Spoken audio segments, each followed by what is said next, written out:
What's a duck sound like? I gotta do a duck. Did you? What do you mean? What does a duck sound like? Yeah, there you go.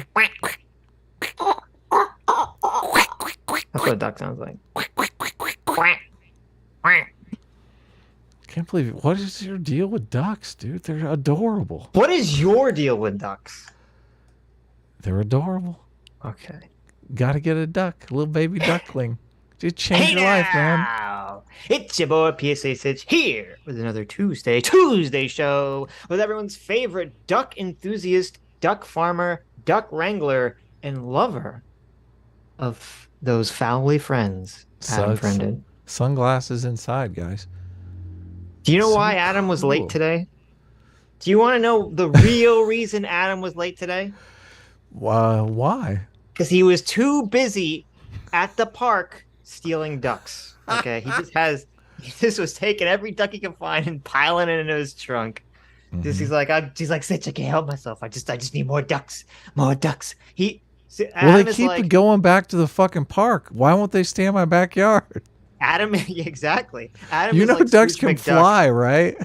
Adam is like Scrooge McDuck, but with ducks. He has a pool of ducks that he wants to like swim in because he's so obsessed with them. He's supposed to Oh just man. dive into the ducks. And I keep telling him, like, Adam, if you jump into a pool of ducks, you're gonna kill like at least 10 or 20 of them with your body We weight. we had a pair of mallard ducks that would come and hang out in our swimming pool for like 2 or 3 days as they were Mm-hmm. flying south for the winter every Right. year. But we don't have those at the new place, Oh so no. unfortunately, You're like I see Tony the late Soprano. emoji. I see the late emoji is coming in handy. A lot of It people like. is. It is. Yeah. I saw when it was 4:30 and you weren't here, I said that the rule according to the rules of the show, that means everyone is officially S class now. Really? Yeah. Oh, I guess I'll win them back next week. Normally you're late. You're usually the late one. So Oh, okay, okay. Listen to this guy. Listen to this guy. did you? Anyway, What's this? what? Oh, go ahead. No, this is our fuck What's around time. what's what? Um, just we don't have to get straight into it. Tuesdays are chill. I like Tuesdays. Tuesdays are chill. And Tuesdays then at when we, chill. Hey, how you doing, chat? What's going on, chat? What's going yeah, on in your mind? exactly. Okay. When we mess around, we don't have Yeah. to. I Yeah. feel like it It's the is. 0 hour here at the Sitch and Adam show. Yeah, Call exactly. in and let us know how you feel tonight, baby. It Any special inspires requests people to not play? to listen to the live. You guys are not supposed to listen to this live stream anyway. This is No, like no. behind the scenes. Yeah, you're only supposed to watch the content when we upload it.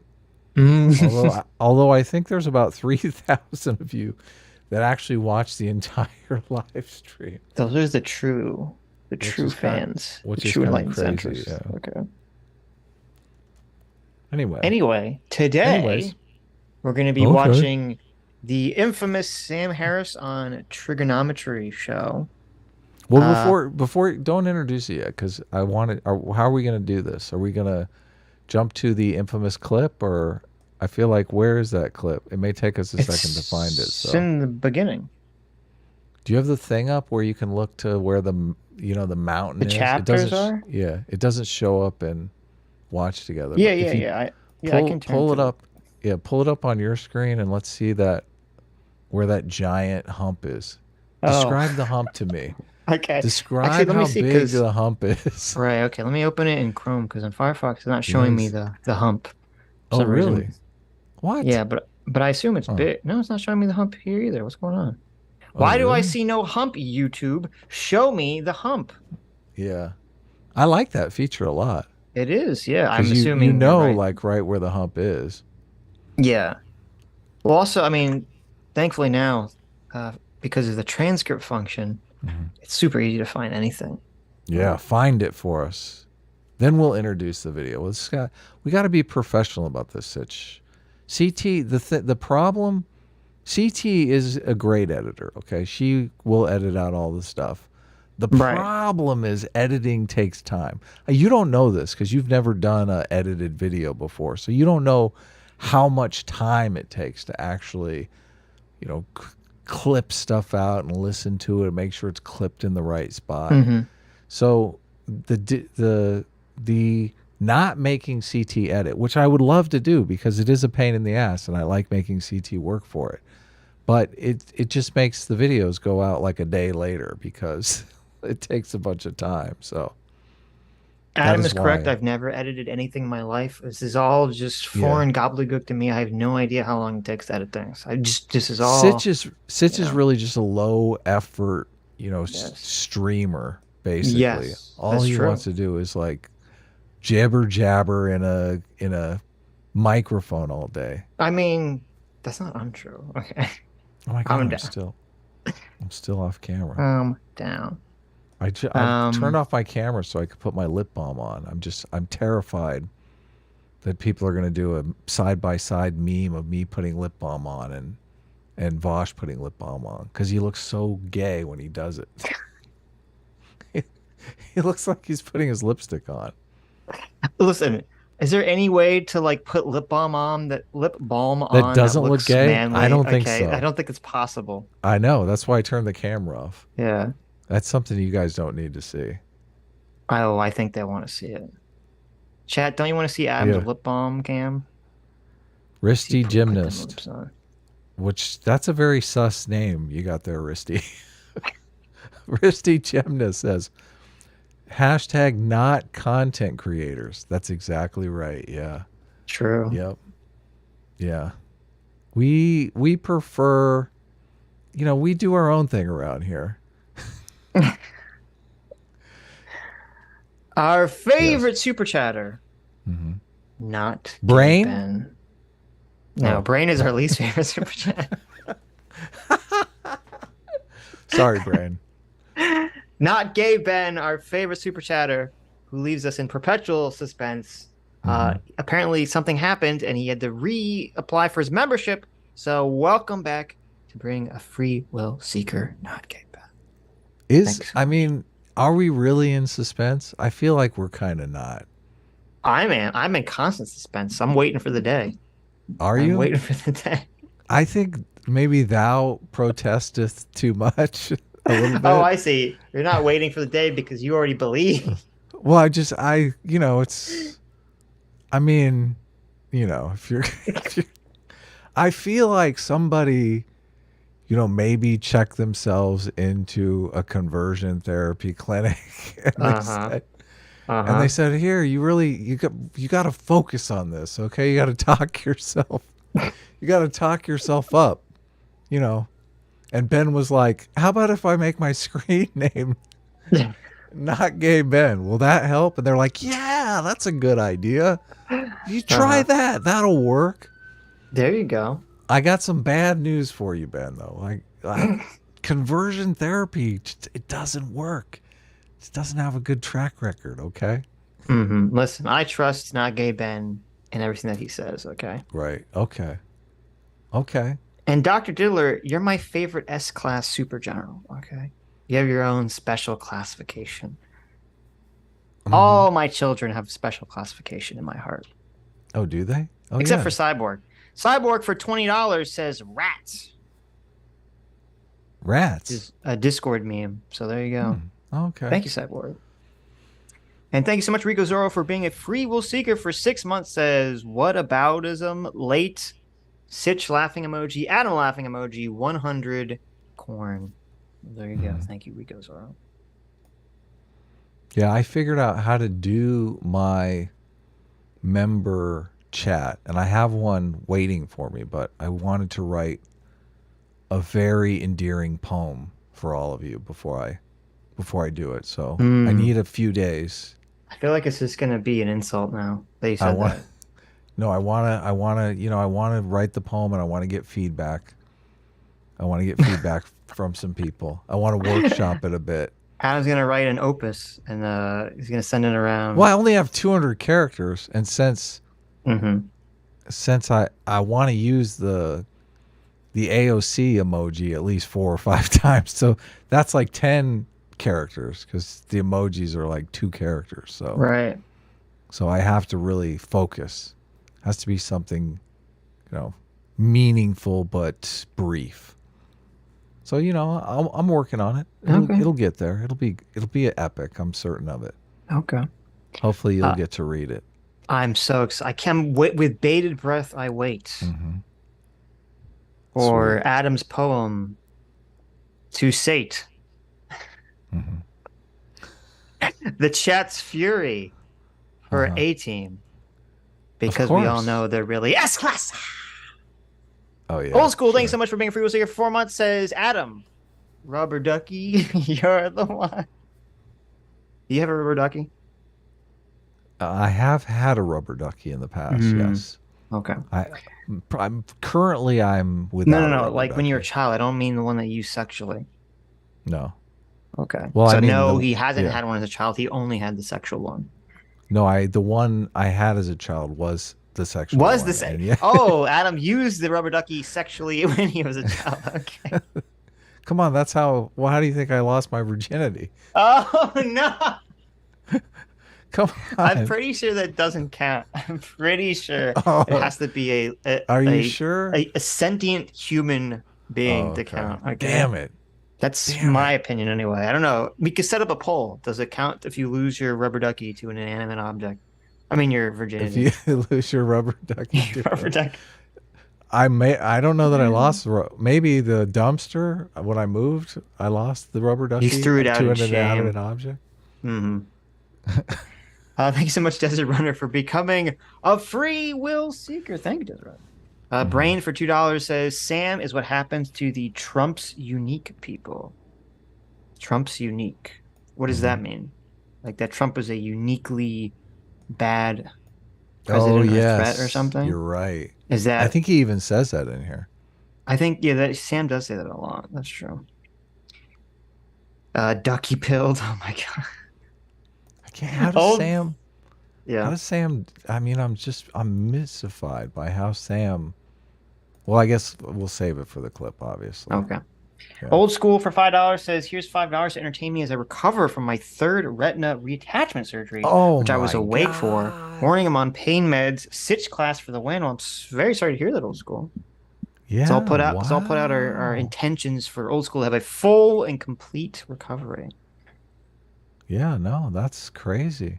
I can't imagine. I had a friend of mine who had brain surgery, Oh and my he God. had to be awake for it, and he had to like give feedback to the doctor as the doctor is like working on his brain.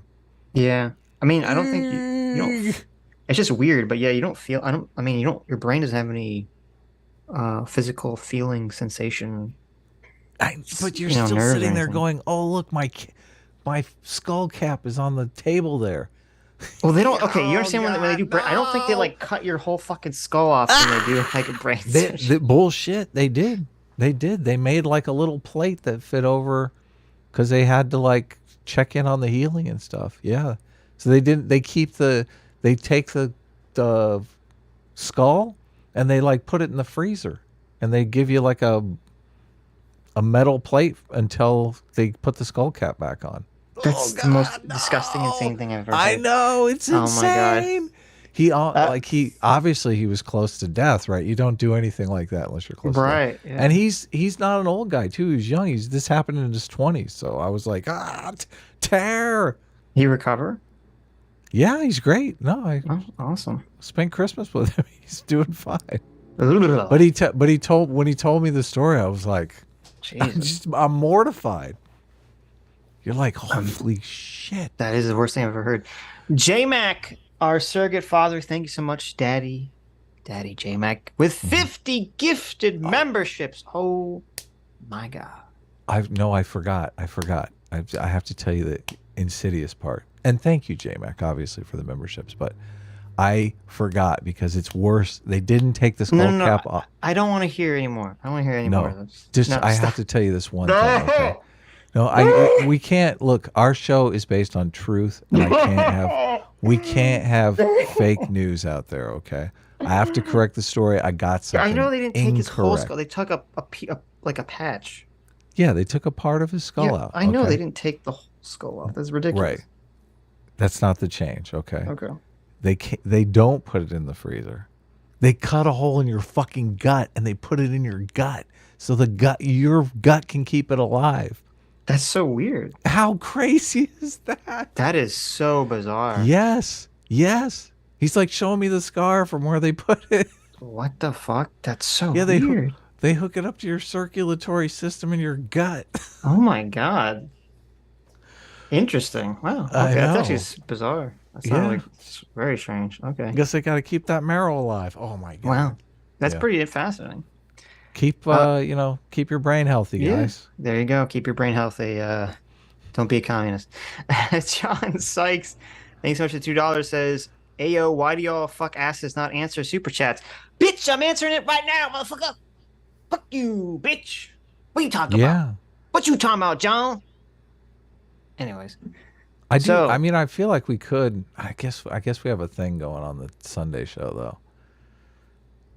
I feel like we could answer a couple super chats. I guess, but then you have to answer them all. But I don't know, we'll talk about it. So we're answering it now. Come on, we're answering it now. Anyway, we got to keep you on the hook till Tuesday. In case you don't know, on Sundays we generally only read the memberships and the $20 and up ones. And on Tuesday we read the remaining ones from Tuesday and obviously the remaining ones from Sunday. So anyway, let's get into the clip. This is Sam Harris. We read all the ones from Tuesday. So. Yeah, that's what I mean. Yeah. This is Sam Harris on Trigonometry Podcast. No, let's not do the intro yet. Are we in the right spot? I don't know. Well, that was the whole point of we got to make sure we're in the right spot. We're in a good enough spot. Okay. Hold on. President. You know, he's Alex Jones. Okay, yeah, this is a good spot. Yeah. Okay. Perfect. So now begin. No, I don't want you to do the intro now. Well, I mean, you can. I'll do the intro. Yeah, I don't care. The intro. I'll do the intro. Okay. Yeah. You guys have all seen this clip. Fuck. Let's watch it. Hold on. Let me make sure it's in the right spot. Let me go. Let me scrub it a little nose. Trump is just. Spot. I hear what you say. I hear what you're saying. Trump is Alex Jones. I mean, yeah, sure. You ready to go? You do the intro. I don't want to steal your mojo. Hey now, it's your boy PSA Sitch here with a clip. That's right. This is a clip. No, don't put any of that in. That's garbage. Why? That's good. So that lets people know. So stupid. No. Okay. No. Hey everybody, we're doing a thing. No intro. What the fuck? No haze. Listen. Okay, no haze. Okay. Anyway, you've all seen this clip. Probably. This is Sam Harris on Trigonometry Podcast. They ask him about Trump's Twitter ban, and Sam, I believe on his own, kind of brings up this whole, it was okay for them to lie about Hunter Biden's laptop clip. So let's check that out.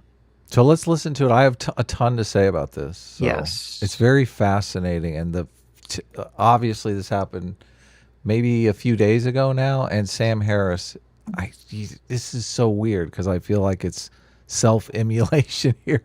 And Sam Harris kind of doesn't even realize it. So it's like, there's an argument that he could have made. I think that would have been like I wouldn't agree with it, but it would have made more sense. And oddly enough, he doesn't make that argument. Okay, I'm curious to hear what that argument is. Let's watch the clip first, though. But go ahead. Well, and also I just want to say it's sad too because I also after this I want to watch. Sam Harris drops some like amazing wisdom later in the stream. No, we're not. We can't put that. That nobody will ever hear because of this clip. So we're gonna listen to both. Okay.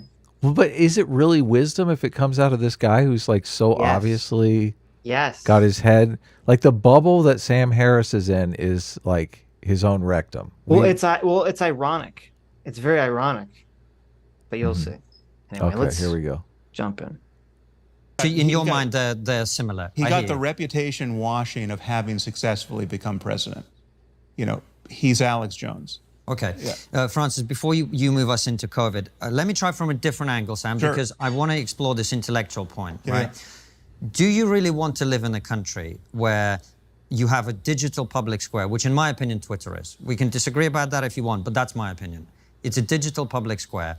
And you have a company that has clearly one-sided enforcement. I hear what you're saying about delegitimizing the electoral process that Trump did. Right. And I was concerned about that. I think you can't question the system in that way.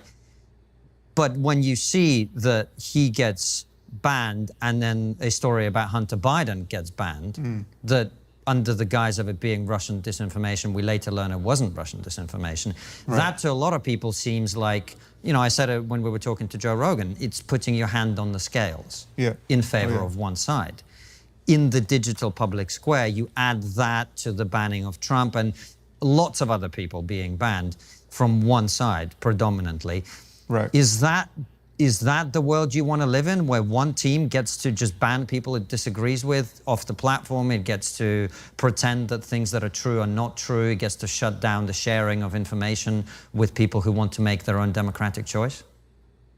Well, it's a hard question, and there are pieces of the question that are individually hard. It's like the Hunter Biden laptop story is something that I still don't have a full opinion about. I actually don't know what we should have done about that. I mean, so I see the reason. I see both sides of it. I can argue either side of it. So let's leave that piece aside.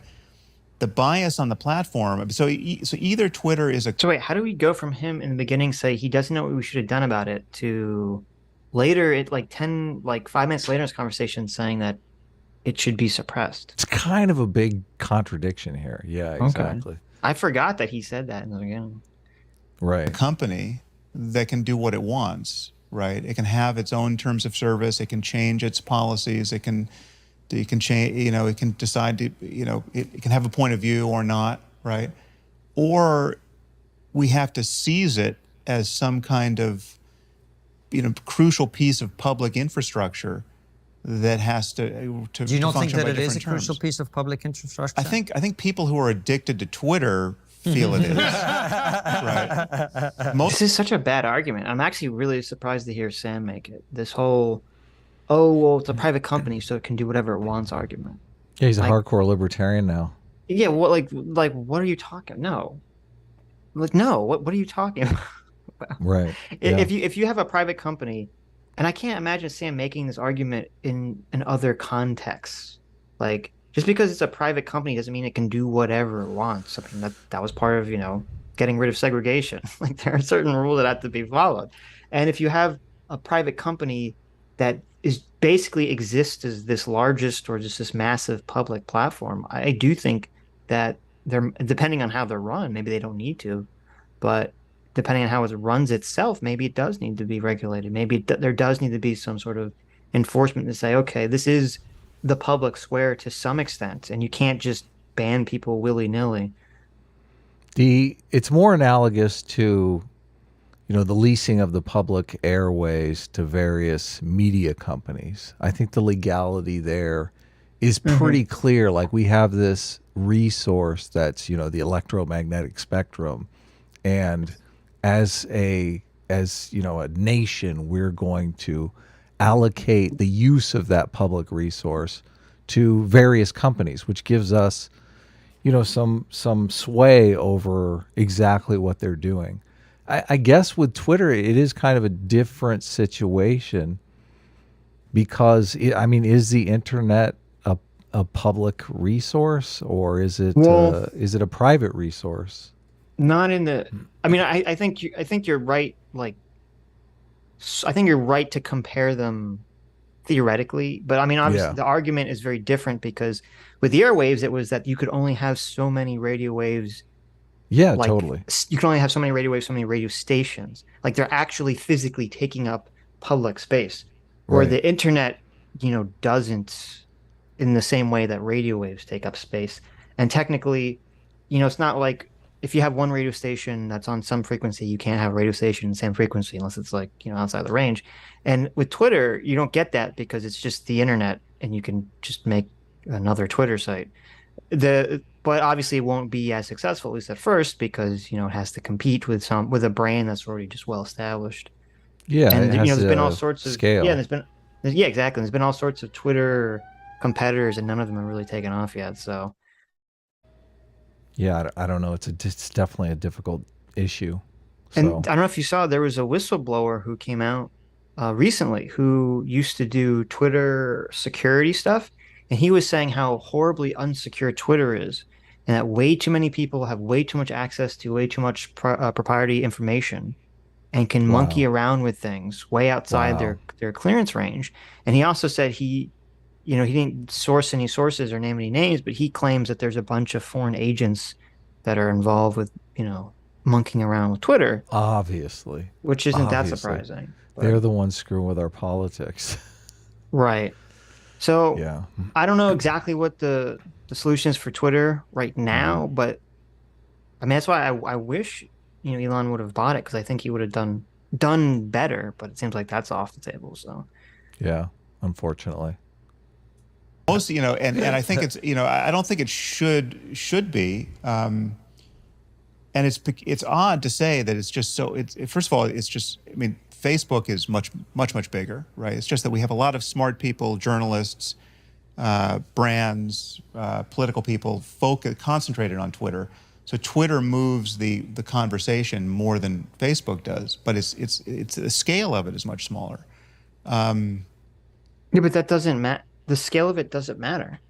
All that matters is what moves the conversation. And if all the journalists, for whatever reason, not for whatever reason, if all journalists are obsessed with Twitter because Twitter's the fastest way to get information, far more than Facebook, then maybe it does have to be regulated to some extent. Maybe something does have to be done if Twitter, is being incredibly biased with its policies and bannings and things of that nature. Yeah, they used to have the equal time rule in media before. Right. They had openly partisan television stations, but that was just kind of a Band-Aid. Now that's no longer in existence. So, yeah, I'm not necessarily sure the answer here, obviously. I don't know. I just feel like people can start their own companies, which they have, right? They can start competitors at Twitter. There are many people who... This is not the answer, though. What Sam Harris is talking about. You don't just start your own Twitter? Is so obviously not the answer. I know. It's like, I can't believe he's even saying this. And it's funny. Strange. Every time somebody does go and start their own, it seems like the progressive mob comes and pulls the plug on them anyway. It's like doubly ridiculous. Yeah, they pull the plug on the infrastructure. Didn't they do that with Gab? They pulled Gab off of Apple. I'm not sure. I mean, Gab's its own special thing because the guy who runs Gab is like a weirdo, racist, they have like Christian nationalist freaky guy. But they have like BitChute, and you can't even send a link to BitChute on Twitter without them making it look like you're going to the dark web. Right? Yeah, it's ridiculous. It's so insane. So it's like at some point you have to say, these are the public roadways that we're all going to use, and you can't just discriminate. Right, and part of the problem, and I think Twitter does this on purpose too, is that whenever one of these new platforms comes out, they ban a bunch of people. And they do that because they want like the quote unquote undesirables to all flock to the new platform and make it suck, essentially. Right. Yeah. Twitter's not it's a failing business, right? It's like it doesn't work really. I mean, Facebook is a much better business. There's nothing stopping Facebook from becoming stickier for intellectuals and journalists and attracting more of the conversation over there. I don't know. It's an extreme move to say you can't be biased, right? Like who's going to say that? But behind the saying of that is a law in the end.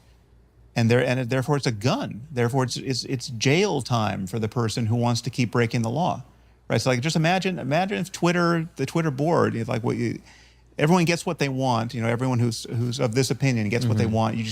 We're gonna come in and enforce something like a zero bias state in Twitter insofar as that's possible. And if the employees and the board just say, sorry, we have a point of view. We don't like these people and we like these people. I don't think for a second Sam would be saying this if the point of view was skewing against him. Of course not. You know, And if it was in like the institution of science, which he's, a huge proponent of, when he says, we can't, we're just going to be biased. I keep thinking, I mean, how do you feel about that in research? How about medical research? Oh, we're just going to be biased. I mean, some areas we actively, work not to be biased for a damn good reason. Mm-hmm. Yeah, like if Saudi Arabia royal family bought out the entirety of Twitter, and they said, okay, no longer can anyone criticize Islam on the platform. Oh man, regardless Sam of the would... region you're in, even in America. Okay, is Sam gonna just be like, well, we can just start our new platform wherever we want? Like, I just can't imagine him saying this and making this argument. He'd be World War III. Sam Harris hates Islam. Yeah, so I'm saying, like, this is, I don't know, it's a very, very poor argument. Yeah. I think one of the things, I think the first thing Twitter should do is that whenever and everyone makes fun of Jordan Peterson in that clip, but he was right, is that Twitter should, and YouTube, and all the platforms should have to do this, I think, by law. Especially for platforms where, like YouTube, where you're, making money and you could have a livelihood dependent on it. If they ban you from the platform, or they give you a warning or strike or whatever, it should have to say, like, you should be able to see the report that, like, determines, your punishment. You should be able to see exactly what you said and see the report and where it says, the logic about, what you did and how it violates the rules. That, to me, should be a law. Yeah. That should be a law, that we all get to see that information.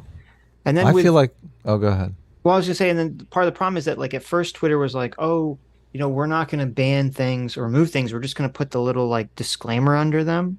Right. Which is like, okay, fine, whatever. If you want to put your disclaimer and stuff. But now they're not doing it. Now they are banning, they were banning people for saying election stuff. They're banning people for saying groomer. They're banning people for dead naming. They're banning people for all sorts of things. Yeah. Yeah, I think we should conceptualize these accounts as property and work on developing digital property rights, because that's what is so unfair. Like you spend hours and hours and hours of your life building up this piece of property, this account, and they can just come along and sweep all of that work away just by banning you. There should be some system where you have some kind of rights of ownership, because they're basically, I mean, it's like digital feudalism. They're all the landowners, and you come along and you work on the land, and you develop their platform. They're taking, they're the ones making money off it. Granted, creators do make money off of their accounts and whatnot. Yeah. So there is a bit of a sharing thing going on there, but you have no rights on the land. Like, you don't own the land. I guess there is, in some sense you own it. And I see people have sold their YouTube accounts unsuccessfully a lot of times, but people have been able to do that. So I feel like that's the direction that things should go. Just, it feels intuitively fair. It's, it seems logically reasonable. We have a lot of property law that could easily be adapted if we started conceptualizing things this way. So, no, I think you're 100% right. I think that is the best way going forward to not only conceptualize it, but to persuade people that something does need to be done. Say, no, this is your digital property.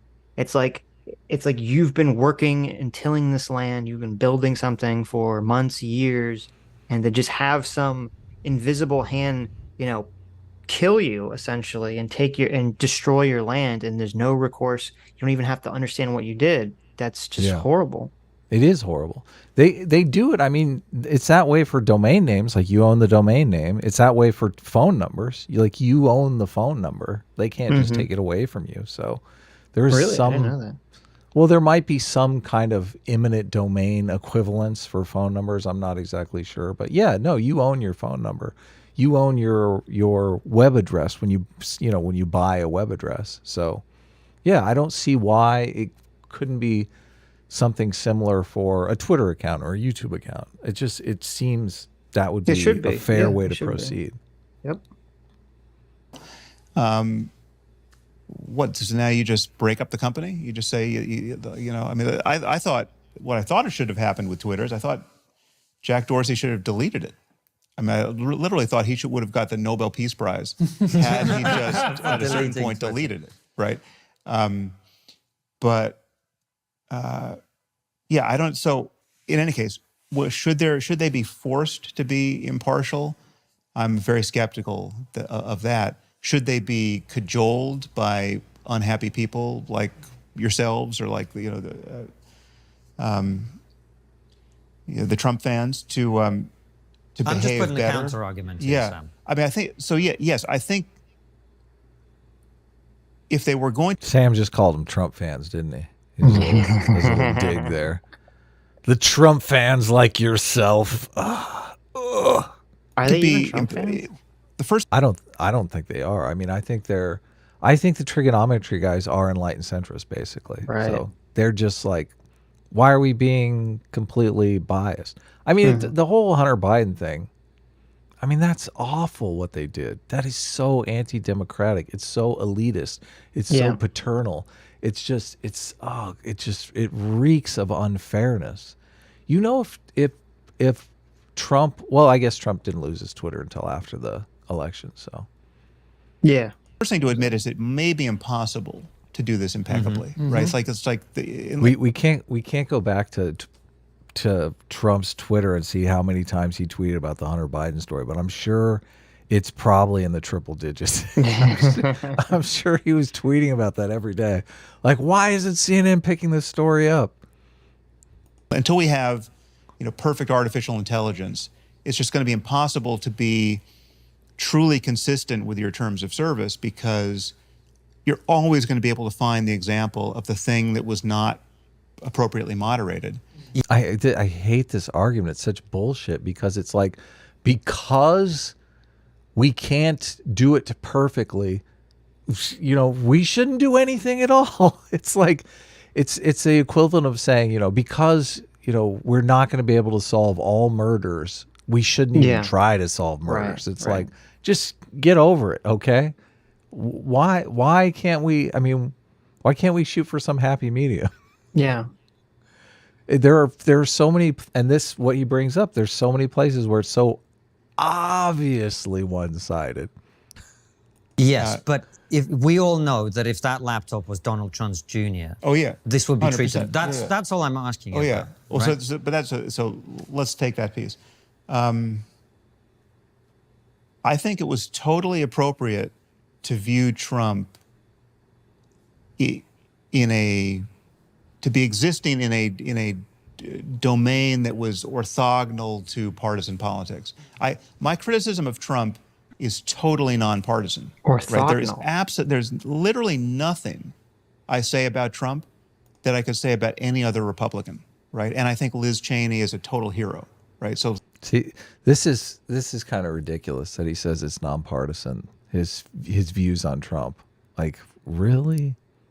Well, really? I'm assuming what he means by that is that he's never had this level of animus towards a Republican. Like, this is reserved specifically for Donald Trump. But it doesn't make sense if you look at the example that he makes. He is willing to look the other way when Joe Biden could be doing, essentially bribery with China. Mm-hmm. He's willing to look the other way on that because the guy's a Democrat. Obviously, that's partisan.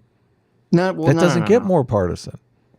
What he's saying is that he's willing to look the other way, not because he's a Democrat, but just because Trump as an individual is so bad.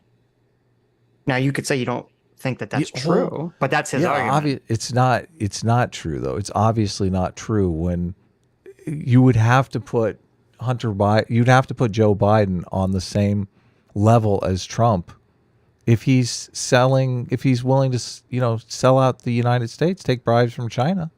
How can you not say that's on par with Trump? I mean, that's the whole idea behind the Russiagate.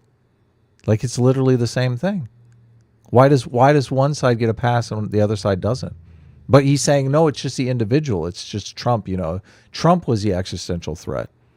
What's what he's saying. He's saying, yeah, he's making the argument, which you can disagree with. I'm just saying, but his argument is, since we don't want to straw man him, is that Trump was whatever. This is what he says. He says whatever was on the Hunter Biden laptop is so much less bad than what Trump was doing. Right, but then he compares it to like Trump University. I know, which is insane. The horribly bizarre comparison because it's insane. Yeah, I know.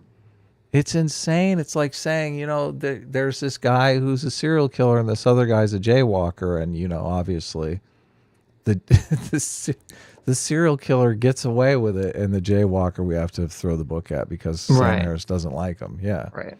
It's ridiculous. So, and I don't agree with her politics at all. Right, like Liz Cheney is a religious. This is. I'm sorry to pause so much, but this is the one thing that I wish they would have asked him, because Sam Harris is the king of evidence, right? Mm-hmm. What exactly has Trump done that puts him on par with someone who would sell out, the United States secrets to the Chinese? And what evidence do you have? Because it feels like a lot of this stuff. You keep saying, was that what was supposed to be on the laptop? I thought it was not that. It was that Hunter Biden was basically doing, like with what was the company in the Ukraine? Well, I mean, it was like Hunter Biden was basically selling influence to, him, his father through him to be on the boards of various countries and to make various deals. But that's a little okay. But when you say selling secrets to China, you make it sound like, Joe Biden is giving the fucking nuclear codes to China. That's a little that's pretty extreme. Well, obviously, we don't know because there was no investigation. So one thing that they always point to is the 10% for the big guy. So evidently, of the money that Hunter Biden was getting, 10% was going to Joe Biden.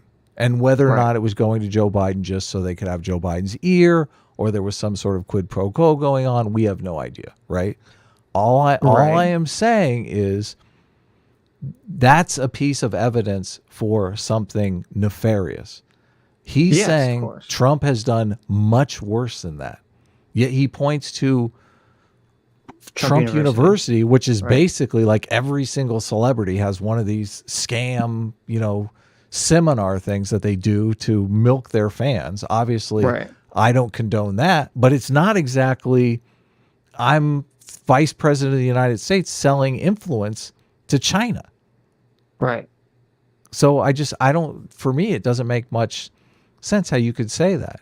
And this is why I would ask Sam, like, okay, Sam, what evidence do you have that Trump, what exactly has Trump done that is worse than the Hunter Biden situation? Right. Just from what we know. Right. And what evidence do you have of that? Because it feels a lot like Sam is kind of acting like he has some, secret source that knows Trump's inner thoughts or knows things Trump has done that we don't know. Well, we're kind of jumping ahead, but since we're talking about it now, and I agree, him using Trump University was a very bizarre and very weak argument to make.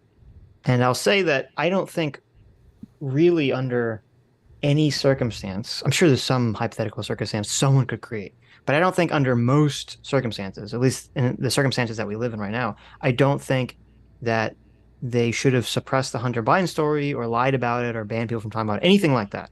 I'm completely against that 100%. Okay? Me too. 110%, 1,000%. Yeah. But the argument Sam could have made that would have been a better argument would have been that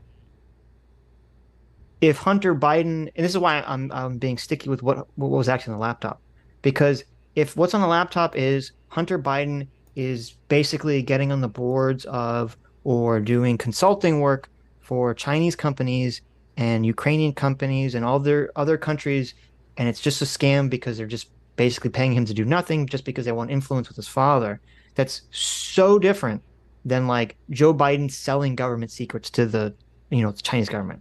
Because huge, yeah. Right.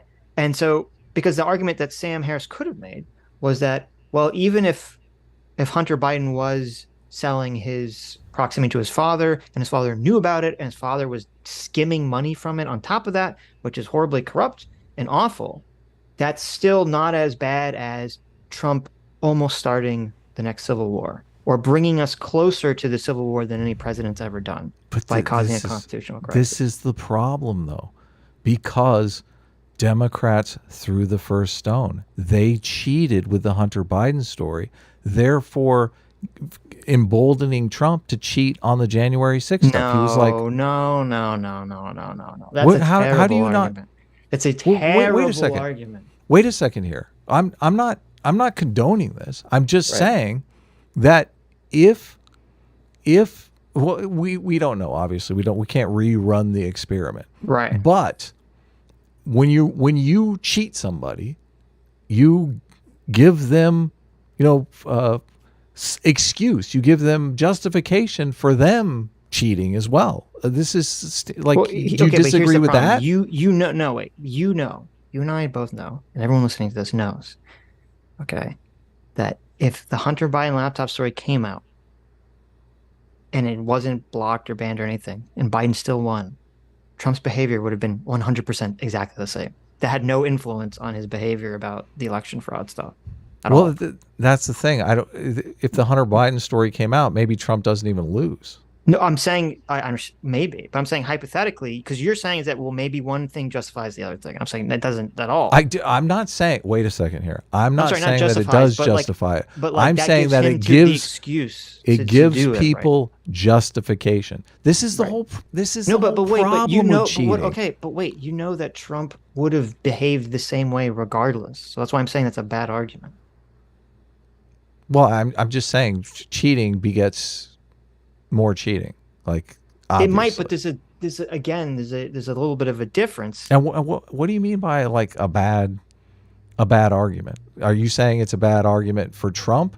For anyone to make. It's a horrible argument to make. So you're saying Trump should step up and say, listen, they totally cheated during the election. They suppressed the Hunter Biden story. That would have been decisive in changing the outcome of the election. So but I'm just going to let it go, and I'm not going to. Okay.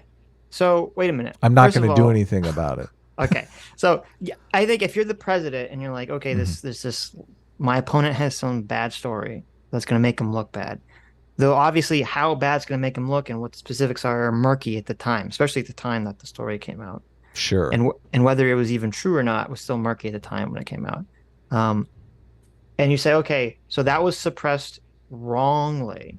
And maybe, possibly, who knows, maybe that would have influenced the election one way or the other. I'm highly skeptical it would have affected anything because the race was so contentious and Donald Trump was such a polarizing figure. I don't think anyone would have given a fuck. But wait a minute.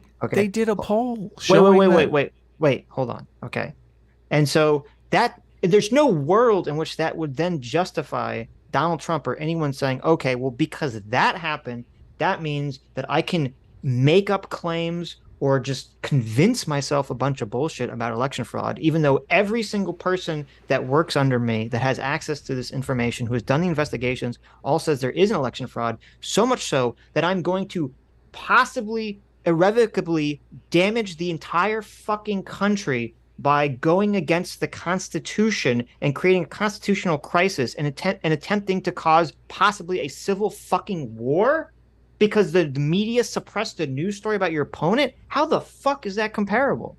Well, I am just saying that there is culpability on both sides here, because once you start cheating, once you start going down the road of, anything goes, then everyone starts cheating. If you're in a situation where you're in an environment where basically everyone is on the take or is cheating. I understand. If you're not cheating, you're a fool. You are a fool.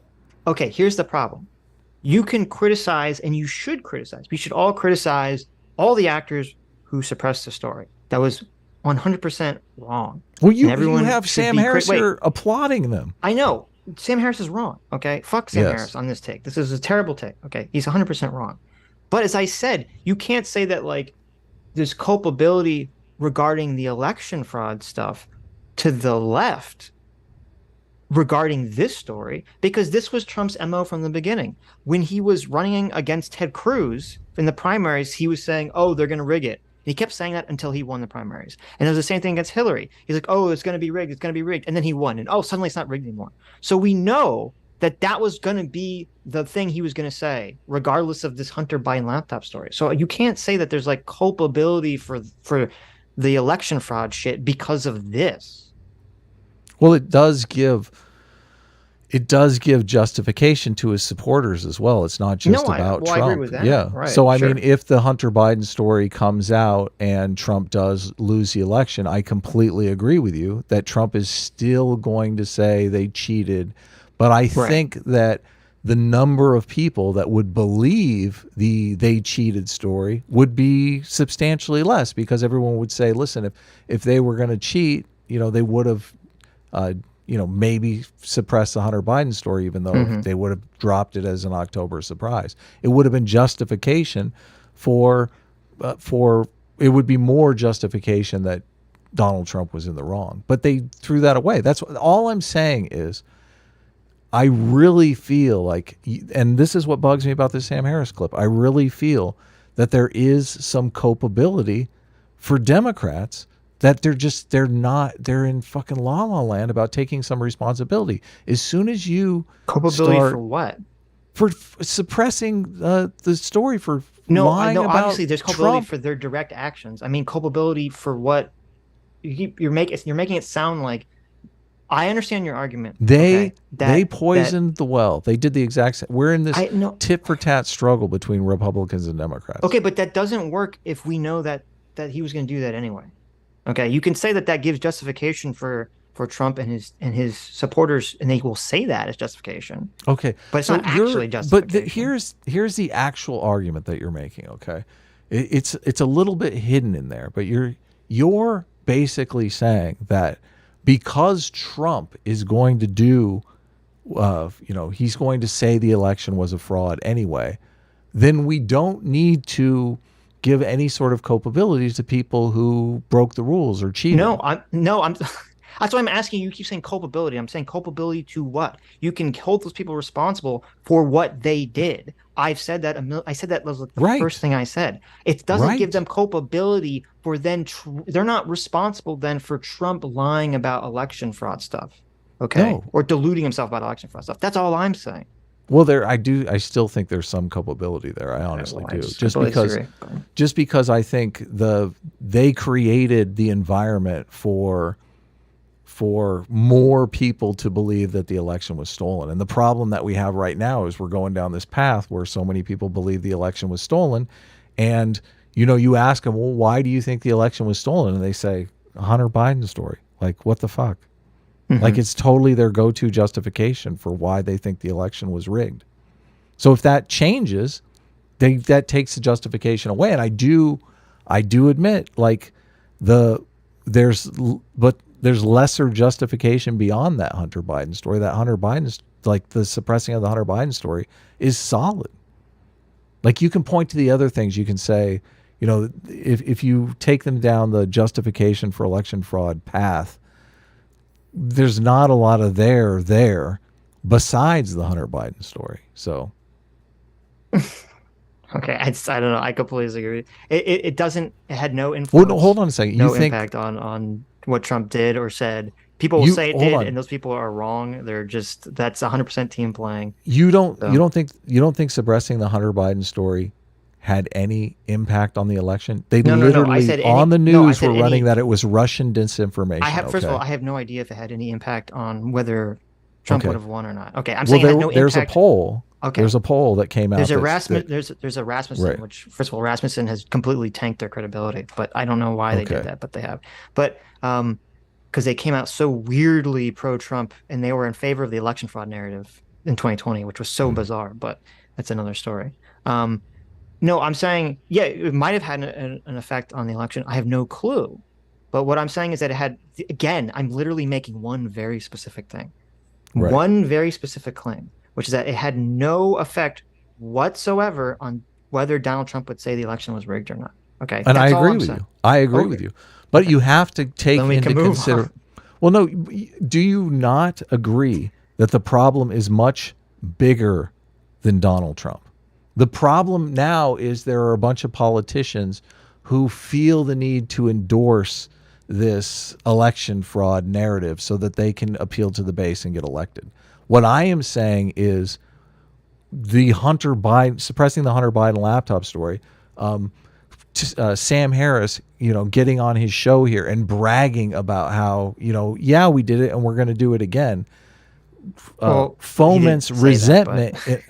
Well, he basically does. He basically says that. I mean, this is why people are giving him a hard time. He didn't say we're going to do it again, but I mean, he's not remotely regretful about any of it. Right. So all I'm saying is we're in this weird world, and I'm saying that a lot of the credibility that I think Trump still has is because they suppressed the Hunter Biden story. The same thing that we're talking about now. No, you could be right. I think you are right that this gives some shadow of credibility to this that people can latch onto. I think that if this hadn't happened, if the Hunter Biden laptop ceased to exist, I don't think anything would be different. I think no one's opinions about election fraud would be different whatsoever in reaction. I don't think any politicians that support it or don't support it would have changed their minds. I don't think anyone is regarding election fraud. I don't think a single person is basing their opinion on that because of the Hunter Biden cover-up story. Well, I disagree. I think it is interesting. So you think even if the Hunter Biden story was made public and was on all the news, all the mainstream news networks, you're saying that the outcome would be we'd still be in the exact same place that we are today? Okay, first of all, I didn't say that. Okay. I don't know why you keep circling back to that. I said I don't know. What are you saying then? I want to be clear here. What I'm saying is that if the Hunter Biden, you're making it sound like you're saying that some people only believe the election fraud claim that Trump made because of the Hunter Biden cover-up. That's all, and I'm saying that I don't think that's happening at right. all. So, and if the Hunter but Biden I'm story saying didn't exist, then no one's opinion on that would have changed whatsoever. Right. That's all I'm saying. So how is that any different than what I said? Because you said, do I think the election outcome would be different? I would lean towards I don't think it would be different, but I can't say for sure. Okay. So if we say, let's just hypothetically, the election outcome is exactly the same. Yes.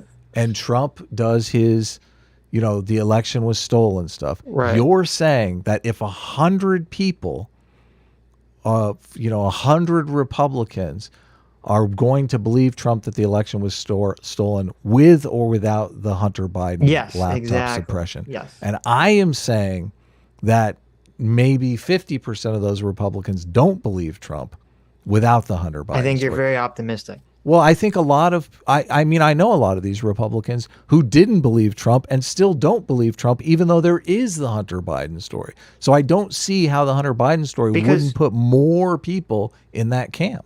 The Hunter Biden laptop reveal didn't come out till when? The Hunter Biden it was brought it up much during after the debates. No. I'm saying the fact that it was real didn't come out till much later. It didn't come out that it was real and that it was being suppressed and all that stuff. That didn't come out and that it was being suppressed wrongly. That didn't come out till after the election when all the people had already jumped on the election fraud, train. So I'm just saying I'm skeptical, but we can move on because I feel like we're just looping. Right. Well, I don't feel like we're looping. I feel like we worked it out. Okay. I mean, I guess we did work it out, but. Well, you got to understand it's the number of people that matters. It's a democratic process that matters. No man rules alone, right? Selectorate theory. I feel this is why I'm so angry about Sam Harris, because Sam Harris has his head so far up his fucking ass, he doesn't understand what he's playing with here. He is as guilty as all the people we accuse every single week on the Sunday show of being the left taunting the right and leading us into bad places. I completely accuse Sam Harris of all of those things. I agree completely. And I think I think even more dangerous than that is I think it's incredibly dangerous to create a precedent where you're like, it's okay for all of our institutions to lie sometimes. As you know, long as for, they're for yeah, someone totally. you know perceived good. And that's a very dangerous road to start walking down. And that's exactly the argument he's making. Oh, it's a Right. private company. You know, they're going to Right. be biased.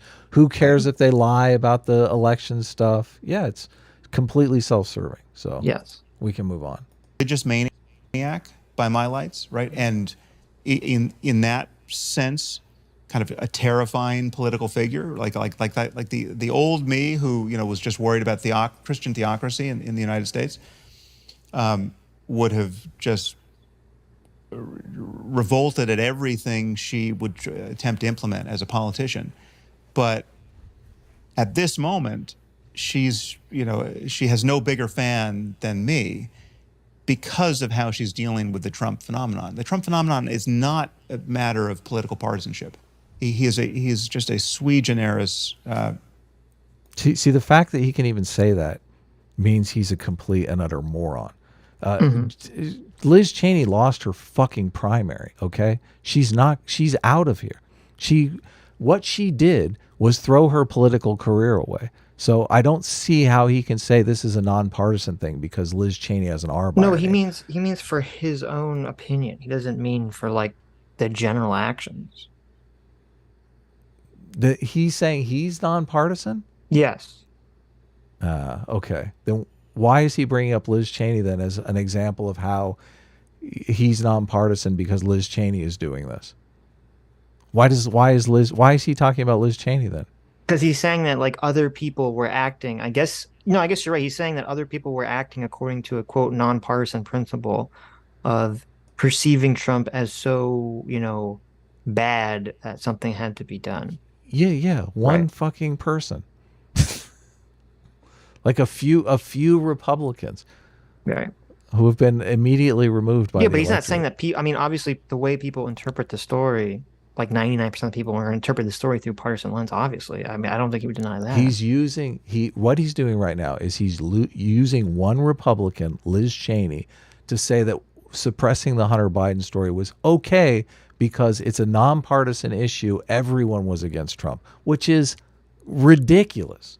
Just ridiculous on the face of it. Like he's so using Liz Cheney here to just rationalize his own feelings about this situation. Maybe Trump would, walked up next to him in the urinal or something and said something like, "Oh, you're that loser, fucking Sam Harris." It seems like he has a personal vendetta with Trump. No, I don't know what Trump did to him. I can tell you what it is. It's because, and they talked about this, I think, earlier in this conversation, or maybe it's later, I don't know. They talk about the intellectual dark web stuff and how, like, a lot of the IDW stuff, a lot of the anti-woke sphere that was pretty united, a lot of it got split apart because of Trump. And I think the fact that Sam sees Trump as being so obviously horrible, and the fact that other people don't see it the same way Sam does, other people who he thinks are intelligent, it's like Sam is just so he doesn't understand how people don't see Trump the same way he does. He just completely doesn't he can't even conceive it at all. And so that's where I think a lot of the animus comes from, is the anger towards the fact that like he feels like he's, taking crazy pills and that they all look, that all the Trump faces look the same. Well, he is taking crazy pills. His problem is that he's not able to look at this objectively, which, I mean... Yes, he's not. That's true. So, but it's even worse that he's so smug and sanctimonious about how everybody else is seeing it wrong. But, I mean, that's another level of weirdness to this whole situation. So, phenomenon. And it's analogous to having elected Alex Jones president of the United States. It's not a matter of his, I probably agree with half of his policies or more than half of his policies. It's not a matter of policy. It's a matter of having someone who's totally unfit to have power be given more power than any person in a generation. And he's unfit in every possible way. It's not that he's just got a few screws loose. Like every screw is loose. Every screw that you would want totally cranked down is loose or non-existent in him. So it's But that's my argument. So my argument is that it was appropriate for Twitter and the heads of big tech and the heads of journalistic organizations to feel that they were in the presence of something like a once in a lifetime moral emergency, right? See, and he's using Liz Cheney to say that it was a nonpartisan perception when it was just he's strictly using, fucking right. all those people he's talking about. Guess what? Democrats, all of them. Yeah, but whereas this is not the same.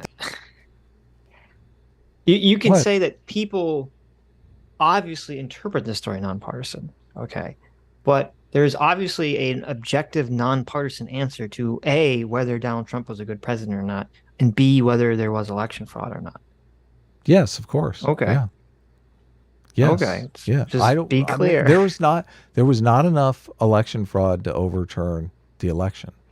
Mm-hmm. What you yourself? We don't know that there was not evidence that such things existed. You yourself have admitted that you don't know if the Hunter Biden story is released if Trump loses. Yeah, of course. Okay, so that's a huge thing to a lot of people. A lot of people believe that if the Hunter Biden story had been released, Trump would be president right now. Yeah, but that's okay. But that's just a partisan belief, though. It seems nonpartisan because Sam Harris believes that. We don't know we don't know Sam Harris. Actually. I wish they would ask. I hurtful. wish they would ask the follow-up question. Right. Do you think I would ask him, do you think if the Hunter Biden story was released, do you think Trump would be president, Sam? Mm-hmm. That would be an uncomfortable question, wouldn't it? Right. Well, I'm assuming he would say probably not. And this is what he would probably say. Probably not, but why risk it? I'm assuming that's what he would say. Because he related it to... Oh, my God. It's so bad. He related it to, when Comey came out and they said they were looking at the Anthony Weiner laptop and they were looking into Hillary's involvement again, even though she didn't have any involvement, I think, with the Weiner thing. Or I forget the exact specifics of that one. And he said releasing that information was a mistake in the last election because it cost Hillary Clinton the election. So he's saying they should have cheated then. He was. But this is my problem with this whole theory. I am very skeptical that Comey coming out and making that statement about Hillary had any effect on the fucking outcome of the election in 2016. I'm so skeptical of that. And it just sounds like Democrat cope to me when I hear that. So, but that's why I'm saying it just sounds like Republican cope to me when I hear the same fucking story, but from the other side. Like, well, if this would have come out, the election would have been different. It's like, maybe, but I'm very skeptical of it. Well, that's a good point. I don't think the average voter cares about this kind of stuff. Well, it's hard to say. I mean, the Comey story was about Hillary having a server that wasn't vetted by the government, having the potential presidential candidate's son on a bunch of boards and giving kickbacks to his dad when he's vice president. I think is a little more incendiary than the Comey story. Well, no, but there's a difference between the FBI, which is supposed to be a nonpartisan organization, whether you believe that or not, coming out and making a statement about an investigation, and a publication, like a newspaper making a claim, right? No, of course, yeah, so hugely, yeah. It's a lot easier to. Well, in this day and age, if the FBI came out like the month before the election and said, we're investigating a laptop that Joe Biden was taking kickbacks, from, his son who was selling his influence. I would 100% believe that would influence the election. It's over. Right. Yeah. But the way just having a newspaper story about it, no, I don't think that would have a huge effect. Right.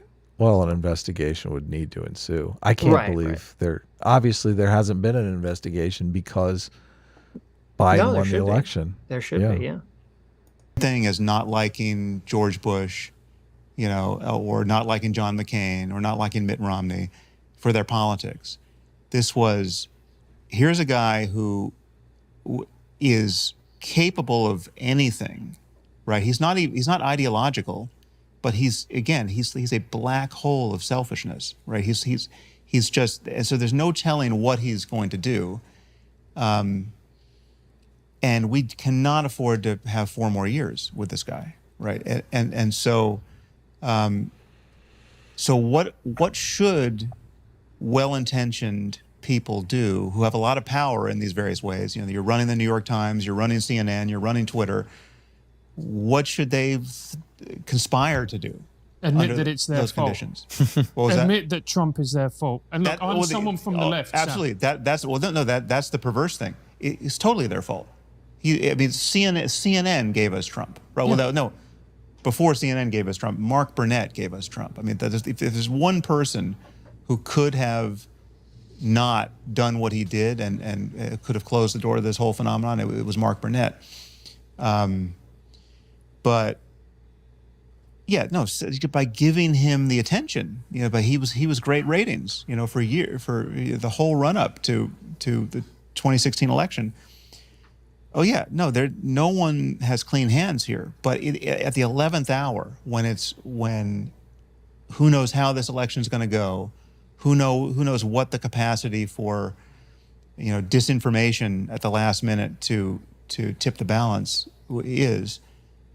Then what do you do with the Hunter Biden laptop story when we already know, we know how this played out in 2016 with the Hillary Clinton email, you know, press conference where Comey in an abundance of scrupulosity felt like he had to come before the cameras, I think 10 days out from the election, and say, you know, we're going to open up this investigation again because we've got Anthony Weiner's laptop. We could see, I mean, again, her failure to become president was overdetermined. She was an appallingly bad candidate. Mm-hmm.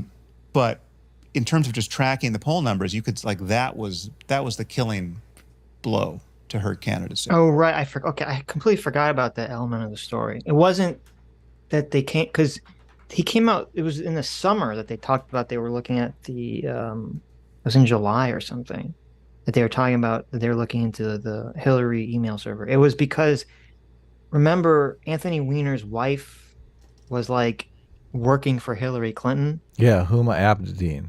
Right, and they're like, well, maybe she was receiving classified information on the Anthony Weiner laptop, and that came out, and he said 10 days before the election. Okay, so I forgot about that whole weird wrinkle of the story. I don't know if that had a huge effect on the outcome of the 2016 election. I'm kind of skeptical of that. It felt, because I remember the time, though, it felt like kind of a non-issue when he came out and said that. It was like, like everyone on the right was salivating and everyone left was just kind of ignoring it. So, right. I'm skeptical. I think there's a lot, and I think part of the issue and part of the reason why I think it was not so influential is because for the people who are kind of in the middle, the undecideds, those are not people who like follow the news closely, right? Sure. And I'm not sure that they would follow a story like that. Right, that final moment, and this was a highly analogous situation. We're going to open up this laptop from hell, and the news cycle for who knows how long is going to be just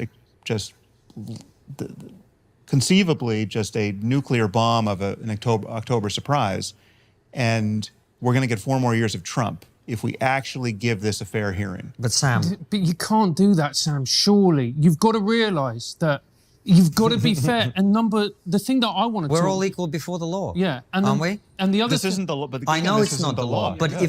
if you accept my supposition that this is the public square, then it is the law. That's one of the 7 things of liberalism that I pointed out, right? Equal protection under the law. Come on, this is core liberalism, Sam. What the fuck are you doing? Yeah, I mean, I think his point, I forget the host name. I think he's completely right. He's spot on. 100% right, yeah. You can't just do this. Yeah.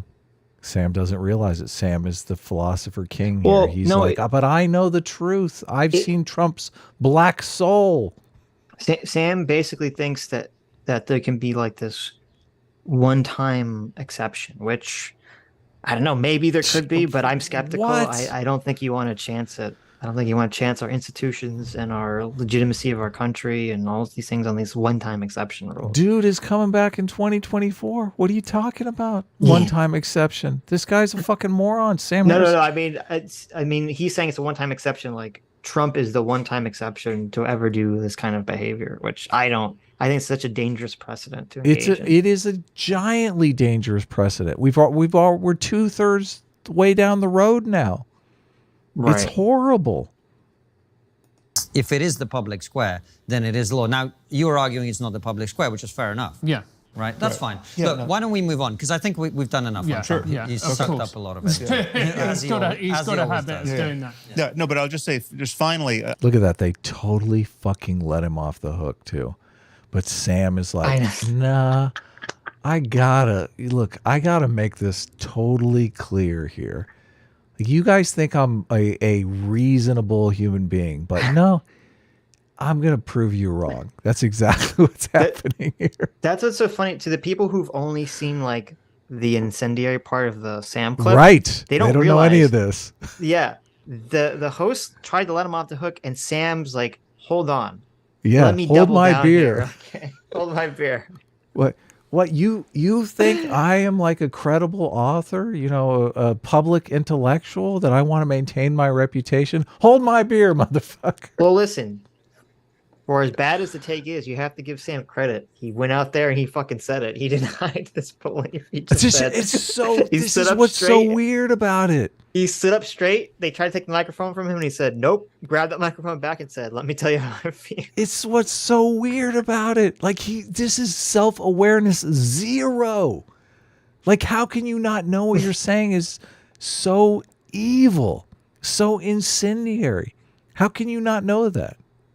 I do, again, it's like a coin toss for me, the Hunter Biden laptop thing, because I do understand how corrosive it is for an institution like the New York Times to show obvious bias and inconsistency and dishonesty in how it's like they couldn't even frame it honestly. It's not like it's like the way I would frame it is, listen, I don't care what's in Hunter Biden's. I mean, Hunter Biden, at that point, Hunter Biden literally could have had the corpses of children in his basement. I would not have cared, right? It's like, there's nothing. First of all, it's Hunter Biden, right? It's not Joe Biden. But even if whatever scope of Joe Biden's corruption is, like if we could just go down that rabbit hole endlessly and understand that he's getting kickbacks from Hunter Biden's deals in Ukraine or wherever else, right? Or China. It is infinitesimal compared to the corruption we know Trump is involved in. It's like a firefly to the sun, right? I mean, like there's just, it doesn't even stack up against Trump University, right? Trump University as a story is worse than anything that could be in Hunter Biden's laptop, in my view, right? Now, that doesn't answer the people who say it's still completely unfair to not have looked at the laptop in a timely way and to have shut down the New York Post's Twitter account. Like that's just a conspiracy. That's a left-wing conspiracy to deny the presidency to Donald Trump. Absolutely, it was. Absolutely, right? But I think it was warranted, right? And again, it's a coin toss as to whether or not Sam, I'm sorry. that particular piece. I'm really sorry. It's so weird because He's if he like, had left, what the fuck? if he had left out, there's part of what he just said I never understood until listening to it just now, because the way that the clip was clipped by what's his name, Jack Prasabic, was actually he cut off. I think he cut off. I had to go back and look. I think he cut off the key thing in the beginning that Sam said, which I missed until hearing it just now. He said that he agrees that on the danger of the institution of the New York Times doing this is a coin flip about whether that's, whether it's worth it or not. And so if he had left off that one sentence at the end, like, I think it was warranted, I think the statement would have been far more palatable. Mm-hmm. I mean, people still would have interpreted it like horribly, but it would have been more like, oh, he's saying that he agrees that it was a left-wing conspiracy and he's not 100% sure on whether it was good or not. But then Right. which is how he begins the statement. But then he ends the statement by saying he was warranted. Well, it's weird. He's saying it was warranted, but he's not sure it was warranted for the New York Times. So actually, I don't even know what he's saying is the warranted part anymore. Well, because he stands nothing to lose. He's not the New York Times, which I mean, remember how he was saying that Trump is the black hole of selfishness? No. I understand, but I don't understand. Here, let me listen. Go back and listen very closely what he's saying. Timely way, and to have shut down the New York Post's Twitter account like that, that's just a conspiracy. That's a left-wing conspiracy to deny the presidency to Donald Trump. Absolutely, it was absolutely right, but I think it was warranted. So he's talking about the New York Times, but then he says, "But I think it was warranted." No. He's talking about the New York Post. And again, the New York Post was the people who had the Hunter Biden story, right? Laptop story, and he's saying it was a left-wing conspiracy to attack them and go after them and try to shut them down and all that stuff. And it sounds like he's saying that was warranted, but then he's saying he's not sure if it was warranted for the New York Times to come out and basically destroy its credibility and institution. And it's weird because I'm like, well, wait a minute, how can you say one's warranted and not the other? It's like a very muddled. Yeah, it is. Not exactly clear what he's saying. Well, it is very clear what he's saying. He's saying that the New York Times should have flushed their reputation down the toilet because Trump is an existential threat. I mean, that's pretty much what he said. No, I mean, that's what everyone took away from it. I know that's what everyone took away from it, but listen closely what he says. After he says it was warranted, before he gets interrupted. Left-wing conspiracy to deny the presidency to Donald Trump. Absolutely, it was. Absolutely. Right. It's a conspiracy to deny Donald Trump the presidency. Well, I mean, what am I missing? What do you? I mean, listen to what he's about to say. Yeah, but we have to take it in parts if you're going to say. I understand that. I understand. We're talking about a left-wing conspiracy of institutions to deny Donald Trump the presidency. Yes, and he says that's warranted. Okay. Right.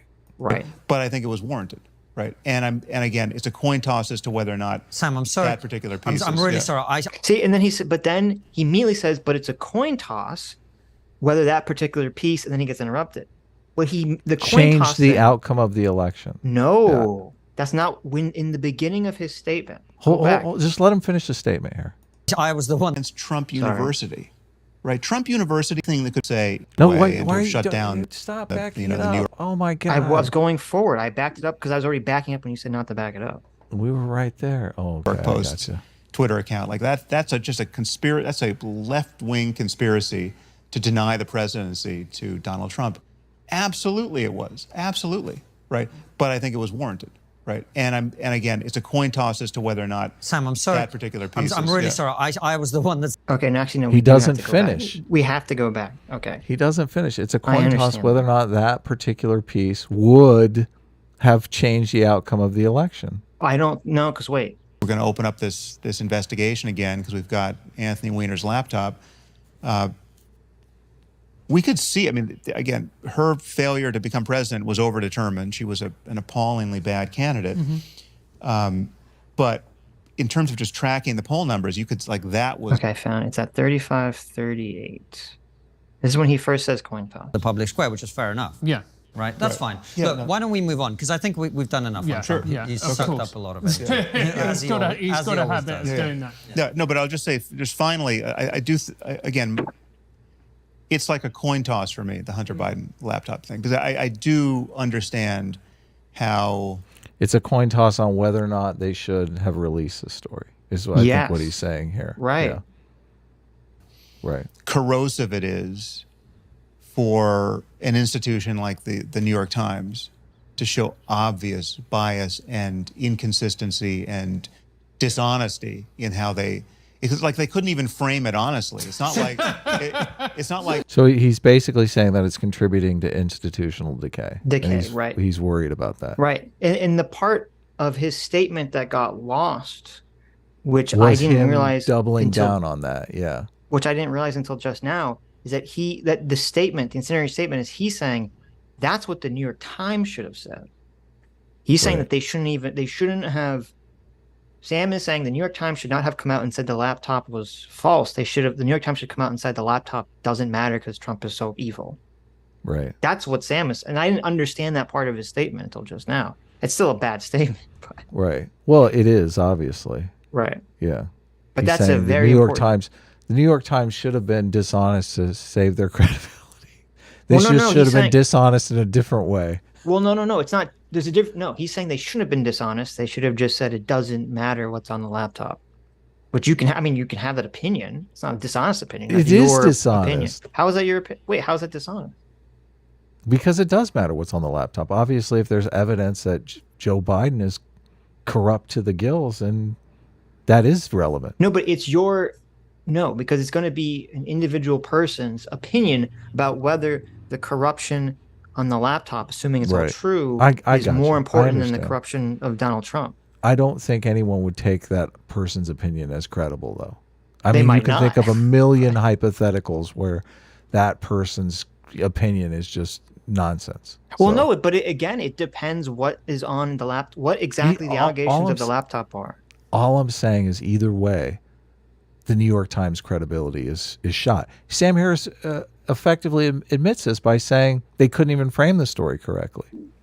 Right, but there's a huge difference between the New York Times op-ed board coming out in an opinion piece and saying, "Hey, the laptop doesn't matter because even if everything on it is true, Donald Trump is worse." Okay, there's a difference between that and then the New York Times coming out with an article that's not an opinion piece that says the laptop is fake.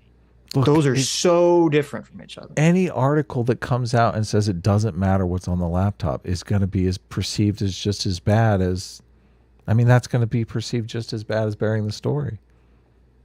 Like, Okay, why are you people telling can me it perceive doesn't it that matter way, what's but on the laptop? You're a people can- journalist. You're supposed to be telling me what's on the laptop. Okay, people can perceive it that way, but you understand that there's a huge I difference do between understand. an opinion piece For- and someone factually saying the laptop is I fake. It's understand. very different. I understand from the leftist copium bubble that there's a difference, but This there's isn't no this isn't from difference the in left. the real wait, world. What the? No, okay. This isn't from any sort of copium bubble. There's a very big difference between a newspaper coming out and saying this is our opinion, and a newspaper coming out and saying this is the fucking facts. Right.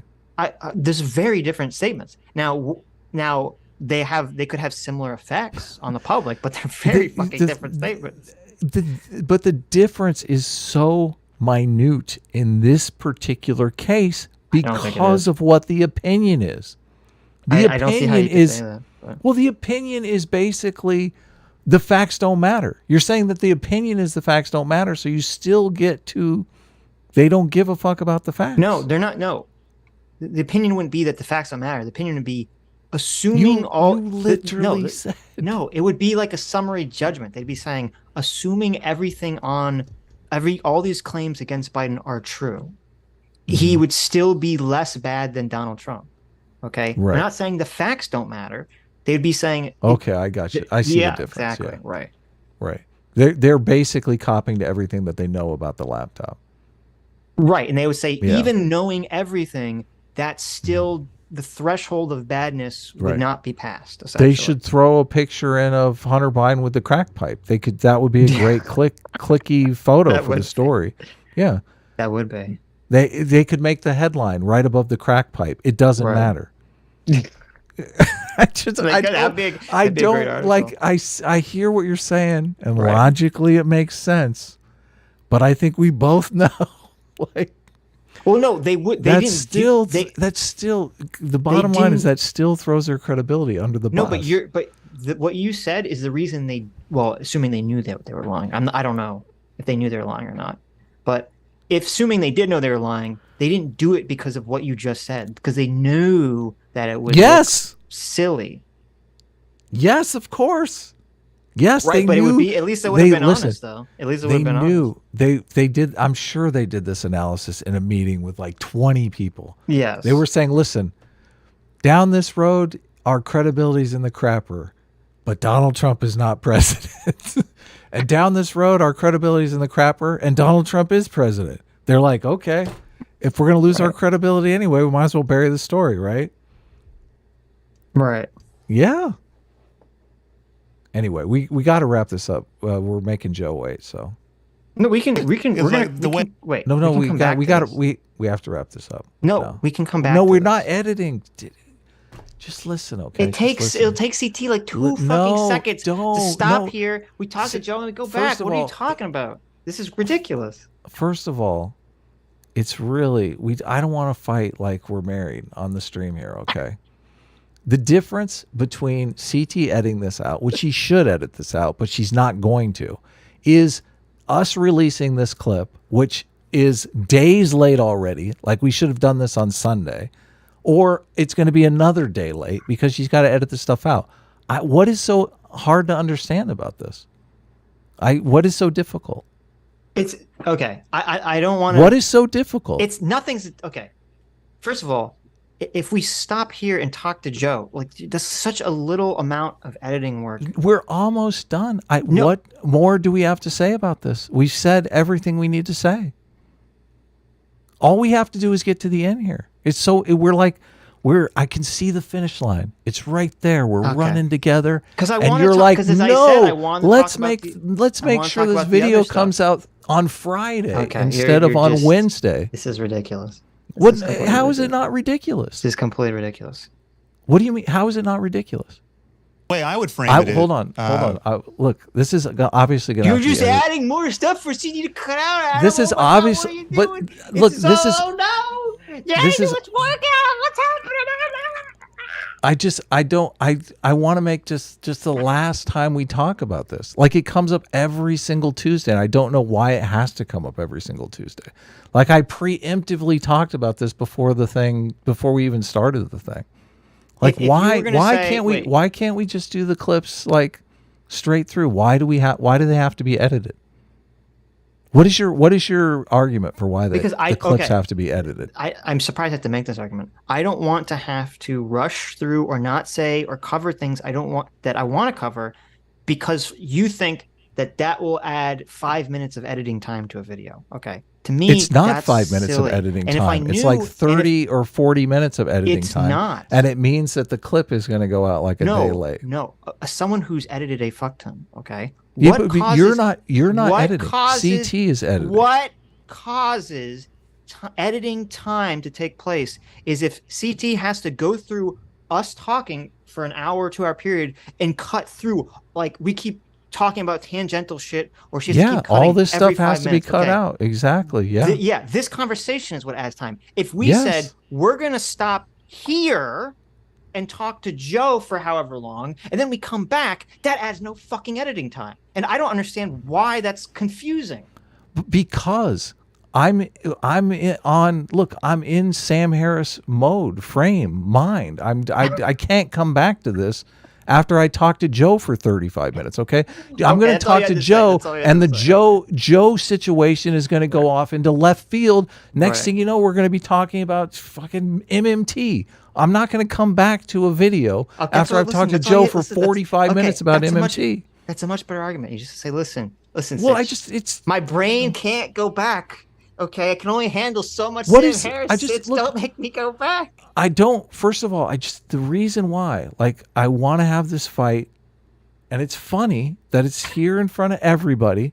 But why, pretty please, with sugar on top, why can't we just do the fucking clip from start to finish? I said it already.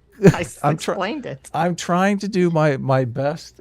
Yes. My best Pulp Fiction here. You know, pretty please, motherfucker. Do the fucking clip from start to finish. Because also, it's so easy. I explained why, and also I don't want to keep Joe waiting because that's rude. Okay, so I explained. Look, why. Look, your buddy here. I'm a professional. Okay, I messaged Joe long ago. I told Joe a long time ago. We're running a little bit late. He's fine. He's cool with that. Okay, we're good. This argument is what's making him waiting. So. All right, CT, cut all that shit out. You ready? Can we finish the clip? Let's finish the clip. Here we go.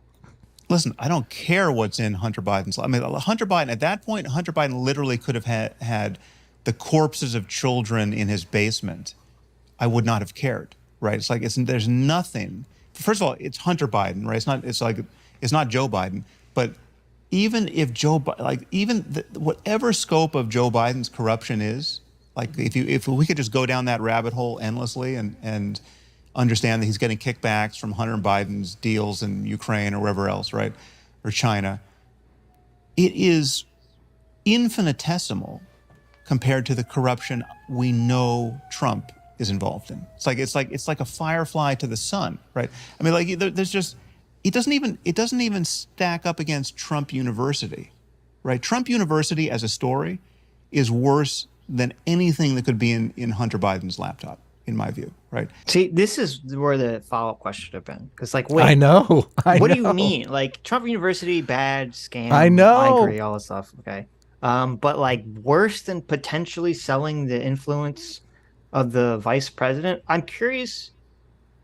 I don't understand what Sam means by this, unless he just means that, like, oh, well, Hunter Biden was grifting off of his father's name, but that no influence actually occurred, which might be the case, but I don't know if we know that for 100% certainty.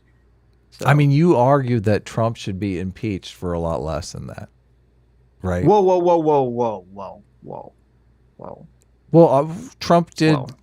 I mean, we're talking. This is why I knew the conversation was going to go on for a long time. Okay. No.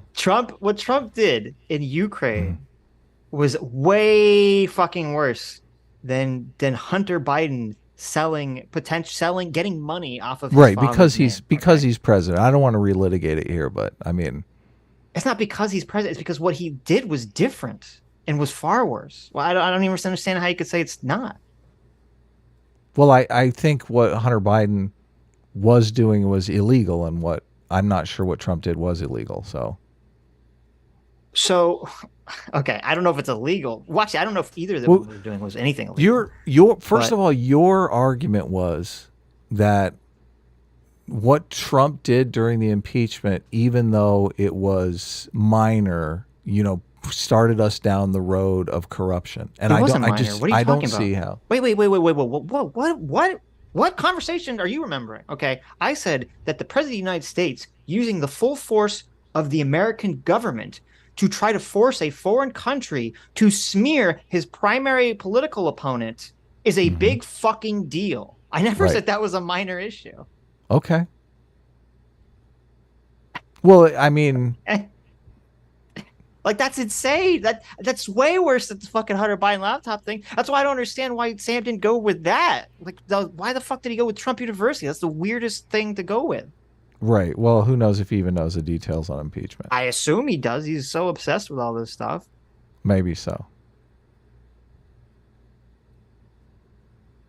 Now, that doesn't answer the people who say it's still completely unfair to not have looked at the laptop in a timely way and to have shut down the New York Post's Twitter account. Like that's just a conspiracy. That's a left-wing conspiracy to deny the presidency to Donald Trump.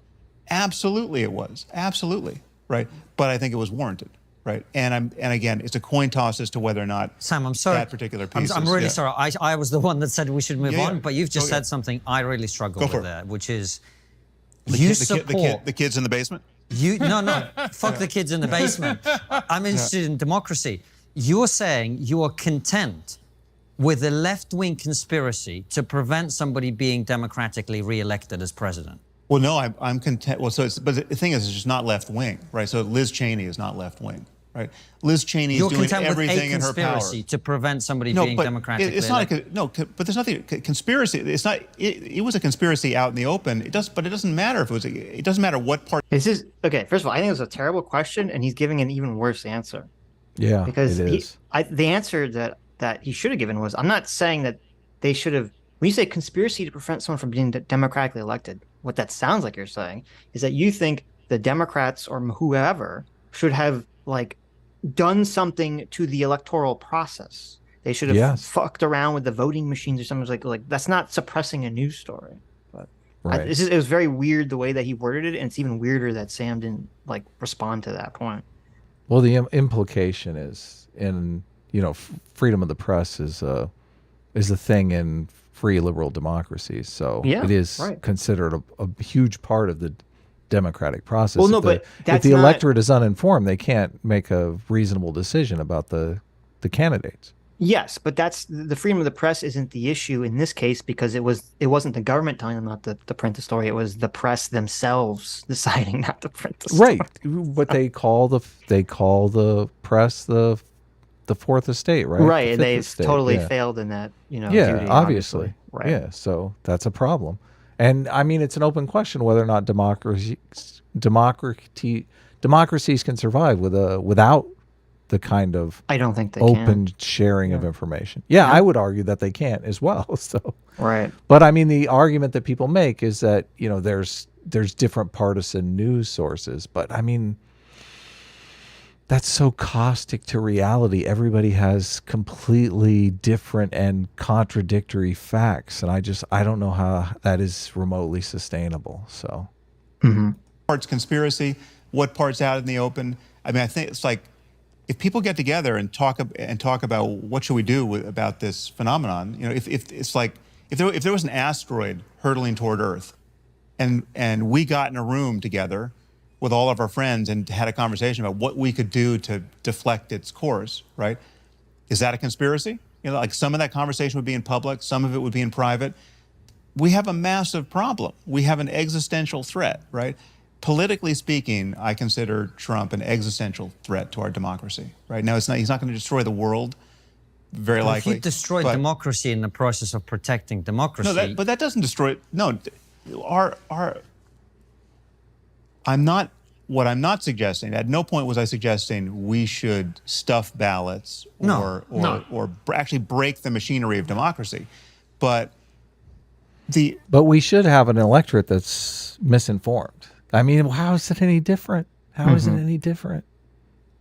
All political opinion is already... Look, this is the same as, there's a thing in medicine about informed consent. Like, you can't consent to certain procedures until you have all the information. I mean, I feel like democracy is kind of the same way. Like, Right. if they're hiding some huge thing from you and you vote for the guy, then all of a sudden you feel like, well, what happened here? Yeah. Being just completely inundated. Well, wait a minute. Did the New York Times or whomever did this? I'm assuming that they didn't know that the story was true. I'm assuming they convinced themselves that the story was fake. Oh my God.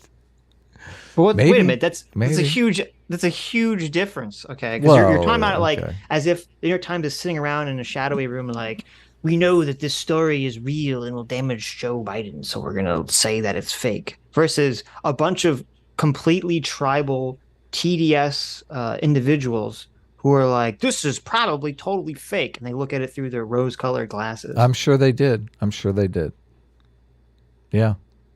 Because I have opened the 50 former intelligence leader letter, and that's what it reads like. Because they even say, we want to emphasize that we do not know if the emails provided to New York Post by Rudy Giuliani are genuine or not, and that we do not have evidence of Russian involvement. It's just that our experience makes us deeply suspicious that the Russian government played a significant role in this case. So right, no, it's just very, very silly. It would be interesting to know if that letter was a complete farce or if it was actually just driven by tribalism. That is a question I would like to know the answer to. But I think it 100% was. First of all, these were former intelligence people. Right. They weren't current intelligence people. Were there any Republicans in the mix there? Was there any? I don't know. I'd have to see who the 50 people were. But well, if I had to guess, if I had to bet, nah, I'd say it's all partisans.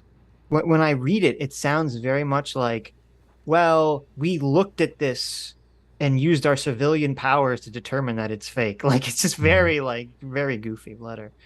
Yeah. No, it's partisan claptrap, obviously.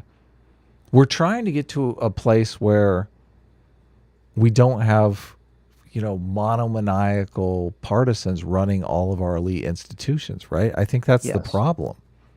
That's a giant problem. See, Sam Harris here, he's a voice for people on the left. And now he's telling them they did the right thing. It's so bad. He's contributing to the institutional decay he's complaining about. I agree that he shouldn't be saying it's the right thing to do. But I don't think Sam Harris is not the voice of anyone on the left. The left kind of hates Sam Harris. So he's kind of like in his own. Sam Harris is the voice of Sam Harris. there are people that completely agree with this sentiment and are like happy that Sam Harris is saying the quiet part out loud. No, I'm I certain of it. agree with Yeah. that. I'm just saying he like the broader left has already Sam Harris has fallen out of favor with the broader left long ago. Yeah. Well, now they love him again. I don't know. Skeptical, Maybe. but Yeah. Okay. With misinformation, biased takes, half truths, and outright lies, right? Like, and or just the amplification of bad or misleading information based on the algorithm, right? So it's already just an abattoir of opinion, right? And now the question is, what can you do with your own biases and your own to get the outcome you think is actually better, not just for yourself personally, but for the world, right? So I'm completely. This is just so antithetical to everything Sam Harris stands for. It's all opinion. I mean, there are facts in this case that are not opinion. The real thing, I guess you could say, it's antithetical to is it harkens back to his truth debate with Jordan Peterson. Because you could say, well, wait a minute. Oh, now he's taking Jordan Peterson's side. Yeah, because now he's taking the metaphorical truth side and not the objective truth side. Yeah. This is so bad.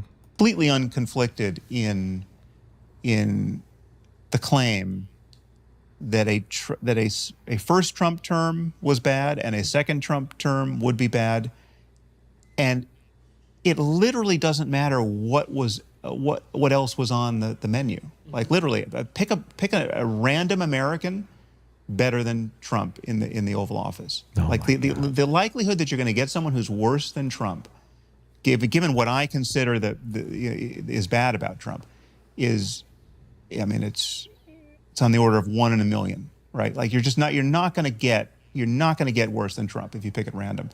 And Hillary Clinton, for all of her flaws, was not worse than Trump. Joe Biden, we could have known Joe Biden was going to just be comatose in office, not worse than Trump, right? Kamala Harris, not worse. Like it's all, and again, it's not just a marginal call. It's just these are people who are normal politicians who are so much more constrained by predictable machinery, right? There's such less of an opportunity there to destroy institutions that we have to rely on, right? With any of those people in charge, including a random person in charge, a random person who's going to be terrified at the responsibility of the office and default to expert opinion, across the board. No, Trump is an Alex Jones level figure for me, so it's analogous. Like a smaller problem is for some billionaire to buy the New York Times and give it to Alex Jones to run, right? That would be a catastrophic loss and mistake, but that's a smaller problem than getting Trump reelected. All right, wow. So here's your. Let me ask a hypothetical that is going to take all of chat's willpower not to or all of the Trump fans in chat to not melt. Okay. It's going to take all of your free will not to melt at this moment. Okay. I don't agree with what I'm about to say, but this is how I would guess Sam Harris sees things. Okay. Sam Harris probably believes that if Donald Trump was to win a second term, he would try to become president for life. Or something to that effect, have his kids be president, or whatever, to cause some sort of crazy, no, we're not going to be a democracy anymore, right? And so Sam Harris would then say, well, if that's the case, if hypothetically, if Trump gets a second term, he's going to become president for life, does that then justify the New York Times or Twitter intentionally lying to hide the Hunter Biden laptop story? Well, the question though, and this happened with January 6th, like he tried to get a second term and didn't get any buy-in. So I mean, if he's going to try to be president for life, I feel like the institutions are going to constrain him anyway. No, I agree with you. I don't think, and I make it clear, I do not think Trump wanted to be president for life or anything of that nature. I don't think so either. Right. But I'm saying if Sam Harris believes that, and he asks you that question, and he says, hypothetically, assume that he is going to be president for life if he gets a second term, is it worth the institutions to basically lie or cheat to prevent that? If we know that he is going to get institutional buy-in behind him and he is going to like surreptitiously get a third Right. term, yes, definitely. Yeah. Okay. See, I and totally that's, agree. Right.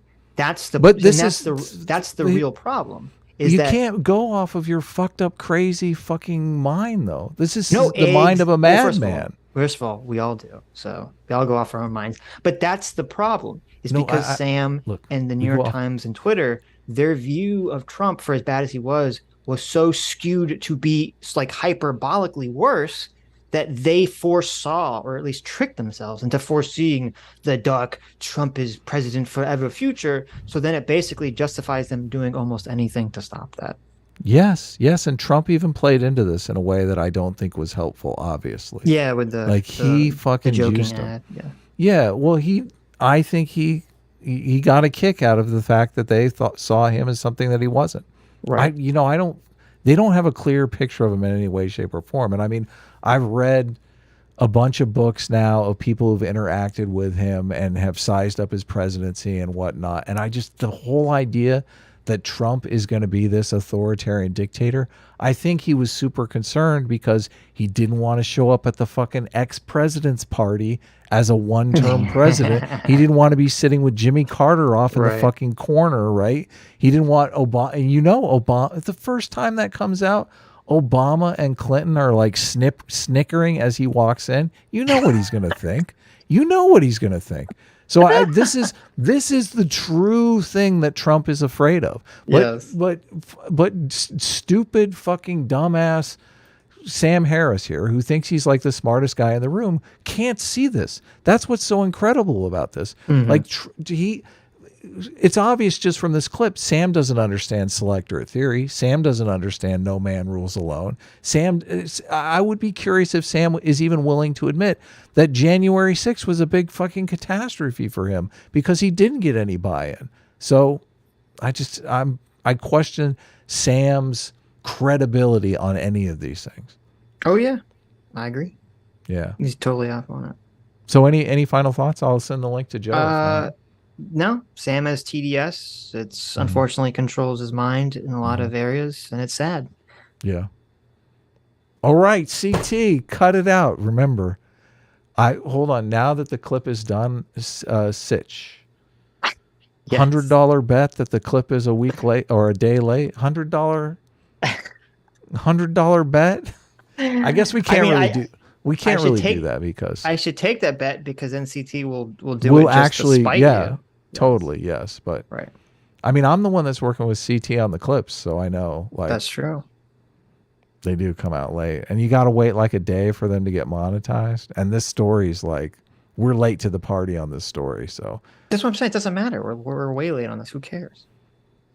yeah. But a day sooner. I saw Okay. Doomer in the chat like it doesn't matter. Like remember us arguing with Doomer about how The, about algorithm, the yeah. algorithm? Yeah, Right. it does matter, Doomer, and I can explain it to you if you like. Let me finish the sentence. I'll explain to you why it does matter. Like the difference between getting the clip out on Wednesday or getting the clip out on Thursday could be the difference between 20,000 views. Yeah, It if you're really talking about could. a breaking news story or a news story, of course. Of Right. course. Yeah. Yes. Of course. Well, anyways, I mean, you don't play around in the account a lot with the views and stuff like that. no, but So- I know, obviously know that that's 100% true. But it does fall off. It doesn't fall off all at once. Like Sam Harris could come out. We could get lucky. Sam Harris could come out and say something completely dumb tomorrow, trying to fucking get this off his back.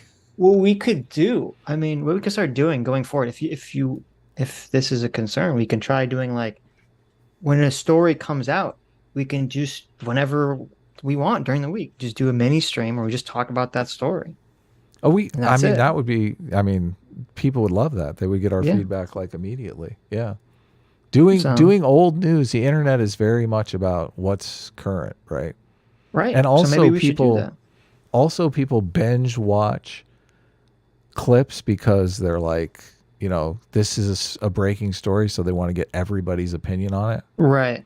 So when you're late to the game, everyone's like, "Oh, True. this is old news. Who gives So a maybe fuck we what should start they doing think?" that. If there's some new story that's exciting, I was talking about, we'll do like a one and a half hour It'll stream. be tough for Talk me about but it. Well, we could do it talk. whenever you get home. We can do it the next day, whenever you want. Sure, Okay. maybe we'll see. Anyways, I wish I had eyes on the chat when I saw a couple of you guys were saying like, "Mommy and Daddy are fighting." Don't you? You guys don't have friends that you fight with? This is so normal with we're all not of my friends to the chat. We're their mother and father. Okay. with all my. And you're I mean, obviously the mother, and I'm obviously the father. Do you have any? I mean, we were fighting like cats and dogs there. Do you have any other friends that you do that with? Like, I have so many friends that I do that with. Really? Of course. About what? Just whatever. Fucking, you know, whether or not the Matrix was good.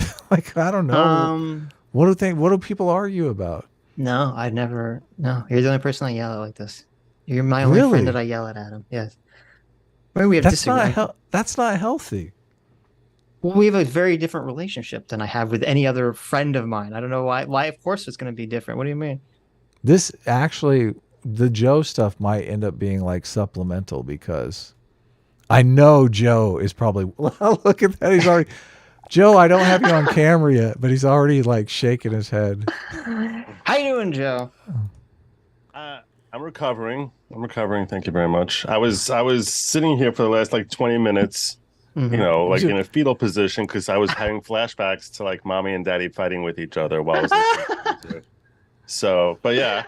Nice. No, but I mean, you better. probably had a much different take than either of us on what we were talking about too. So I am curious what your take is on that.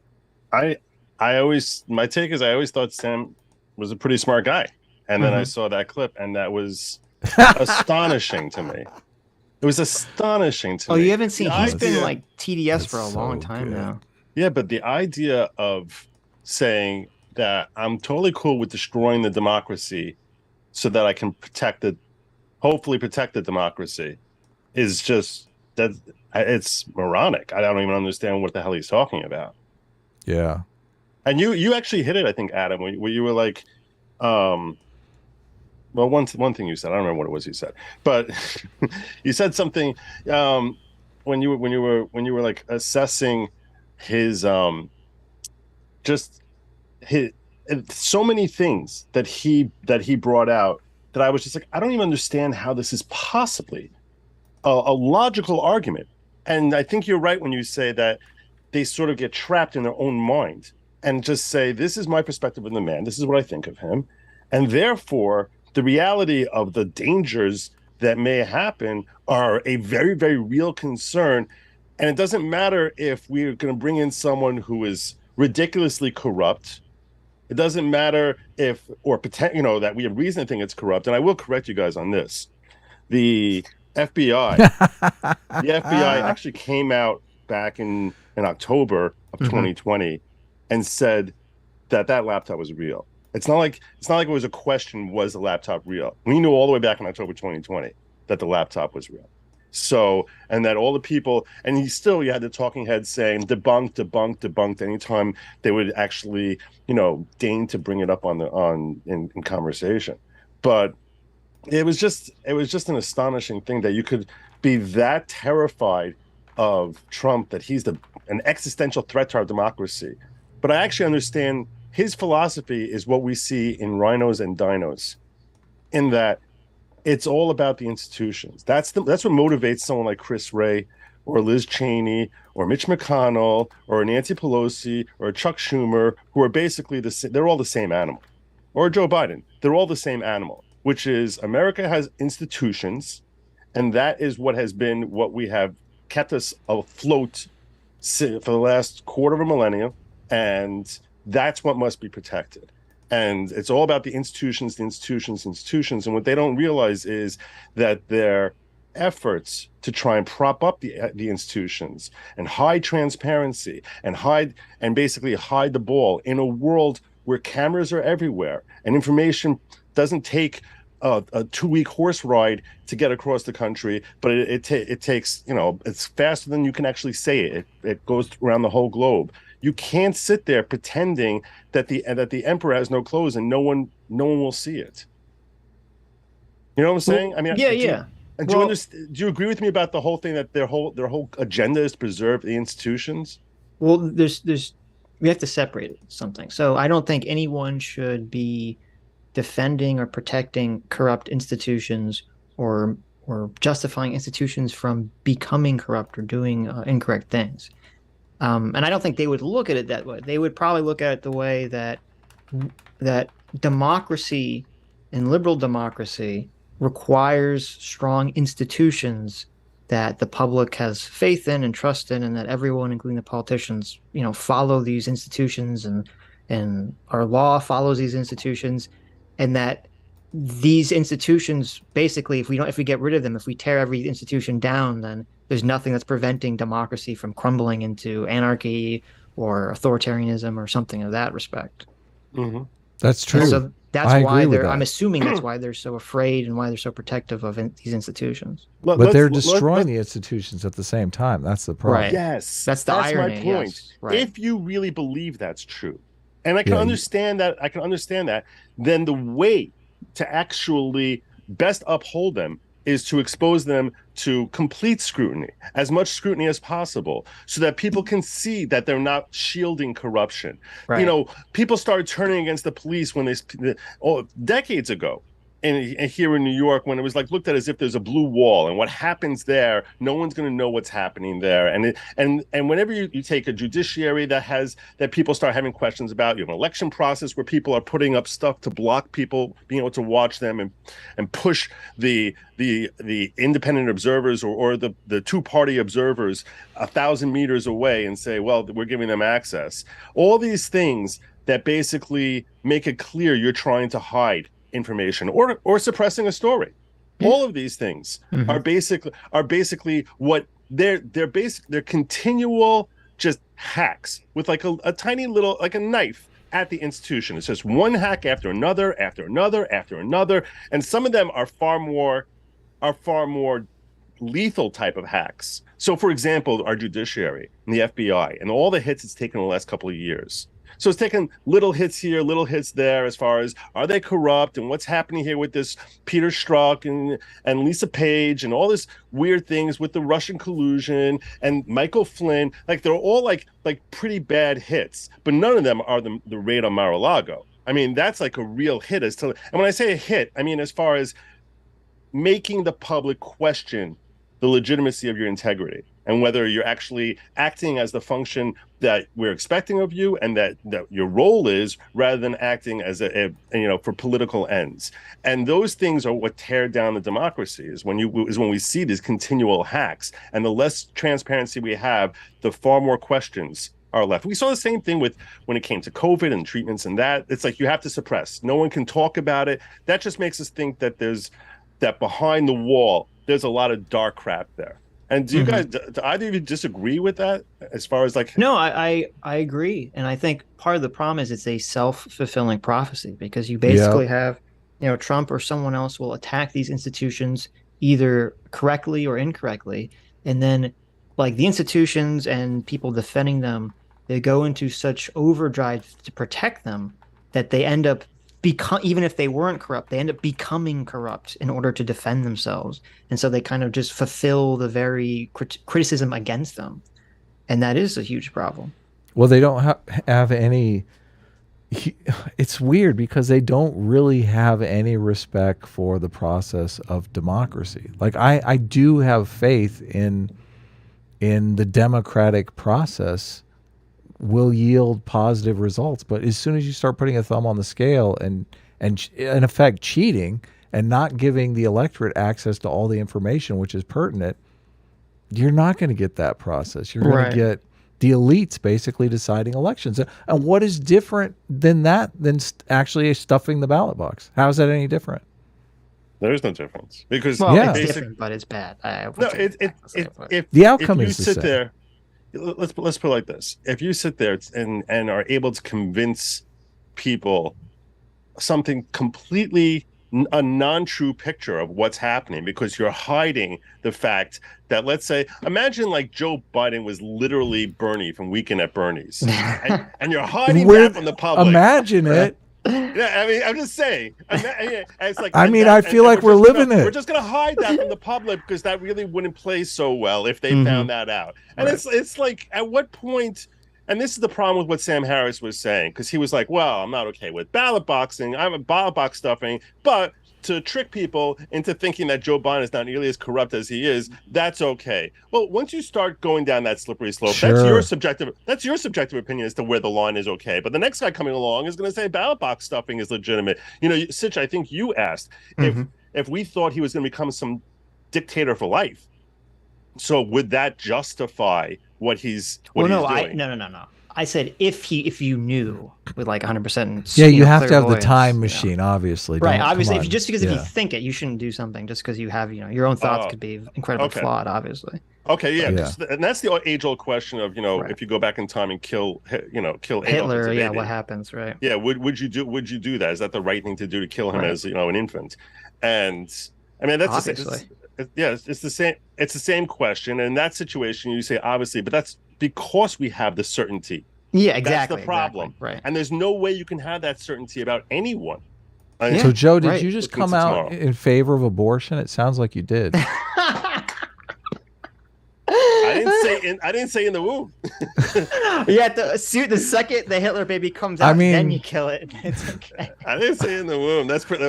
Well done, Adam. Okay. I appreciate that. I feel like really we good. got him. I feel like got him. Ladies and gentlemen, we got him. So wait, what do I you think Sitch just agreed with me that since you don't know the future for these babies, you should never abort them. That's like you could be killing the next Gandhi. Well, or you could be killing the next Hitler. Because he thinks they'd be next Hitler. I agree. That's but Sitch, you just said if you don't know the future, then you can't do it. It's only when you know the future. I've never made an argument. I don't think you should start aborting babies because they could potentially become Hitlers. Like that was never like a pro-choice argument I've made. So we have to. First of all, what are we going to talk about? I feel like we could debate around. There were two maybe things, the Mar-a-Lago raid / investigation, however you want to frame it. But we all have a tendency to filibuster a little bit. So I just want to say, let's not do that. Let's get some actual back and forth going here. And we were going to talk about the origin of the elephant meme, the elephant rider meme. We're not going to do that when Joe's on. Well, I think it might be interesting because I'm not sure if Joe knows that meme or what his opinion of the meme is, and I'm curious. I think that would be might be interesting. Can you pull it up? Well, do you want to start there? Or you want to go so? I don't know we have this. I don't know what you're talking about. So a lot of people talk when people get emotional or triggered. They talk about the elephant, and there's this metaphor that Jonathan Haidt has put forward. That the mind is like an elephant and a rider, and the elephant is the unconscious processes in the brain, and the rider is the conscious, logical part of the brain, right? But he chose an elephant and a rider instead of like a horse and a rider because he wants to make it very clear that when you're riding an elephant, the elephant is very much in control. Okay, you might think that you're directing the elephant, but the elephant is going to go where it wants to go. So he's using this to make the impression that our unconscious emotional and emotional is really not the word. A better word is intuition. Like our intuition about things is really driving our thinking. And then the writer, he even goes as far as saying the writer is even more not like a writer, but more like a press secretary that is just always there to justify whatever the elephant wants to do. So sometimes the rider can direct the elephant, but most of the time it's just the rider rationalizing why the elephant is here or there or going wherever it's going. So that's the reason why I wanted to talk about this, and we should clip this out, is a lot of people are simplifying this to anybody getting triggered or emotional as, their elephant is rampaging, they say. But I don't think they really make the connection. Like it's more nuance in that. So obviously I see you kind of mulling over your thoughts on this. So I'm assuming you haven't heard it, Joe. I had not heard that before. Okay. But I'll tell you, I think for some people it's an elephant. For others, it's a horse. Well, and for others, it's a puppy. Well, no, let's not change the metaphor, okay? No, but that's important, because what Joe is saying is that he thinks people have control over their elephants. Sure. That's why it's a horse. That's why it's a puppy. And I think maybe some people do. I just think it's such a small number of people, and it's never 100% of the time. It's like there's certain topics that people can control their intuitions and their emotions. But yeah. So does Sam Harris have a puppy, or does he have an elephant? Well, which way? An elephant. But which way are you leaning on Sam Harris? I think it's probably a horse. No, really? I think Sam Harris is all elephant. I think interesting. He's completely being driven by TDS. Like, oh no, in 100%. Yeah. So that's the thing. That's the thing about the analogy. Yes. Obviously, something that's more you are more invested in, you're going to be less apt to move. So let me a little bit more just, and then we'll hopefully we can get a dialogue going on this. So he also says, and this relates to his idea of moral psychology. The first rule of moral psychology is intuitions come first and strategic reasoning second. So he's basically using the elephant rider metaphor to say that our gut intuitions, what the elephant wants, the elephant leans right, we tend to want to go right. The elephant leans left, we want to go left.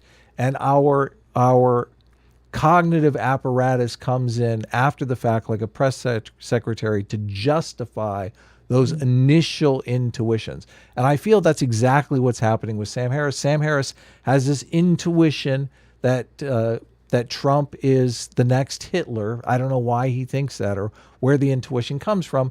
And he uses all of his brain power, which I think we all agree Sam Harris is a very smart person, to rationalize this thing that I don't think any of us believe, but he believes. So that's another aspect to it. Which only goes to say, assuming you're correct, which I think in his case it's not an elephant, it's more like, I don't know, Triceratops. It's a T-Rex. in the Trump case, definitely, yes. Yeah, when it comes to Sam Harris and Trump, it's a T-Rex. So what I would say is, if he's only saying that this is okay, and but further would not be okay, because this is what he knows happened. But assuming that we're all correct in this perspective, if he would learn definitively that ballot boxes were stuffed in order to give Biden the win. I'm not saying that because we're on YouTube, and that's definitely not anything a claim I'm making or anything like that. All our elections are perfect. That didn't happen though, right, Joe? We all agree that didn't happen, right? So if something like that had happened, right, and was definitively proven, he would say that was okay, and his brain would find a way to rationalize that action, right? And yeah, so we're on the same page as far as that. So he's completely being driven by the elephant, and the rider is just rationalizing everything. But the thing is, and this is why I feel like this is such a powerful metaphor, because it really, I mean, in my life, it gives me a lot more humility when I'm thinking about these things. I often think, what piece of evidence would convince me that I'm wrong in this situation, because I want to keep that in mind. And I don't necessarily know. Like, I don't know why Sam Harris has had that intuition about Trump. I don't know what it is. He just doesn't like the way he looks, or I don't know. I mean, the Trump University thing, I mean, it's that was such a weird thing to pick up on. It's bad, right. Yeah, but it's like a used car salesman bad. He should have gone with the impeachment thing. The impeachment, the Victor 1.0. Yeah. That the first time the world ever heard the name Zelensky. So yeah, he should have, and maybe the Trump, maybe he signed up for Trump University. I don't know. Like, why go there? Why go there? Because as if that's the worst thing anyone ever did. You're right. That's I bet hilarious. that's it. That's why he's like, fucking, I got scammed by Trump, motherfucker. 10 Maybe years that's why he ago, hates him 20 so years much. ago, yeah. So But Sitch, I'll tell you this. This is what bothers me about that analogy. If I could just interject for a second. Yes, What bothers please. me is I think it invites people to say you're a slave to your intuition, emotion, and your intellect has It no 100% power over does, that. yes. And that's a terrible. That's the point. I think that's perhaps Sam Haidt, as you said, was the guy's Jonathan name? Haidt. Jonathan Haidt, I think yeah. Jonathan Haidt, perhaps his reason, his own elephant, is basically pushing to saying, if I say this, in that case, now anyone is justified for basically giving into their base nature at any time. And I think that that's a ridiculous perspective. Oh, because that's I think not. that, Yeah, that's a bad read of Haidt. Haidt backs all this up I'm not with. familiar with Jonathan Haidt. So Well, no, but Go ahead, hold Sitch. on. I was gonna say the point of the analogy isn't to justify the behavior. I mean, no one should justify anyone behaving that way. It's just to be like, this is the way that most people act. So you, as an individual, should be aware of it, so that you can try to temper your own elephant. yeah, Now, I think obviously that's how you two take it. No, because you're right. both engaging in critical thought all the time. But we're Yes. living in an environment where the world is being trained not to engage in critical thought and trying to be dumbed down as much as possible. So I believe you gentlemen are far more in the exception camp Thank you. than the vast majority of the world. One of the reasons I come on your show, even though you say some insane stuff sometimes, is because I think you engage in critical thought. And I respect that. I think. But the metaphor is immensely helpful for us. Well, for me to do that. Like if Right. before I understood that this was the way the mind worked, I had a lot of hubris about my logical thinking skills that I Right. don't think were actually accurate to my behavior. And kind of in a Jordan Petersonian way, when you start stepping outside of yourself and kind of watching your behavior as an impartial observer, you start noticing, oh yeah, I am driven a lot with my intuition. And I think a lot of people go their entire lives and never even think, what piece of evidence would convince me this was wrong? Like they can't even confront that question. I think it's important to distinguish also perhaps between intuition and appetite. Between because to me, intuition, my take on intuition, I don't think there's such a thing as, I think gut instinct is a very, very, it's a learned thing. We tend to see someone give an expression and we draw a certain immediate reaction to it. And even someone we never met before. And it's because at some point in our life, we probably aren't cognizant aware, but etched in your brain somewhere, that look someone gave you reminds you of someone else who gave you that same look, and you had a Right. positive or negative Sure. experience with it. Sure. And now your gut is telling you this is terrible or this is great or anywhere in between. And that's what I think gut instinct is. So I'm a very big believer in trusting what your gut reaction is when you're trying to assess a situation or individuals, because that it's not just nothing, that's experience. It's a subconscious experience that's talking to you. So that I'm more okay with people sort of, allowing that to be their elephant, so to speak, than it's just like, well, I have a real appetite for money or sex or anything else or drugs, and therefore I'm a slave to that hunger, and therefore, I what am I supposed to do? I'm just a rider on this elephant or T-Rex. Well, you do describe it correctly. The gut intuition, the gut instinct, all that stuff is the elephant. Yeah. So we're definitely talking about the same thing. Right. Well, there's one other element, is that the reason Haidt uses the word intuition is because he believes that humans basically have 5 or 6 or possibly 7 moral foundations that basically you could, in the way that he does it, he kind of breaks up there's these various moral foundations that people have.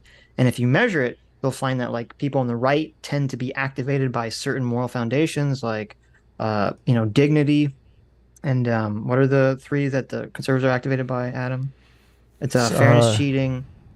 Fairness, cheating, liberty, order, oppression. subjugation. Yeah, fairness. Oh, I said fairness, cheating. I'm not sure. Who cares? Well, whatever. There's various things that trigger the rights. Loyalty, betrayal. That's loyalty, the big betrayal. one Yeah. There's various things that trigger the right's morality, but it doesn't really trigger the left's morality at all. And there's various things that trigger the left's morality that don't necessarily trigger the right's morality. Like and what? So, what are the ones that trigger the left's morality? So here, I'll look it up. Bring up the chart. Yeah. So the main thing that triggers the left is care harm. They're almost entirely fixated around care harm. In this care harm foundation, that that there's are you creating harm on other people? We have to make sure that you're not harming anyone. That's like the main thing that the left is being bothered by, and the left doesn't really care about loyalty, really at all, which maybe explains a lot. and it's kind of why when you see like this is why you two fight so quickly. So there you go. Well, there you go. But we do. No, I think we do have a strong loyalty foundation. Obviously, right. I know I do. I very do. So it's care, harm, fairness, cheating, loyalty, betrayal, authority, subversion, sanctity, degradation, and liberty, oppression. Right. So yeah, all of these, like the left doesn't care about sanctity, degradation at all. Right. Like even remotely. And so that's why you'll have you look at campaign ads for the left and the right, and they're just so different. It's because they're triggering completely different moral foundations, and they're triggering completely different things. And that's why often, if someone's on the right is trying to convince someone on the left, it's like they're talking to a wall, and then the vice versa is true. If someone on the left trying to convince someone on the right, they're talking to a wall, because both people are trying to convince the other side using the moral foundations that work for them, not realizing that the other person is not persuaded by these talking points at all. So is me saying, how can you possibly think this is fair? And the person on the left saying, don't you care about what's going to happen, though? Don't you care about the impact that's going to have on people if you're going to be so strict? Fairness, cheating is interesting because there's a lot of overlap between left and right. And this was actually one of the reasons that I thought Trump was going to win the election, because I thought Trump always frames everything in terms of fairness, cheating, which is very smart because it does tend to appeal to the widest, broadest swath of people.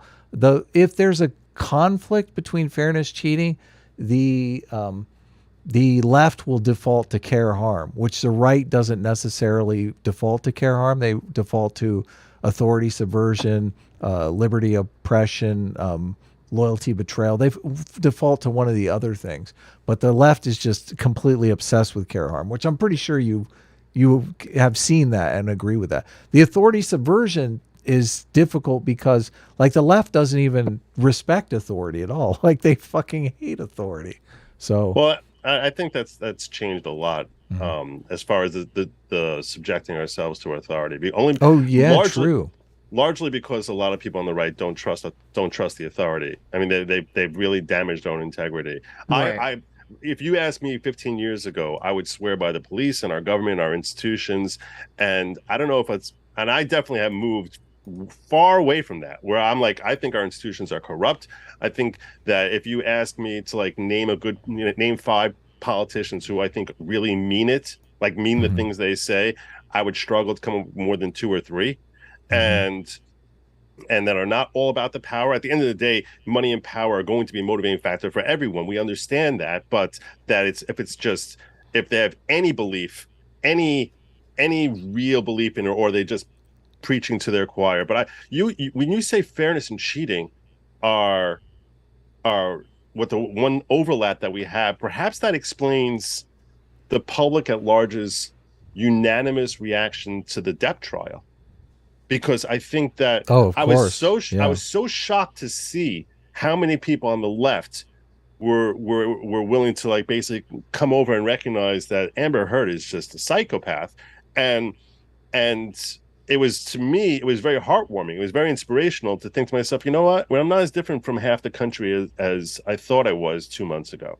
I think that, nice. We're a lot more similar than and I've changed the messaging on my show as a result of this. I have a much more diverse audience now, and my audience, and I know that I have some people who despise Trump in my audience, which I didn't have 10 of those before the Depp trial, and my objective has been to sort of help bridge this gap so that people can understand that this is my thinking. I'm not going to hide who I am. I'm not going to try and sell it somewhere else, but I try and express it in a way that rather than making it more rah-rah cheerleader, but it's more a matter of like, look, this is why I came here. And if you disagree with me on any topic at all, I'm fine with hearing your position, and we'll have this dialogue back and forth, and I'll have that with my audience, and I'll have it sort of like the kind of conversations I have with you, because it's an opportunity, because I realize it's not half the country. That's what the media wants us to believe, that the other half is evil. Whether you're following the right side, you're following Fox, which is not really that right anymore,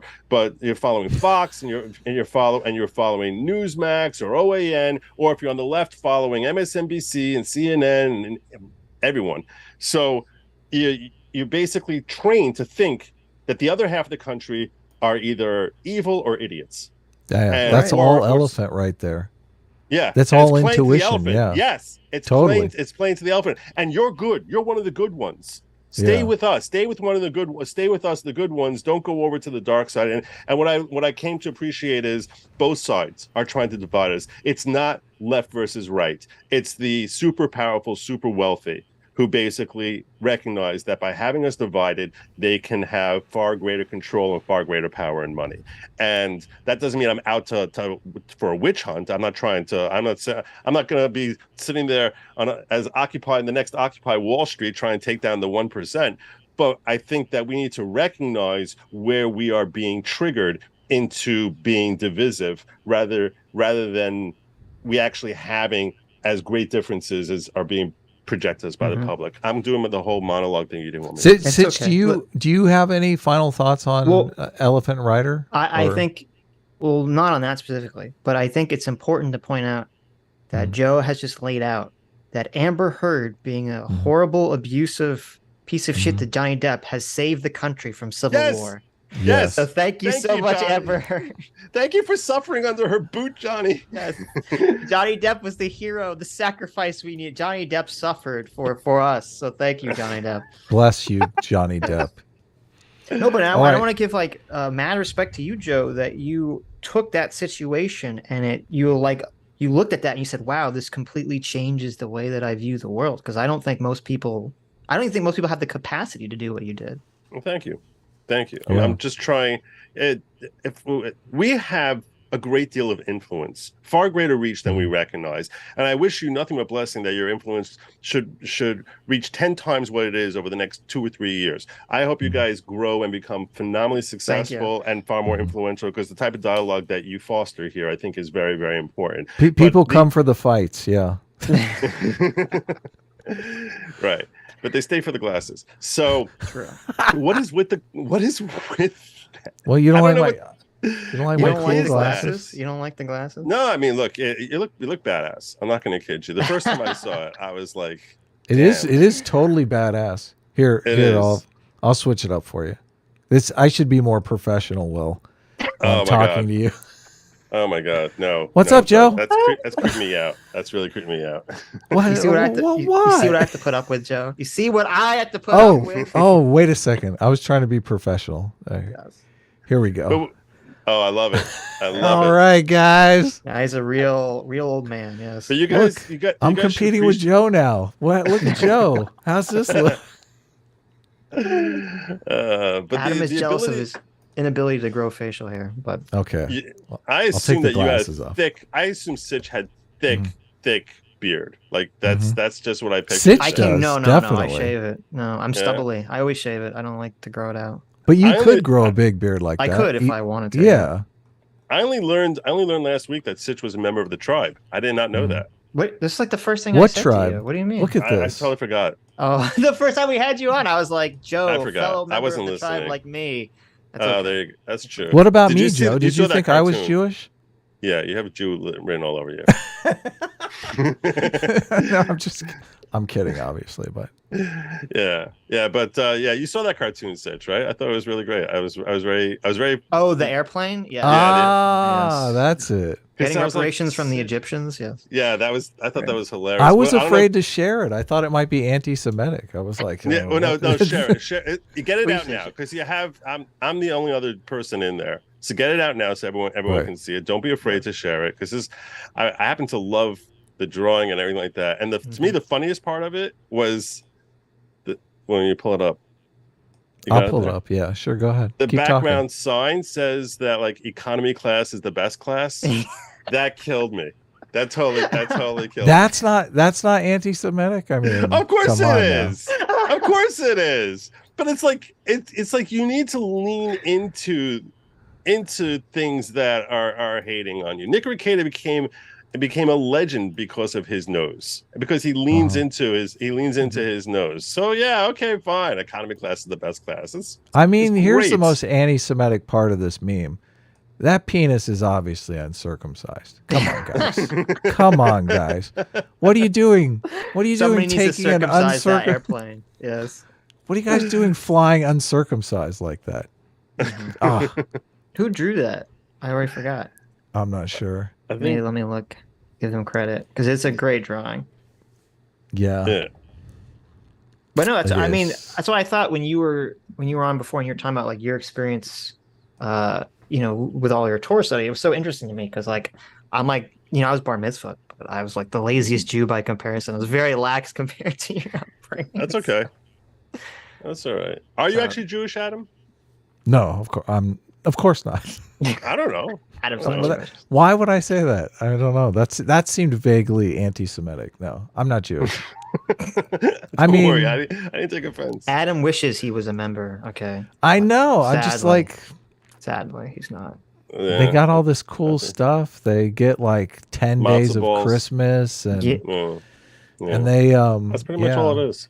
They march around telling everyone how they're the chosen people. I mean, that's kind of based. Yeah, that's all I ever say. It's like every fifth sentence of mine is chosen Right. people. Woohoo!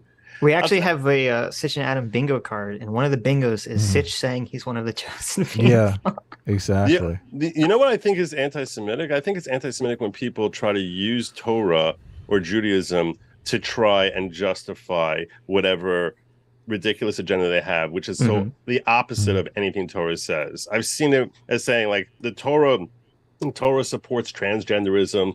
We're talking about filing, which is crap. It's like the way they take texts that were written in Hebrew 2,000 years ago and just slightly mistranslate really important words to basically pretend that it's saying something that it doesn't. There was even a claim that after the Dobbs decision came out, there was even a claim that the Torah is that this is a violation of your First Amendment rights because a woman needs to have a right to abortion under Torah law. And I'm like, okay, this is so messed up. This is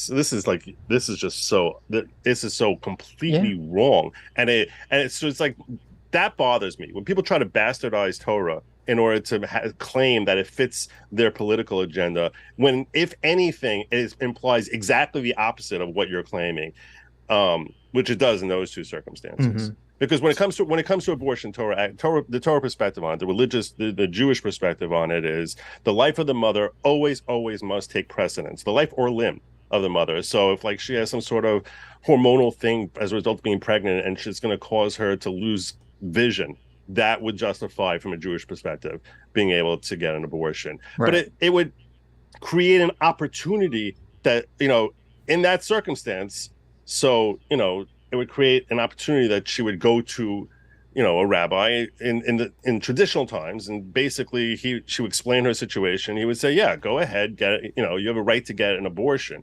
But as far as it being mandatory that you must get an abortion, right. I guess if you're saving her life, yeah, that her life comes first. We care about the life of the mother. That takes priority. But to claim that but every state in the country, and I mean every state in the country, says that a woman can get an abortion to protect her own life. I mean, and that's what made the whole claim so disingenuous. Because even 50 years ago, before Roe, every state in the country recognized we're not going to risk them. God forbid, why are we stupid and going to risk a woman's life over a pregnancy? That's insane.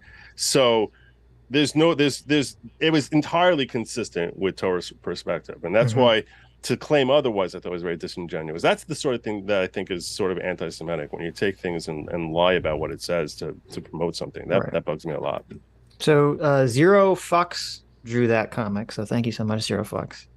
Yes. But no, I read some article, and you probably know this better than me, That was they quoted some passage from the Torah about how if a pregnant woman is like attacked or injured, is punched.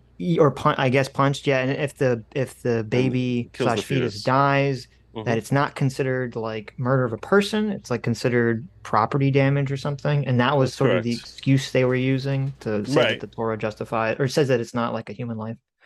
Right. Okay. I understand that. There's actually a dispute between two great, brilliant scholars from 1,000 years ago. One named Rashi, the other named Rambam, as to whether or not it's considered a full human life or not.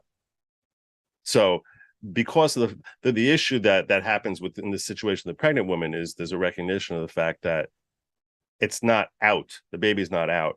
But these two scholars, basically, one says that it doesn't have a complete soul, and accordingly, it's not a complete human. And the other says that, yeah, I think that was Rashi's position and Rambam, and they're both very, very, very highly respected rabbinic authorities. Like no rabbi in the last 500 years would ever argue with their position on anything.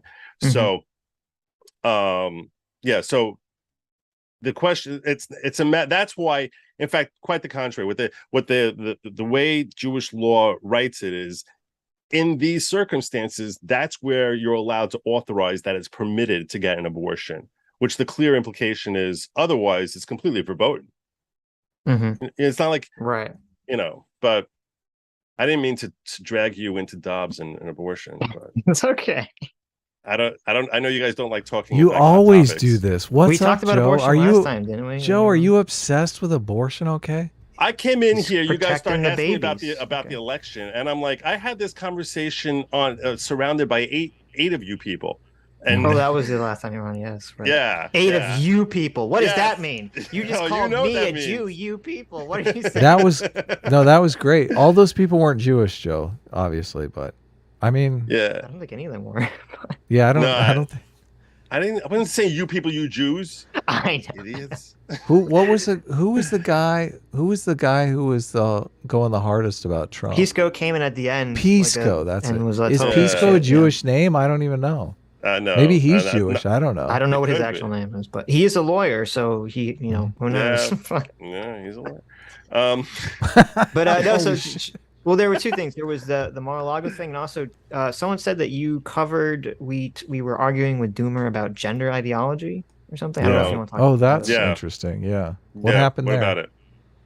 I don't know. What was your opinion on the gender ideology conversation?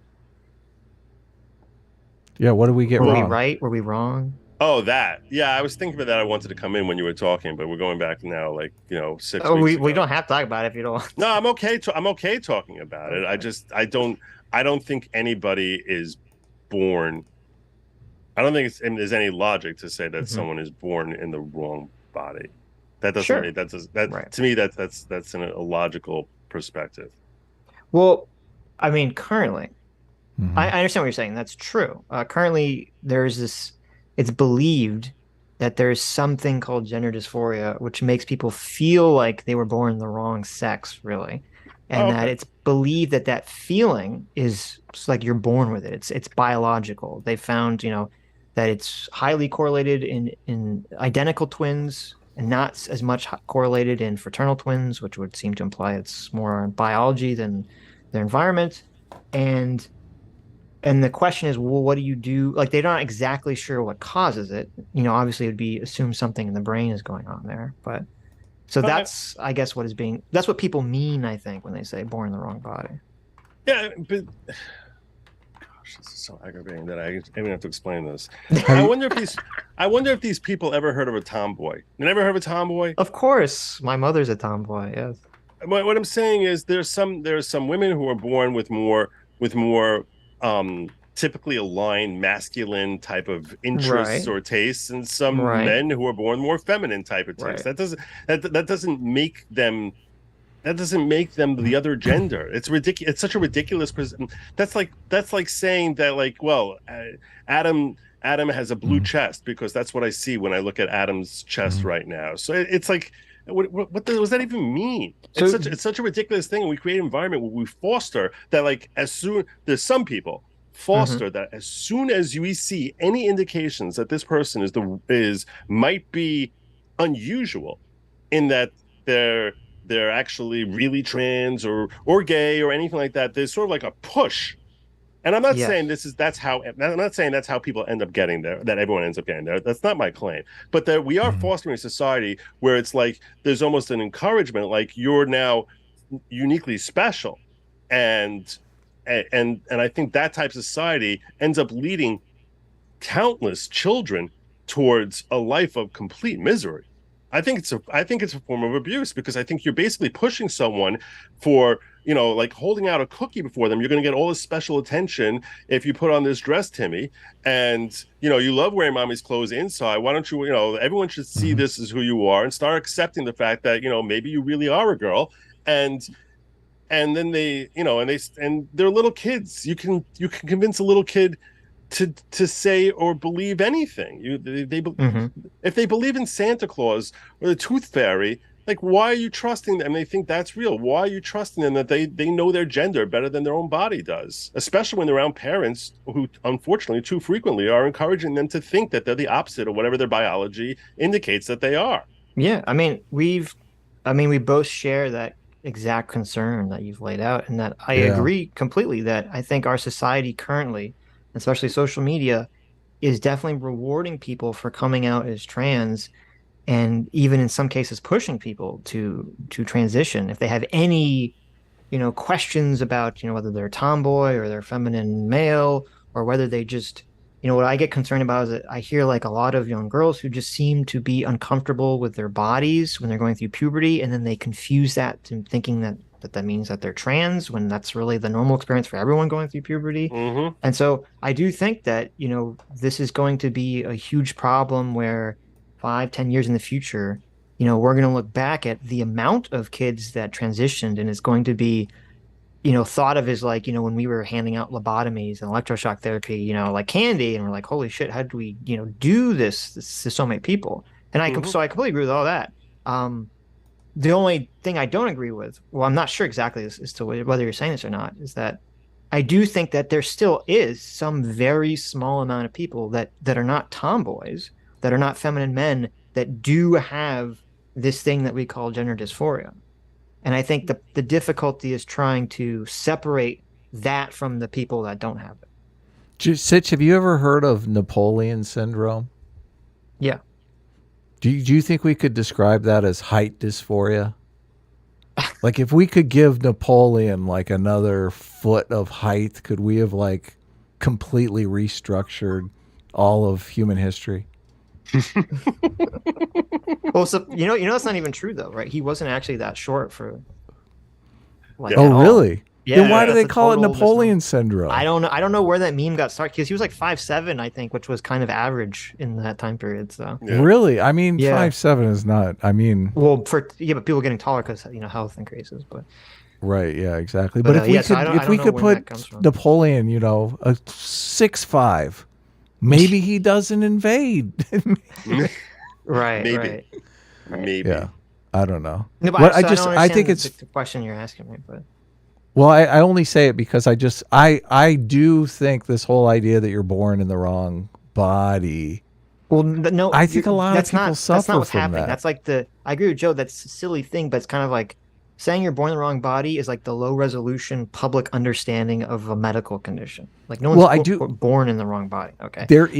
And obviously, as I've said, if they understood what caused gender dysphoria and they could give you like a pill that would fix it, that would be more ideal than transitioning. But we have people saying that they wouldn't want to take that pill. I mean, people are coming for. But of course, someone's going to say that. They're going to say that until the pill's available, right? Mm-hmm. That's just a common way, because no one wants to like transition and then think, oh, there was a much easier road for me to take, right? Right. Yeah, I got that. So I guess it sounds like Joe's saying he doesn't think gender dysphoria at all exists in anyone. I don't know what you mean. I don't know what you mean when you say it exists. Does it like exist that there some people have a mindset like that, or do I think that the way we approach it is bizarre and damaging? There's a very small amount of people who are born with something in their brain that makes them believe that they should have female or male body parts, and that feeling is so strong that it makes them suicidal if they don't have those body parts. You mean like 3 people on the globe, or you mean like is point 0.3 Well, it's like percent? it's 0.01%, which is more than 3 people, obviously. No, but it's still very that's low. what I'm saying. No, but Right. that's what I'm saying. Yeah. Because why is there more people who believe that born like that? Mhm. When you say literally, like they come out of the womb before their tush gets slapped by the doctor, that they're born that way. Right. Why are there more people who are born that way than people who actually believe that they're a horse? Well, because that would depend on the mechanism that causes the problem. Like one theory is that there's a part in your brain that has to do with self-awareness and recognizing yourself in a mirror. And if that part is damaged, then maybe like that your inability to see yourself for whatever reason could get confused, and you start thinking that you're seeing, your mental map doesn't line up with what your brain perceives, and that causes you distress. So that wouldn't be born that way. That would be an environmental type of thing that happens along the way. No, like you'd like be born maybe with the they defect see in women. your brain. Maybe a boy seeing women and saying like that's what I'm more like than being male. Well, no, so it would be like there's basically there's a defect, to use a word that some people will not like. There's a defect in the brain that would cause an opening that maybe some environmental thing would then confuse the person, right? Because like the thing that's weird is that for fraternal twins, I believe the numbers offhand for fraternal twins, if one of them has gender dysphoria, the chances that the other twin has gender dysphoria is like 2% or something, which is still much higher than the general population. But if it's an identical twin, the chances that they'll both have gender dysphoria is like 40%, which is significantly higher. But it's not 100%. So it means that there's something going on there biological, but obviously there is something, else going on there, because otherwise it would be 100% if they were identical. How do you come to that conclusion that there's something going on biological rather than them both being raised in the same environment? Because why wouldn't fraternal twins have the same rate then? So you're saying the disparity between fraternal and identical, implying that fraternal twins of the same sex, by the way, too. Well, I don't know enough about the environmental factors that relate to identical twins as far as how they relate to each other. I mean, when we see identical twins, I know a pair of identical twins. I'm not even sure if they're still alive, who literally would, they were like in their, I don't know, 60s, 70s, neither of them married, constantly like dressing the same. I mean, just bizarre, and doing everything together, and everyone was convinced that they're gonna drop dead within 5 minutes of each other because they're part of each other's existence. So I think that might happen with identical twins far more than with fraternal twins, because just because you popped out of the womb the same time as someone but don't look like them, not constantly compared to that person. So I think that your experiences are very different. That's definitely very possible. They've also, now just for birthing, I mean, they do brain scans and they find that, people that have gender dysphoria or who are trans, even before they take hormones, their brain is more like a quote unquote the brain of the other sex. So there definitely seems to be something happening there on a biological level. So wait, that's fraternal twins. No. If putting the twins thing aside, if someone thinks they have gender dysphoria, or a doctor says that they do have gender dysphoria, and they do a brain scan of them, if it's a male, they'll say, hey, your brain reads more like a female brain in the brain scan machine. The phenomenon is real. A biological factor, There's a phenomenon that's real, but we don't necessarily know what exactly causes it. Right? And how many people are mimicking the phenomenon just because it's cool.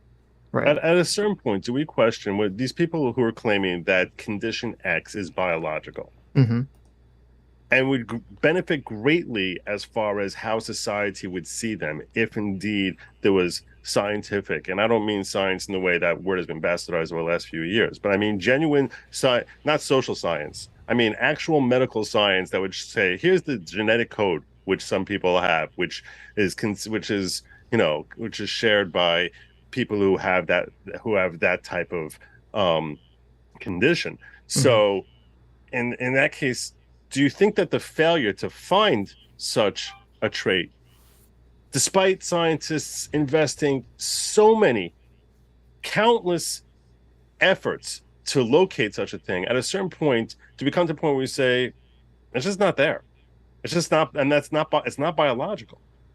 Or are you asking me hypothetically, or are you saying that I'm they asking you haven't at found what it? point the fact that it's never been found. The fact that it's never been found. I mean, at what point we haven't been found today? Let's assume that 20 years from now it's still not found. 50 years, 100 years You're from saying now. the At The gender what point do we cause? dysphoria say? gene, right? At what point do we say it's not biological? Because if it were, scientists certainly would have unearthed the biology, the medicine behind it that explains that, or the genetics behind it that shows us that that's actually a biological result, not something that's environmental. What does it matter if it's biological or cultural? Why does that make a difference? Well, no, it matters greatly. Why? Because if Look it's at the just two of you. cultural or environmental, then then it's the same thing with like being gay. If it's just cultural or environmental, then you could have conversion therapy, because you could just convert someone with psychological means into being something else. Right. If it's Okay. biological, you Can can't you really? convert I mean- someone into. So it's a huge difference. But to answer Joe's question, I mean, first of all, they've already, as I said, they have the brain scans that show that there is already a difference. Now, what exactly? Because I think if they do brain scans for a lot of gay people, it's similar too. So what exactly causes the difference? They don't have that exact thing yet, and I don't know if I could give you like a time scale of, well, if they haven't found it in 20 years then it doesn't exist. I wouldn't be comfortable giving out any date like that. they already have Internalized physical homophobia. evidence. That's what creates it.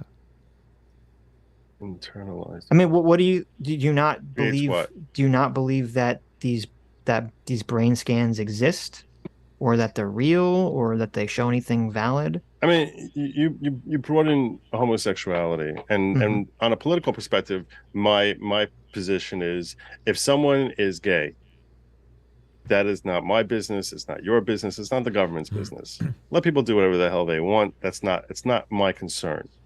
When Adam's asking here, what's the difference whether it's biological or not, or whether it's environmental. Well, in that case, I think that perhaps there is no difference, but other than the fact that when someone says born this way, then it ends the argument. It ends the discussion.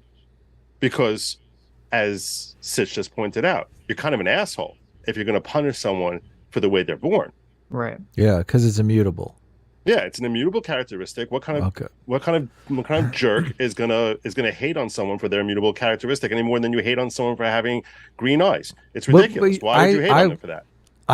Obviously religion is cultural too, but I think you're equally an asshole if you're like trying to talk someone out of their religion. So I mean, Yeah, it's a Okay, little different. but that's your like, take. that's why I'm saying, like, what's really the that's- difference? I mean, Well, that's your take. obviously Adam, leftists are right now trying to indoctrinate our children into some crazy gender ideology. I don't think they're right either, Well, but wait a even if it minute. is just cultural. Adam, do you think you watched that documentary on the weird Mormon cults?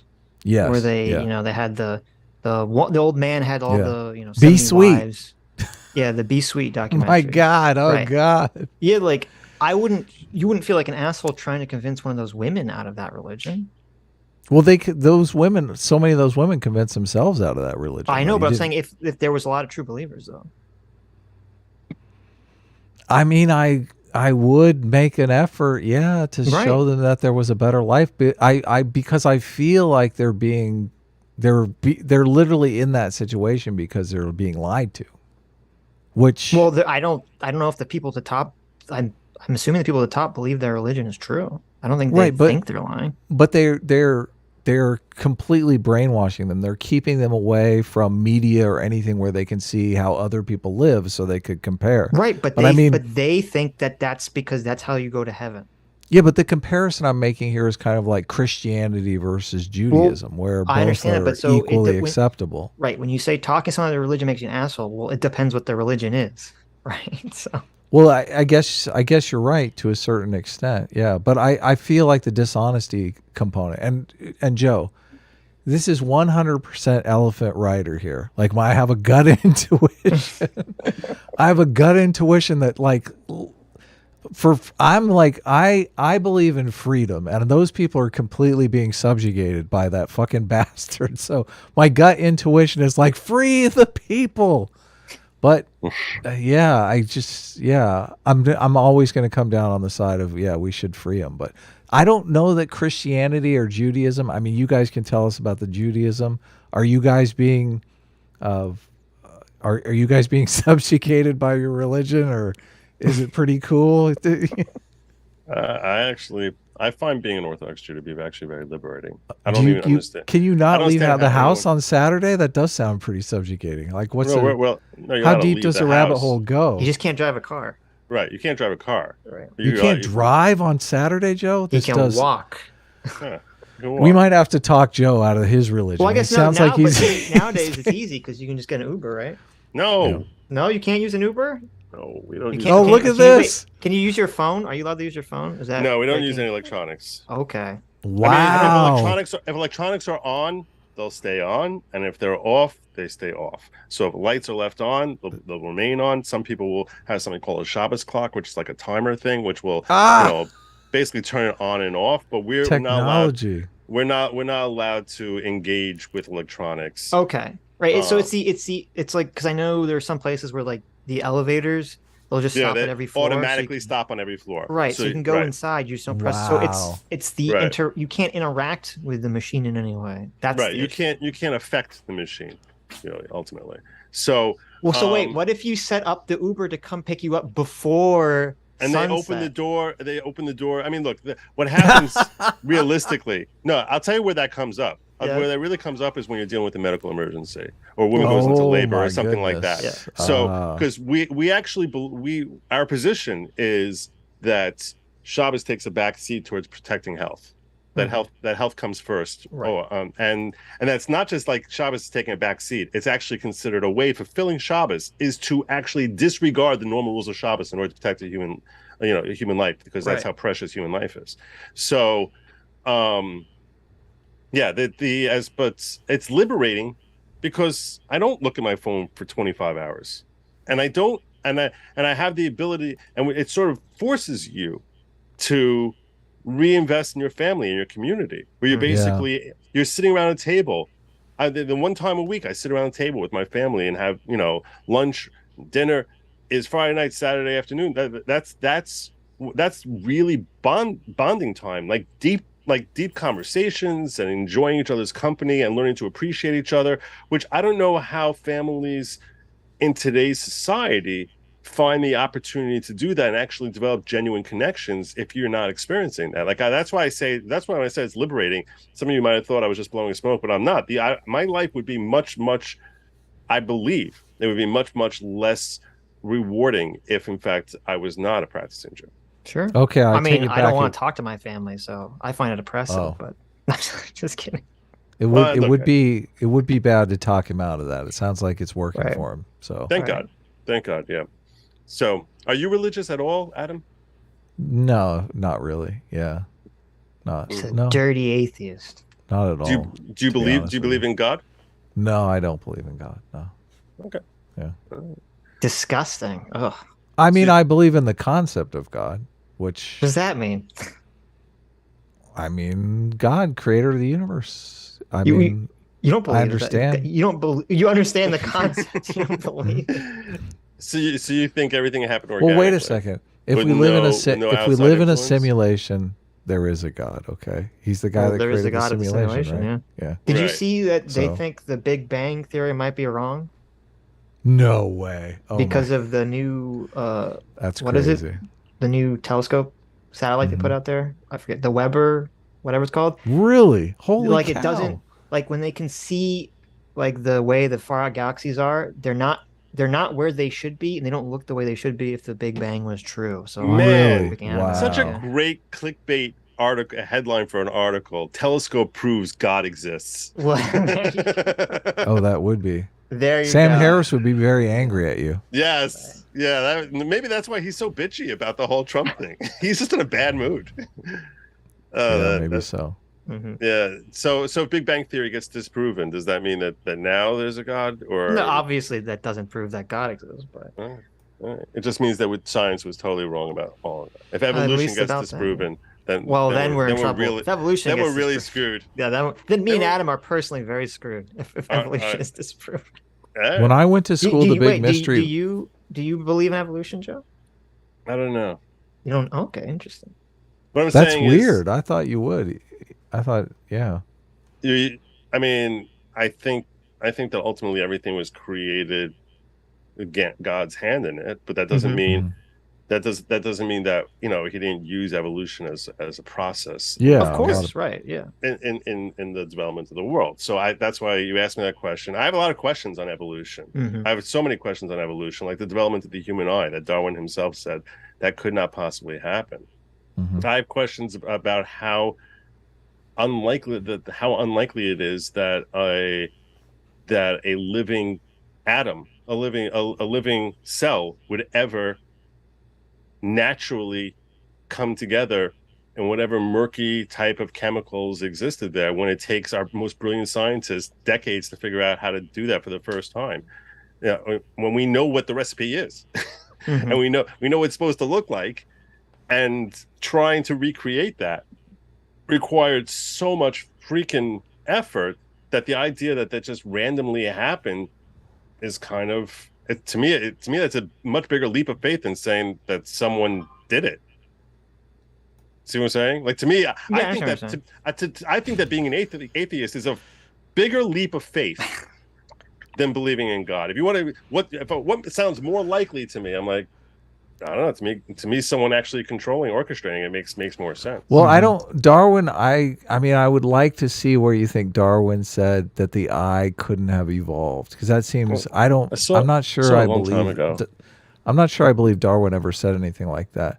I mean, Darwin made crazy predictions that ended up becoming true. So, and the eye, not only has the eye evolved because of pressures in the environment, it's evolved twice in two different animal lines, because the cephalopods have a completely different eye structure than humans, but they're very similar because obviously the environment being what it is, with light, developing an organ that, you know, simulates a camera is going to be the best tool for doing the job of seeing. So, yeah. So an eye does seem, I mean, everything evolves because of the environment. The environment is literally the shaper of human beings. And I don't, you know, I've never, even when I was religious and I grew up religious, I never had a problem with evolution, because I always thought, you know, automation seems something smart to me, and, you know, God is very smart, so he would obviously automate the process. Yeah, exactly. I like he that. would Yeah, automate that's the process. Yeah. So a quick Google of Darwin and the human eye, and I come up with this really pretty meme, which means it must be true.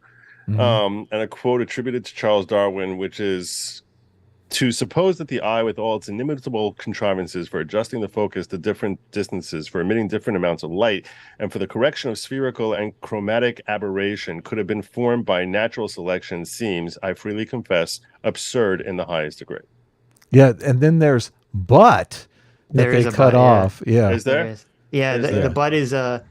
the difficulty of believing that a perfect and complex eye could be formed by natural selection, though insuperable by our imagination, should not be considered subversive of the theory.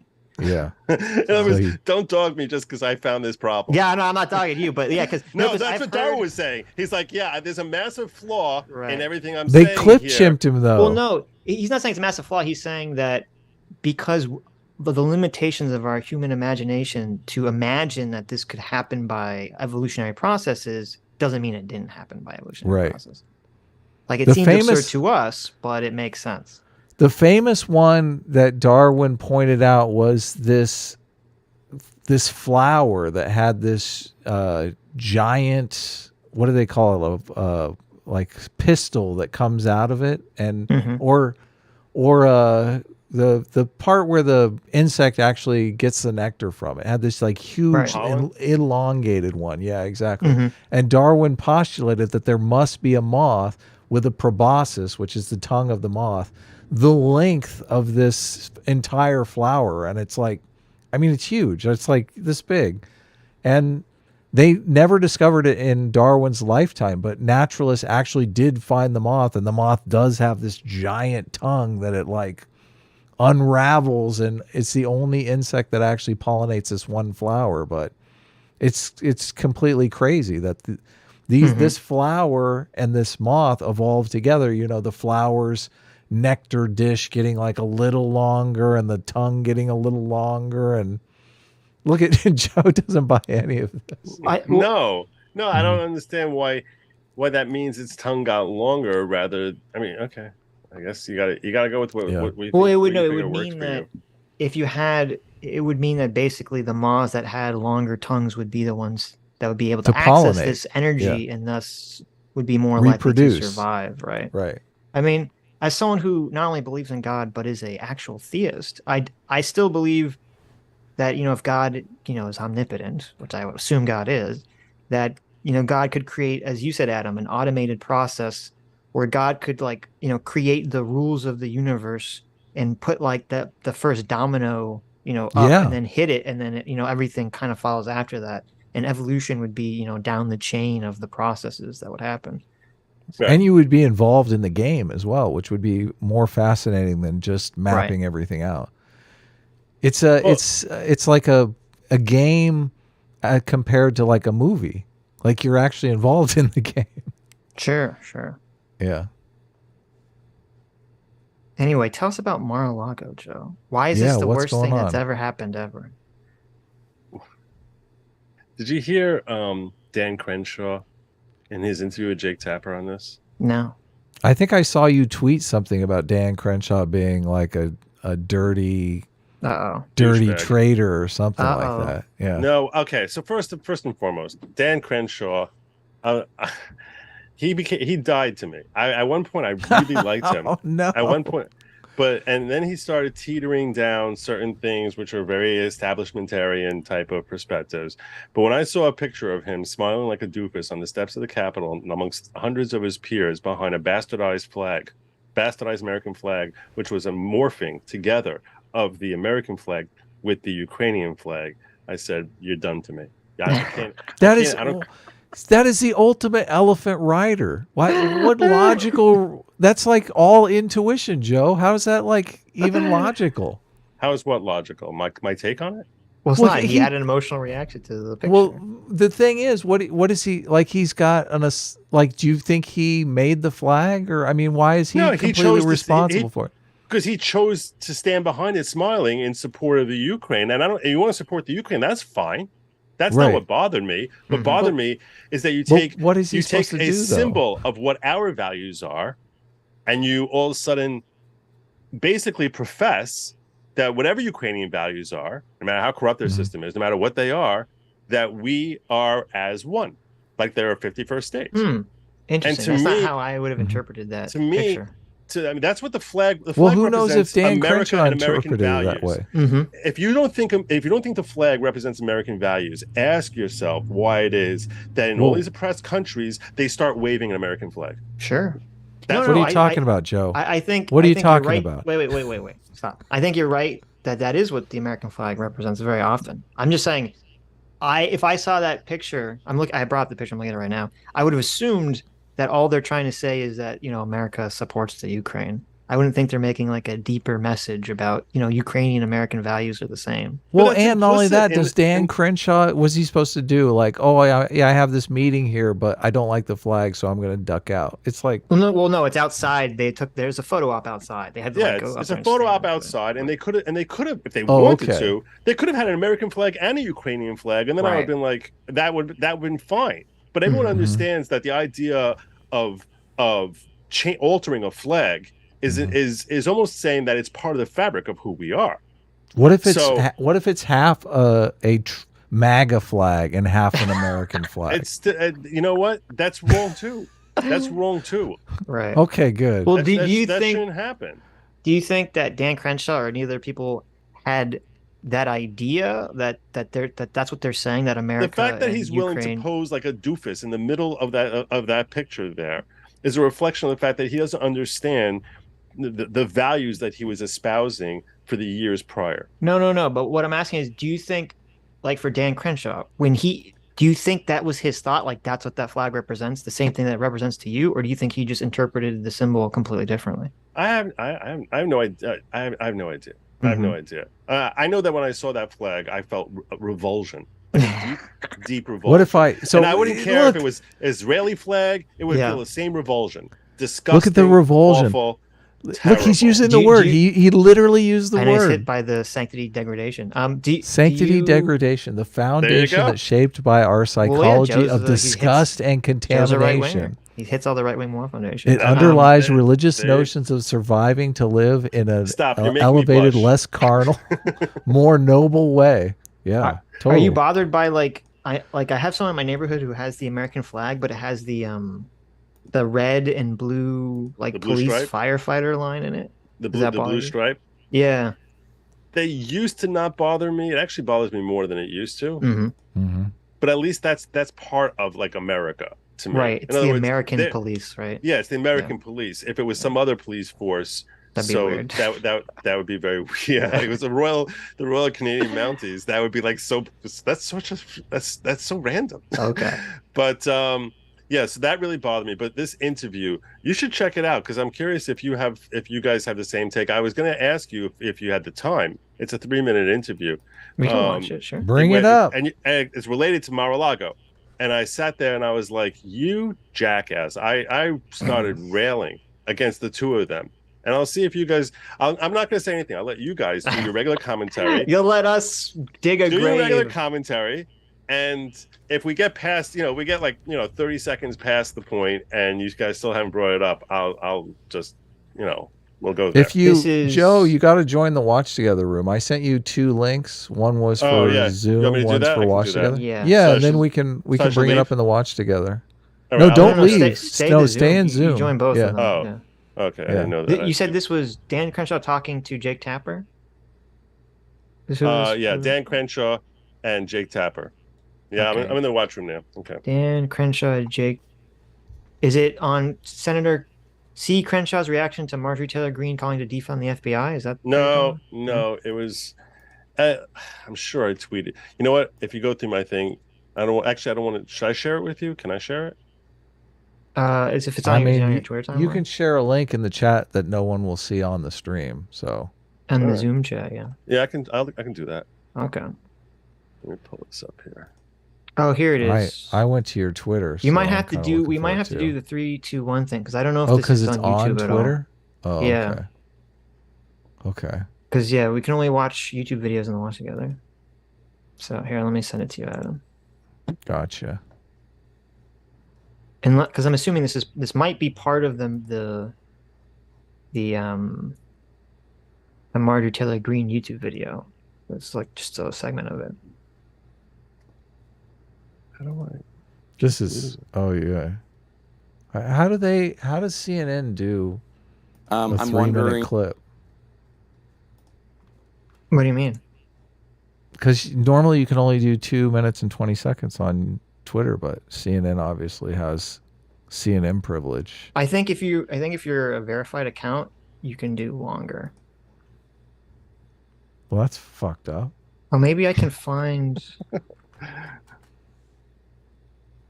Oh, what the fuck? Wait, this is so we've weird. We've never gone 3 minutes and 50 seconds without pausing in our I know. entire I lives. know, it's like so impossible. That's just- okay. The- Don't worry. Don't worry. The transcript function, I don't know why this is weird. For the YouTube version of this on the CNN official thing is like totally fucked up. I don't know why or why that's like that. I wonder if that's intentional. They messed it up. How? What do you mean? Like, because I was gonna try to find where it is in the YouTube video, but if you look at the transcript, it's all just like gobbledygook. It says Jan PP Popo, like it doesn't say like. No where- way. Really? I don't know. It's very bizarre. Very sounds better strange. than what Dan Crenshaw was It's saying. probably the deep state. Right. Dan Crenshaw is probably. Right. He seems like he's got his hand Well, up the deep state's ass to me. Yep. do you have it up, Adam? Did you need me to find it? Because I stopped No, looking for it. I got it up. Yeah. Yeah. I'm just trying You to got get it up. Wormy You out got of it the up, way. Adam. You got it up, Adam. Someday, Joe knows StreamYard. Someday we'll actually use StreamYards, but I don't know. Do you I have it up think- too, Joe? Because we're gonna have to do like a 3, 2, 1 press at the same time thing. Oh, I didn't know that. Okay. Yeah. Yeah. I'll then we got to stop at the same time also. And If we're gonna stop it, yeah. Okay. I want you to I mean, Joe wants us to stop it whenever we're ready to say uncle. Yeah. So So go ahead and we're not pause. watching on the watch together? We can't. You No. can't watch Twitter videos in the watch together. You have to watch it through YouTube, and I can't find in the YouTube video where this Twitter video exists. But the audience is going to see it, right? The audience will see it, yeah. Of course. Right. Yeah. I don't know.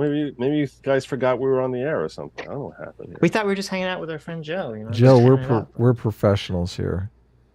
You can see that's why we argue about how the show is actually structured in front of everybody. All right, so I'm ready to go 3, 2, 1. Right. Ready? 3, 2, 1, go. As someone who understands just how precious intelligence can be, I'm wondering if it bothers you that there was apparently classified information in an unsecure location at Mar-a-Lago. We know that one box was labeled TS-SCI, that's top secret, sensitive, compartmented information. Yeah. Well, look, you know me, Jake, and I'm not one to withhold criticism and even make my own side mad. I want to get to the truth. But I will be honest with you here. It's hard to justify what the Department of Justice did here, in my opinion. And here's why. Here's what it really boils down to. It's not a question that it's bad to have classified material in a non-SCIF environment, right? So that's a non-secret compartmentalized infrastructure there. That's wrong. But there's ways to mitigate that. There's ways to resolve that issue. And I still haven't seen any evidence that that Trump was even asked to give these documents back. He's been cooperating with them on these issues for a while now, for months. And so why take it to this extreme extent? And I think that's why you're seeing so much backlash from Republicans. You're seeing everyone coalesce. It doesn't matter what side of the issue they're on with Trump. You've seen a lot coalesce around this one because it does seem unjust. And there does seem to be a long history of loss of credibility at the Department of Justice at the hands of Democrats. And I think people are rightfully frustrated about that. I think there are, I think there are a lot of Hillary Clinton. Before we get to the next question, what did you think of it? What did you think of his answer there? I thought that was pretty standard Republican answer to the question. He framed it in terms of fairness cheating. He's saying That's proportionally. Yeah. You know, there's one set of rules for Democrats, another set of rules for Republicans. Could have been resolved without the raid. You know, I've heard these things before. Right. Do you have a problem with that answer? No. Well, the only thing I had a problem with is there's sort of an implication that he left hanging out there, which is that because these documents are marked top secret, that must mean it's something that you or I or everyone would easily recognize that this is something that should not be publicly available because this is, could be damaging to our country. That's the implication of, with the whole classification there. Whereas we know that there are things that are marked top secret that are like so non-issues. It could be his childhood memoirs that could be marked top secret. Anything could be labeled top secret. Once it gets classified as top secret, I mean, before it gets declassified, I was reading a story which was saying that they had roughly 10 years or so ago, the government declassified top secret formula for writing with invisible ink that was used in World War I. They waited until 2010 to declassify this. When you hear, doesn't it bother you that he's holding boxes that are top secret? The first thing he needs to be pointing out, as someone who understands the importance of intelligence, is as someone who understands that, I understand that just because something is marked top secret doesn't mean it's anything like nuclear codes or anything that could actually harm America today. And that this label that you're ascribing to it is designed to scare everyone to think that Trump is basically about to remotely access our nuclear silos and attack Ukraine if he sides with Putin. And, that's basically that's the implication that Jake's dropping there, that he just sort of lets stay out there when it really could be a joke shop formula. Joe, you want Dan Crenshaw to defend Trump in a way that I don't think is in Dan Crenshaw's interest. So I think he's very calculated about his answer, because if he did come out and give the answer that you just gave, we declassify stuff all the time, this is probably no big deal, it would be cast as defending Trump, and that's that's a difficult place for him to be at this moment. Well, no, I don't think it's that I don't think the issue is that he'd be cast as defending Trump. I think the issue would be he and we, I guess, don't know what it is yet. So he doesn't want to go on TV and say, "Hey, it's probably nothing, Jake," and then you're right. It wasn't nothing. Okay, and then they throw it back in his That's face. another point. Yeah. Okay, fine. I understand you're saying it's not in his interest, but the reality it's a frustrating thing. I'm not saying the interest of defending Trump. I'm saying the interest of giving an accurate depiction of the basis for this whole thing.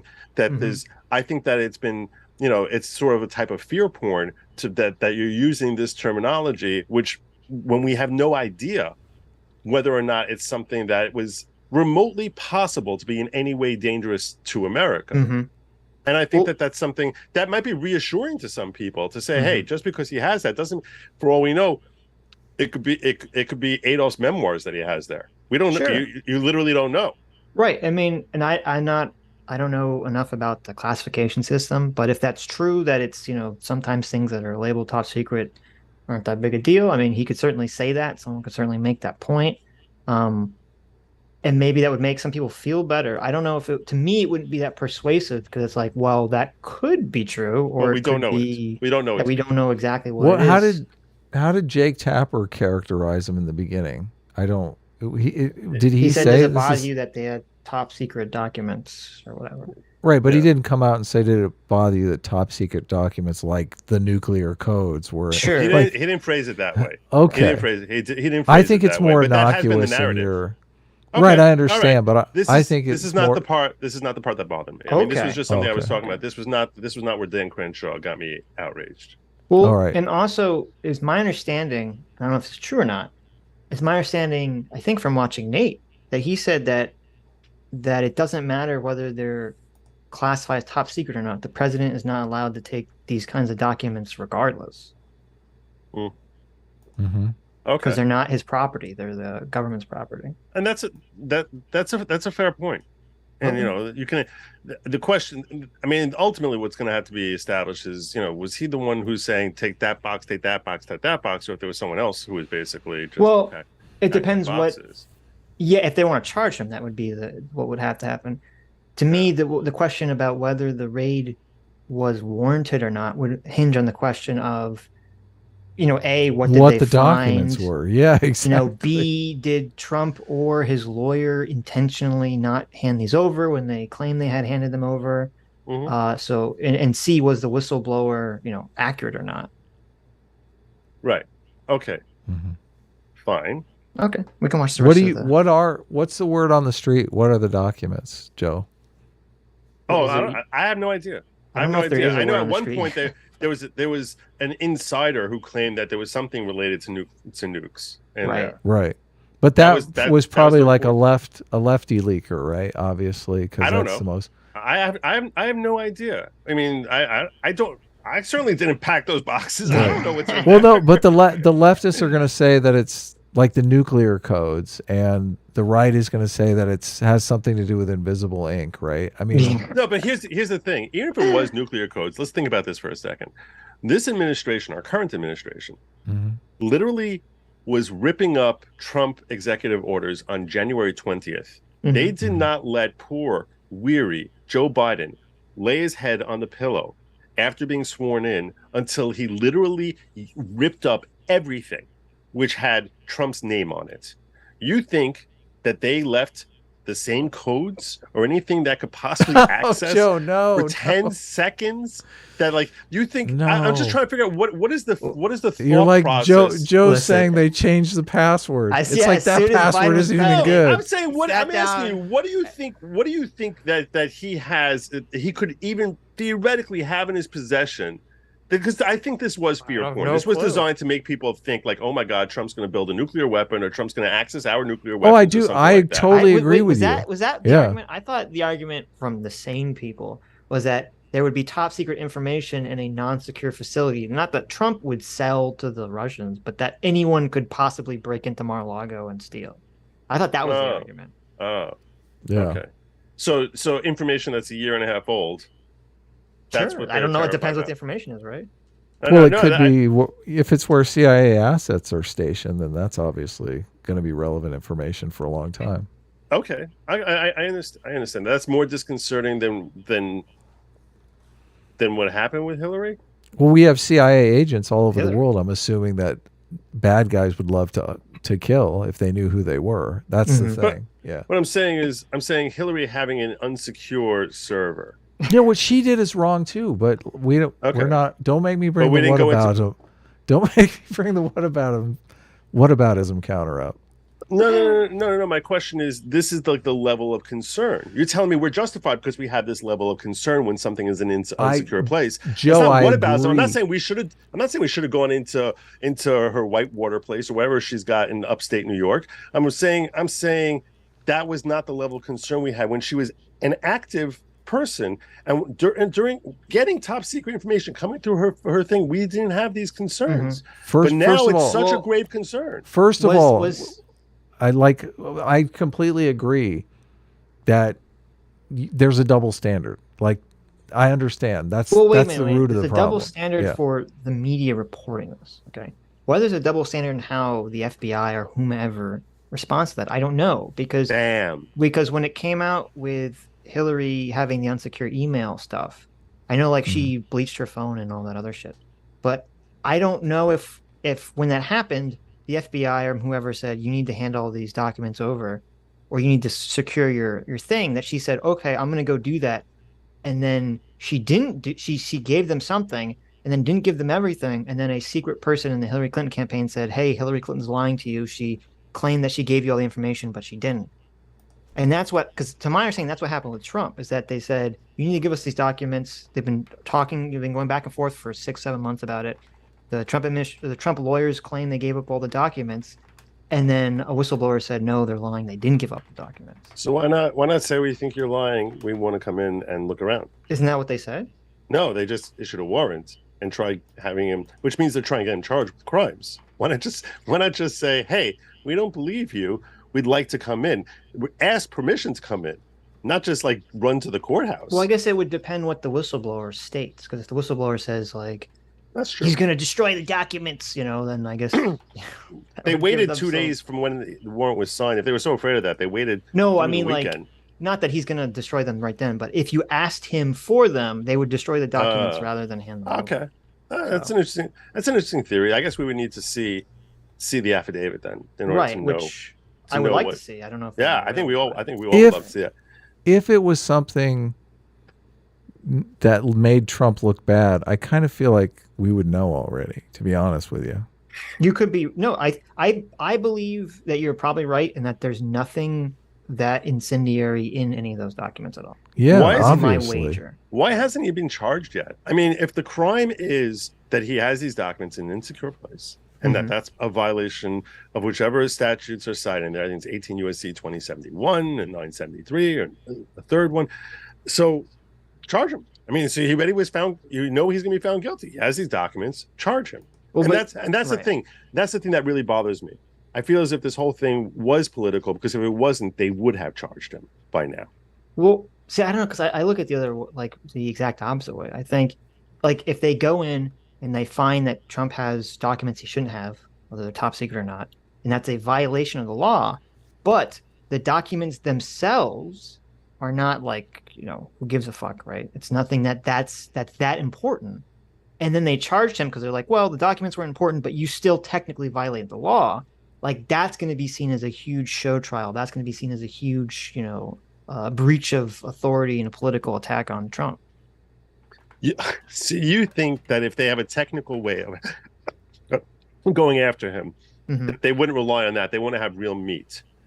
But we saw that with the Mueller investigation, that when he was completely exonerated as far as having anything colluding with Russia, but then Mueller implied that maybe he was engaging in some sort of obstruction. They said, charge him for the obstruction of a crime that never happened. Which is zero meat. It's literally we don't like the way he reacted to us coming after him. We don't like the way he reacted to him coming after us, which is zero meat.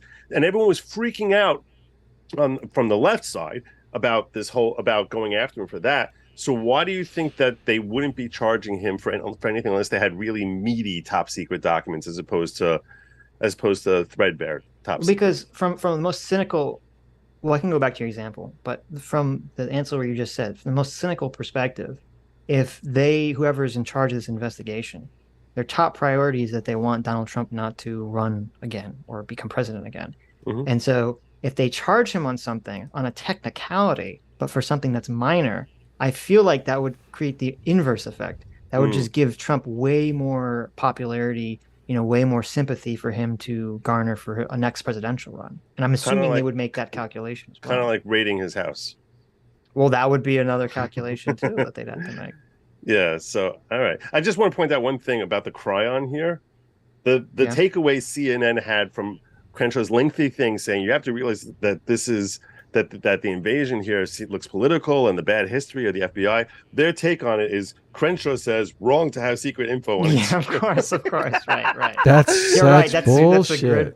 That's so funny. Thing to point out. Yeah, that's their takeaway. It reminded me of Saturday Night Live, where like this guy's interviewing like a guy who wrote books about like a zookeeper wrote books in animals, and he was talking about like playing like rubbing the tummy of like a tiger, and the cryon says, zookeeper loves to touch animals. Yeah, right.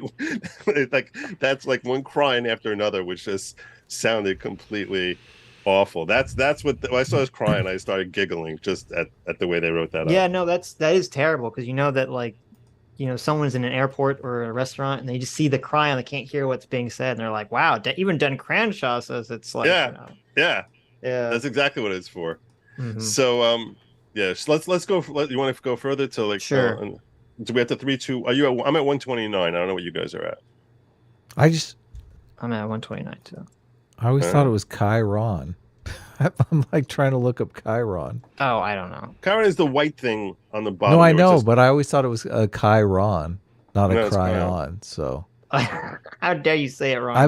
I'm wondering if I'm pronouncing it incorrectly. Oh, okay. So. I've heard. Is it Chiron? I always thought it was Chiron. Yeah, but I might be wrong. Yeah. I could be wrong. I'm not the whatever. Who cares? I'm not the professional reader on the show. So, but I do listen to a lot of things. So, and I have a good memory. Are you ready for a 3, 2, 1, Adam? I'm getting there. I got a lot of tabs open. You don't know how many different definitions of Chiron there are. He's got so many. You know what? You're right. It is Chiron. I'm wrong. It's Chiron. There you go. I'm deferring. Look at this. Thank you. Ready? 3, 2, 1, go. Folks who would argue that they don't think that they were treated well by the FBI. Absolutely. So it just gets to the point, though. So, but what I'll say is, and look, you're right. There's a lot we don't know. So I can't defend anything, but I will say, it did go to a magistrate judge. The FBI director signed off on it. He was appointed by Trump. There was concern, according to the documents that have been released, about whether or not information would be destroyed. So, look, a healthy skepticism about law enforcement and FBI raids is always fine and welcome as far as I'm concerned. But isn't law enforcement innocent until proven guilty as well? Yeah, again, people signing off on it doesn't mean that it has precedent. It doesn't. This is a very unprecedented measure. And you know that when you're going after an ex-president who may run again, that this is automatically political. You cannot separate the legal aspects of this from the political aspects of it. You can't. And it doesn't seem to me like they've acted responsibly as a result of that. And look, again, why not just ask him? Why not just ask him? Didn't they? I thought they'd been negotiating and trying to get the information from him, and he cooperated. But he didn't turn over. Yeah. All right, I paused it. Yeah, this seems like everything you'd want Dan Crenshaw to say. Of course, it totally is political. What's the problem? Yeah, what's going on here? Oh my God! Explain it to us. This seems so reasonable. Is it because Jake said? Is it because Jake said that the government should be innocent until proven guilty? That's a big one. Yeah, when he said that, I could sense like oh, Joe doesn't like that. No. What is the logic for such a claim? Even the question itself, I'm like, are you out of your friggin' mind? And then he just says, yeah, like as if they are. Why do we have benefit of the doubt? Why do we have innocent until proven guilty? Because you, the individual, when you're charged with a crime, are up against the mightiest police force ever in the history of this country. That's why we want to protect our citizens from being under the boot of oppression. Yeah. That's why you have benefit of the doubt. He's saying the government is guilty until proven innocent. 100% every time, and everyone on both sides of the aisle should agree with that. I don't know why anyone would disagree with that. Give me an argument to support his position here that Dan Crenshaw dumbly says, yeah, Like, what are you kidding me? He should be. We're knee-jerk focusing on reacting. completely different things. It's funny because I think that, and I understood, and I knew when he said that, I knew that was gonna get you because you saw the elephant rear up. Well, no, because I could understand. Like I think the thing is that you're thinking about this from a this legal perspective, Joe, and Jake Tapper. I don't know what Dan Crenshaw's background is, if he is as in law or not, but they're kind of reacting to it in this very colloquial sense of oh, don't assume something is nefarious until you have evidence for it. That's just kind of like a general cultural idea. So I'm assuming that's what he was nodding to, not that he was, agreeing that there's some deeper ideological thing here going on. Do you know why we have our Bill of Rights? Yeah. Why they write the bill? Why the founders put the Bill of Rights? To protect the people from the government. Why they have to protect it? Because there's an assumption that government will be trying that government, if you give them an opening, they are going to stomp on their own people. Well, is that the assumption, or is it because we give the government the monopoly on violence, so we have to have extra protections against them? I don't know. So you think that Merrick Garland should get up there and they ask him questions that he should say, "I plead the fifth"? Is that what you think he should be? I don't think that. I don't know what that has to do with anything.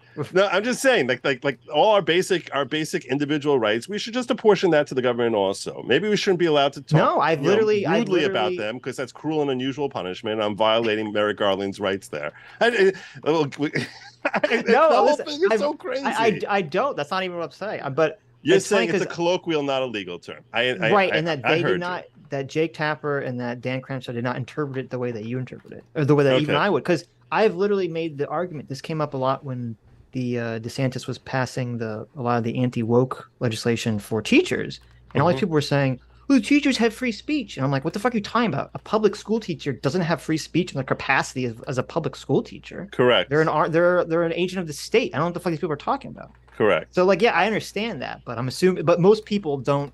That's not how they're processing this information. Well, the other thing that bothered me is that Jake Tapper just throws out there he's a Trump appointee, which is utter BS. That's just not what happened.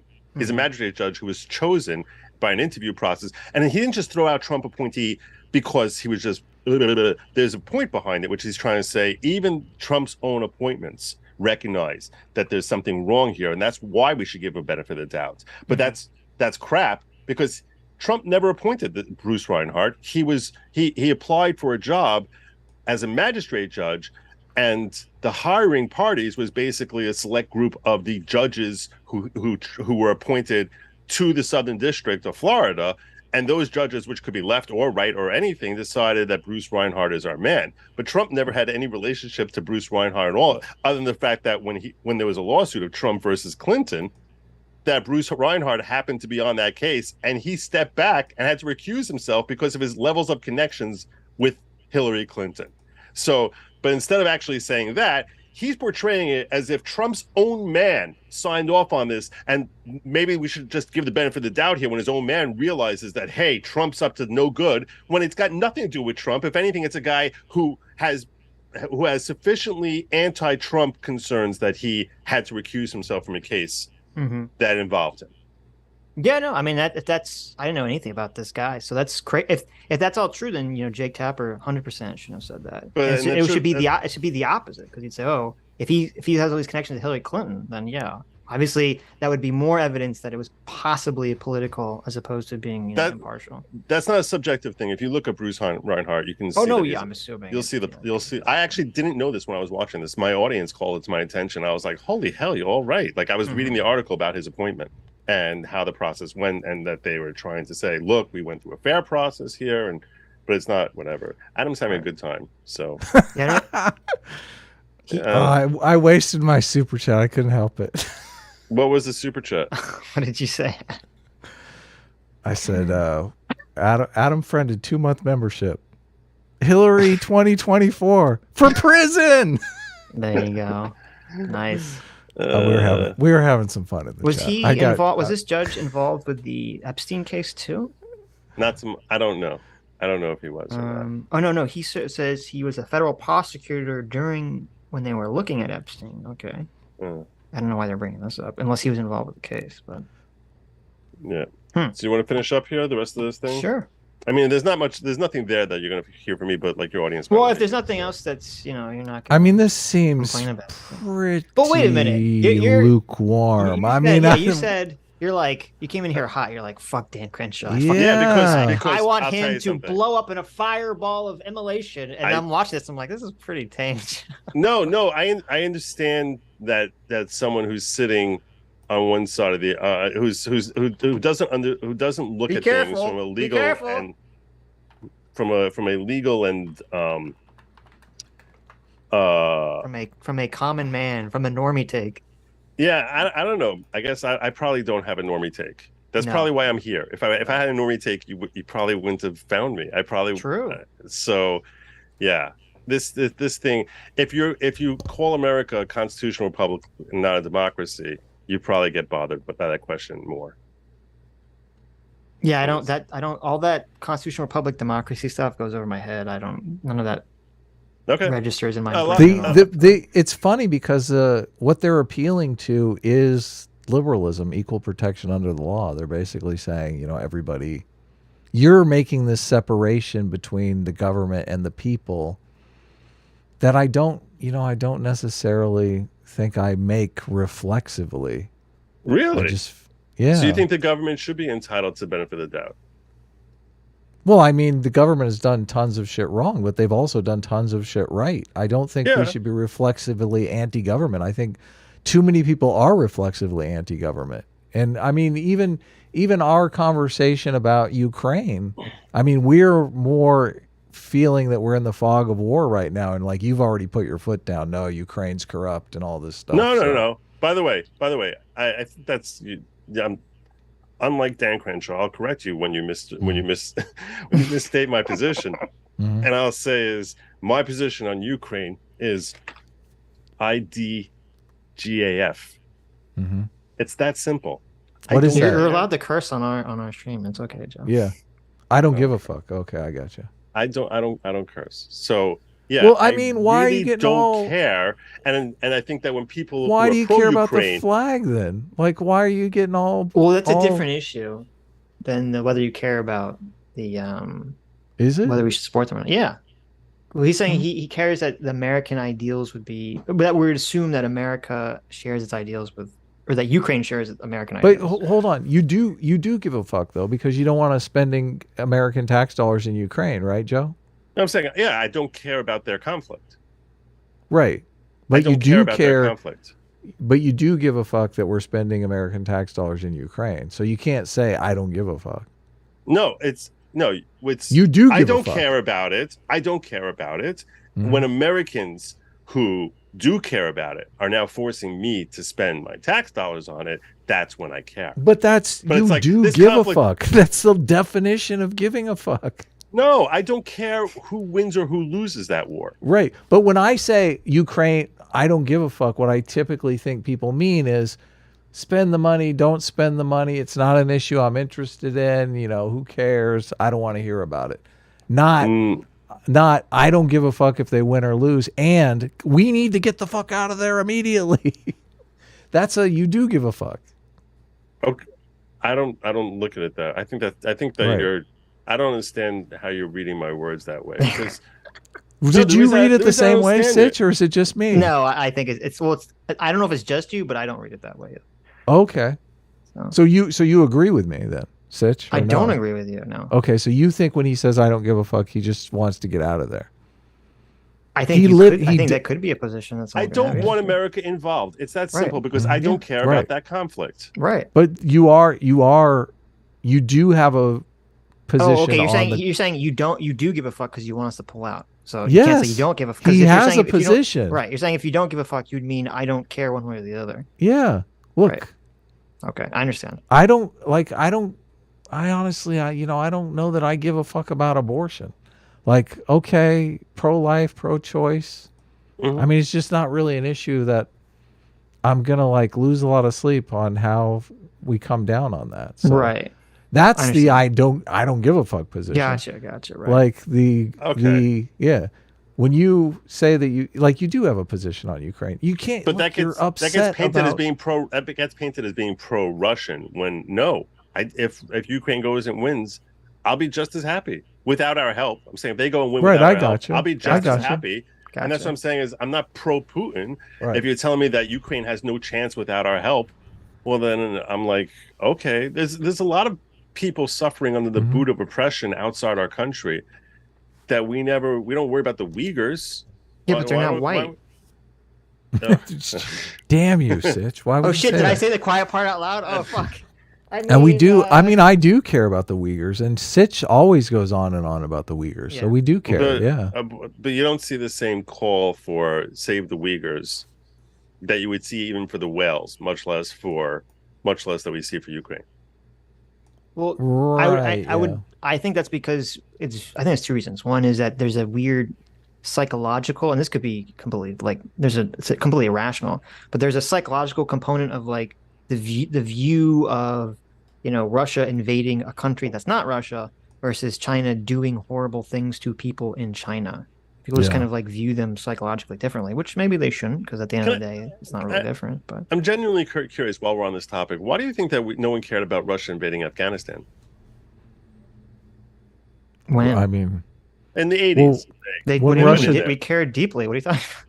Well, we didn't get involved in that war there. We did get. What are you talking about? We got crazy involved in that war. You didn't hear the media encouraging us to go after Afghanistan. Back then, the Cold War was in its deepest. Well, they didn't need to get public opinion the way they do now, because it's just a different world. We sent Afghanis a lot of. We sent them the same type of armaments. That was Charlie Wilson's war. Was like a secret war, right? I mean, the public didn't need to know because you had a congressman that was funneling money under the table. Yeah, and not only that, there was Iran-Contra.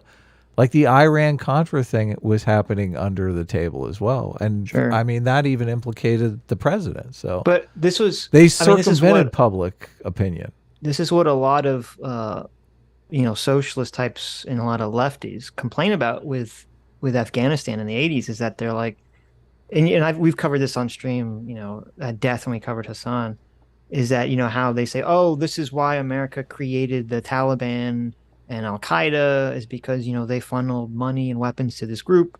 And then because Pakistan betrayed us afterwards and all this other shenanigans happened, the Al-Qaeda was able to basically, take charge in Afghanistan after the war because, we backed them in the rebels groups. So, I mean, we did support them a lot back then. I wasn't cognizant because I wasn't alive back then, so I can't comment on like what the public, how it was the news stories were run. But I think the US government cared. At 10 weeks, you were cognizant, right? I mean, you had the brain activity. Fetal Sitch was listening to the news. Yeah, I started rereading. I read one book on this that it's like a military history of the entire Middle East conflict. Mm-hmm. And I started rereading it because we got in that argument with V Radio. And man, it's just, we were definitely involved in a big way. We wanted to give the Soviet Union a taste of Vietnam. This was a complete opposite situation to Vietnam. And that's basically what we did. So. Yeah, I'm actually reading up about this because I'm curious. I can send you the book. The book that I read is super interesting, and it goes all the way back to like in the 80s. They had the energy crisis, right? That kind of touched it all off. That was in the 70s. Yeah, okay, you're right. The 70s. Carter gave his malaise speech and basically was trying to chart a new path towards renewable energy, and it just failed miserably, basically. This is how bad it was. I remember I was a kid. I was born in 1970, and that's how old I am. Mm-hmm. It was so bad that fucking geezer, Jesus. Yeah, it was so bad that you could only buy gas on certain days of the week. Mm-hmm. I know. I remember there were these alternating license plates. Yes, and crazy lines around like three blocks to get to a gas station on days that you could buy gas because they had an odd even license plate system. Yes. So if you had an even number plate or an odd number plate, you could buy on certain days of the week. Yeah. Yep. Your last digit of your license plate. Yeah. So crazy. My parents explaining this to kids today. My parents who are older than either of you. they would always talk about that, and they'd say like, oh, when that was going on, all of this anti-Semitism got brought up too, because Really? people viewed, yeah, because didn't the embargo have something to do with the U.S.'s support of Israel? And so people. Oh, Like, yeah. That was involved. America's War for the Greater Middle East and Military History by Andrew Bracevich? Brekovich, maybe? I don't know. I'll send you a link. Yeah, it's pretty interesting. Well, I mean, I could get the cliff notes was basically communists tried to take over Afghanistan. They successfully take over Afghanistan. The communists betray each other. Soviet Union, who's been kind of helping the communists, don't like the new commie who's taken over. So they go in and invade to install their own guy. America says, A, we can't let communism spread. B, we want to give them a taste of Vietnam. So basically, America, with Israel, starts sending weapons to Pakistan, who then Pakistan then sends those weapons to the various Afghani rebel groups to fight the Soviets in one of the most horrific wars, far more horrific than Vietnam was in terms of like loss of life and stuff. Because the Soviets were just so brutal. But wow, I never thought that I would come on a stream and hear in 2022 and hear you guys bring up the Iran-Contra scandal. Well, there you go. I'm having shades of Ollie North in my head now. Yeah, Ollie North got wrapped up in that. Remember him testifying in front of Congress and being the fall guy basically for everyone? Yeah, for Reagan. Do you think that was negotiated ahead of time, or do you think it just kind of like played out in funny looks across the room? I have too little knowledge about it to weigh in about that. I was a young teen when this happened. I didn't give the slightest damn about Ollie North. So. Yeah. So going back to the Mar-a-Lago thing, or going back to the CNN thing, I think what Dan Crenshaw said, I mean, I agree with what he said, is that whenever the FBI does something like this against a former president, it's going to obviously look very political. And that the public, like, we need to know why they felt they had to raid the place as opposed to just requesting the documents. Yes. And I think we do better at that. Yeah. That I agree with. Yes. Right. I concur with that. I just was disappointed because I remember seeing this guy. I remember seeing him on Bill Maher, and he was so dominant in that interview as far as presenting like American values. And here it is, he's sitting with Jake Tapper, and it's just like, yeah, let's give the benefit of the doubt to the government. I'm just like, I'm done. Maybe that's a Ukrainian philosophy that you've embraced. Well, but see, this is interesting. I'm glad we talked about the elephant stuff, because I feel like when I listen to him say yes, to me, it's more like a yes dismissive. So he wants to say something else. Like he's not even addressing whatever Jake's saying. Not that he agrees necessarily with this concept, but. Well, he didn't really seem to disagree with anything that Jake Tapper was saying. Tell me where he disagreed. Well, no, Jake was basically sounding like he was putting out this was 100% justified. And he was saying, no, this isn't justified and it's political. I don't know. That's not what the Chiron said. Well, you're right. That isn't what the Chiron said. This is the benefit. I'm only listening to the clip. I'm not watching it. All right. So there you go. You become more informed. The less you watch of CNN, the more informed you are. There you go. That's actually true. So. Is there anything that could change your mind? Like, if it comes out that there was some secret documents in Mar-a-Lago, would you say that made the raid justified? I'd want to know why they didn't just ask. Why didn't they pick up the first time? Like I have so many questions, more questions about the process that led up to the raid. Like, why did you not know about it beforehand? Like, they supposedly were in his house, like going through the documents on previous occasions. So like all of a sudden this went from like you're free to come in, look around, take what you want, go, to like all of a sudden, well, now we got to storm the troops to preserve the nation. And it's like, why didn't you just come back like you did last time? Right. Yeah, I don't know the answer to that. So no matter what the documents are, no, I can't imagine that. Like even if there was something, like let's say they had a list of assets, right? Let's say what's they call a knock list? That's what they call it, I think. Like I don't know. I remember I've watched too many old movies. So so he's got a list of assets in foreign nations that could be exposed. Yeah, he shouldn't have that. How did it get there? I don't know. If he said, hey, let's take that list with us, I want to have that for reasons XYZ, I would say in that circumstance, and when the federal government came looking around the first couple of times, he like tried keeping that secreted away from them. In that case, I'd be like, yeah, okay, what the hell's happening here? That's something that should be punishable. Okay. Yeah, because he's a flawed man, and if he did something that is evil, or anyone would naturally take that there's no logical justifiable basis for it, throw him in prison. Right. Go ahead. Well, that's why I say just charge him. Just charge him. Let us know charge him. I have a feeling that that there was no maliciousness. This would be my guess, that there wasn't any malicious intention from Trump, that simply they had a bunch of these documents they weren't supposed to have. They said, you got to turn these over. And then they turned over most of them, and they just didn't realize that they had a bunch of other stuff that was just sitting around somewhere. And then the government's like, what the fuck? We asked you to turn these stuff over and you didn't turn them over yet. We're going to take them now by force.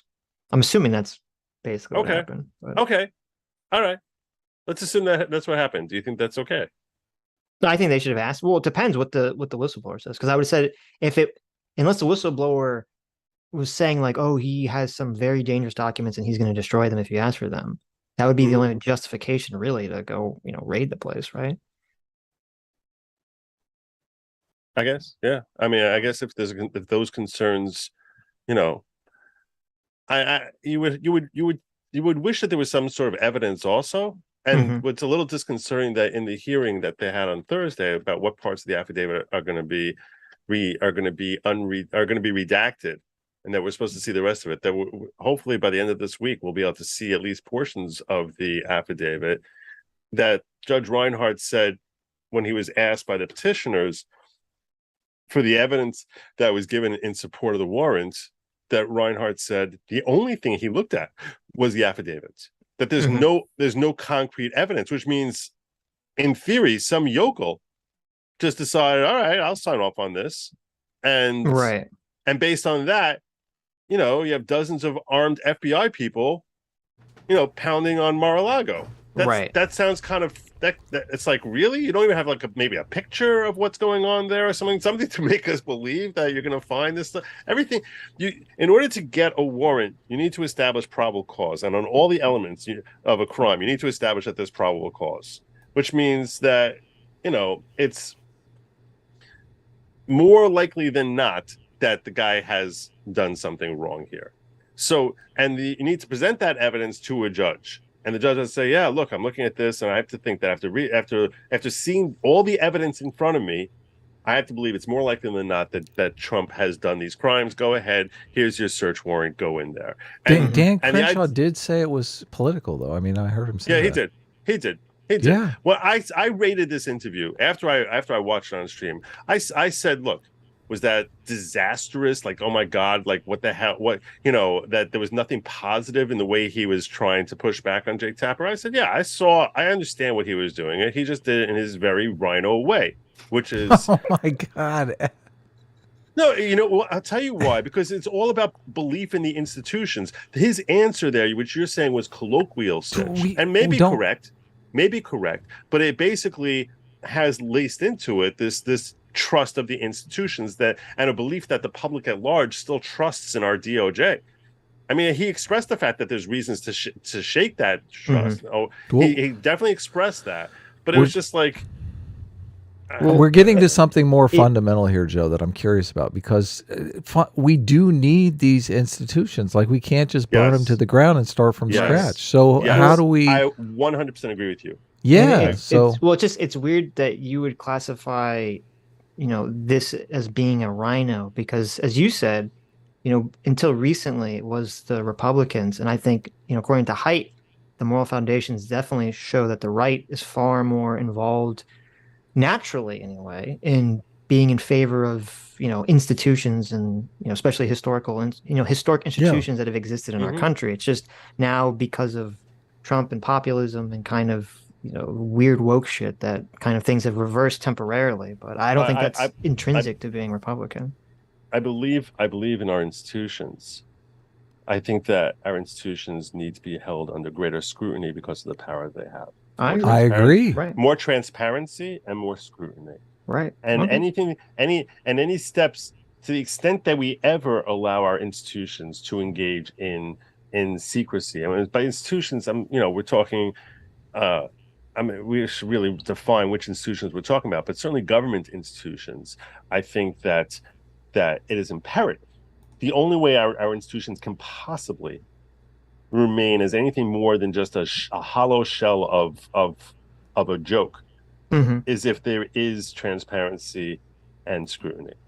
Completely. So, transparency is the tool in which we need to have to make sure our institutions don't become corrupt, because all institutions, all hierarchies do tend towards corruption, and you need to constantly be vigilant for it. And transparency is the only way to be vigilant for it. So, I mean, I agree completely. The FBI did treat Trump poorly. Sorry. I mean, they did. Right. So, I mean, I agree there. And so definitely some shit needs to happen. But I just wanted to go back to the probable cause thing for a second, though, because, I mean, doesn't the fact that he had documents, I mean, so he was doing something wrong, right? So, I mean, they were correct. He had documents he wasn't supposed to have. So charge him. Okay. Well, if that alone is the crime, okay. Charge him. Okay. No, I mean, I would agree. The search warrant is not, we need to recover these documents. The search warrant is there's a crime that's happening. That's the difference. It's not like if it's illegal for Trump to take documents and he takes them, isn't that the crime? I mean, maybe they don't want to charge him because they think it would look bad politically, but does it depend on the documents, though, Sitch? I mean, obviously. No, it doesn't, actually. Well, according to Nate, it doesn't matter. If they're just any documents the president produces are not his; they're the state's. According to Nate, the lawyer. That's what he said. And I've read articles. I had lunch with Nate today. How you doing, Nate? I'm not reading the chat, so I don't see anything there. Nate No. Nate's not in the chat. I'm saying when I watched his video on this. Oh. That's what he was saying. Yeah. And I've read this same repeated claims. I'm assuming it's true. Well, how do you not take that into consideration since it's so obviously political? Like if they go after him for, dumb shit, it's going to look bad. No. I agree. What I'm saying is, and this is why I think it is important that we see the affidavit, because if it's just like, John the janitor at Mar-a-Lago said that he's pretty sure he saw, secret documents in the basement. Like, then obviously they shouldn't get, they shouldn't raid the place for that. So it depends, who the whistleblower is. Is he a credible source? Someone close to Donald Trump? Is he credible that he would know this information? What exactly did he say? But on top of that, we need to watch the end here. Actually, we should watch the last. Okay, we'll watch the end. But I'm saying, on top of that, we do know that Donald Trump had documents he was not supposed to legally have. Now, whether that warranted a raid or not, that's the actual question. But part of it is that he has to have there is an intent requirement. That's what Dan Crenshaw does a good job of explaining to Jake Tapper in the last 60 seconds here. Watch and that if you don't have intent requirement, then there's really no justification for a raid at all. So you have to really believe that this is like something he was trying to like abscond with these documents. It could have been incidental. Could have been accidental. You're saying there has to be an intent to hide something from the government for them to justify a raid. Right. Yeah. Okay, I understand. Gotcha. Yeah. You want to check the list? We all agree though that this is political, right? I mean, obviously. Yeah, we're on this. I reckon. I don't think wait a minute. About very much at all on this. It looks political. I'm not going to weigh in whether it's political or not until I have more information. Right. If he's selling the nuclear codes to Russia, then obviously we would say like, okay, they probably should have done that, right? Well, no, but if it's nonsense bullshit just to keep him out of the next election, then obviously that's not. Yeah.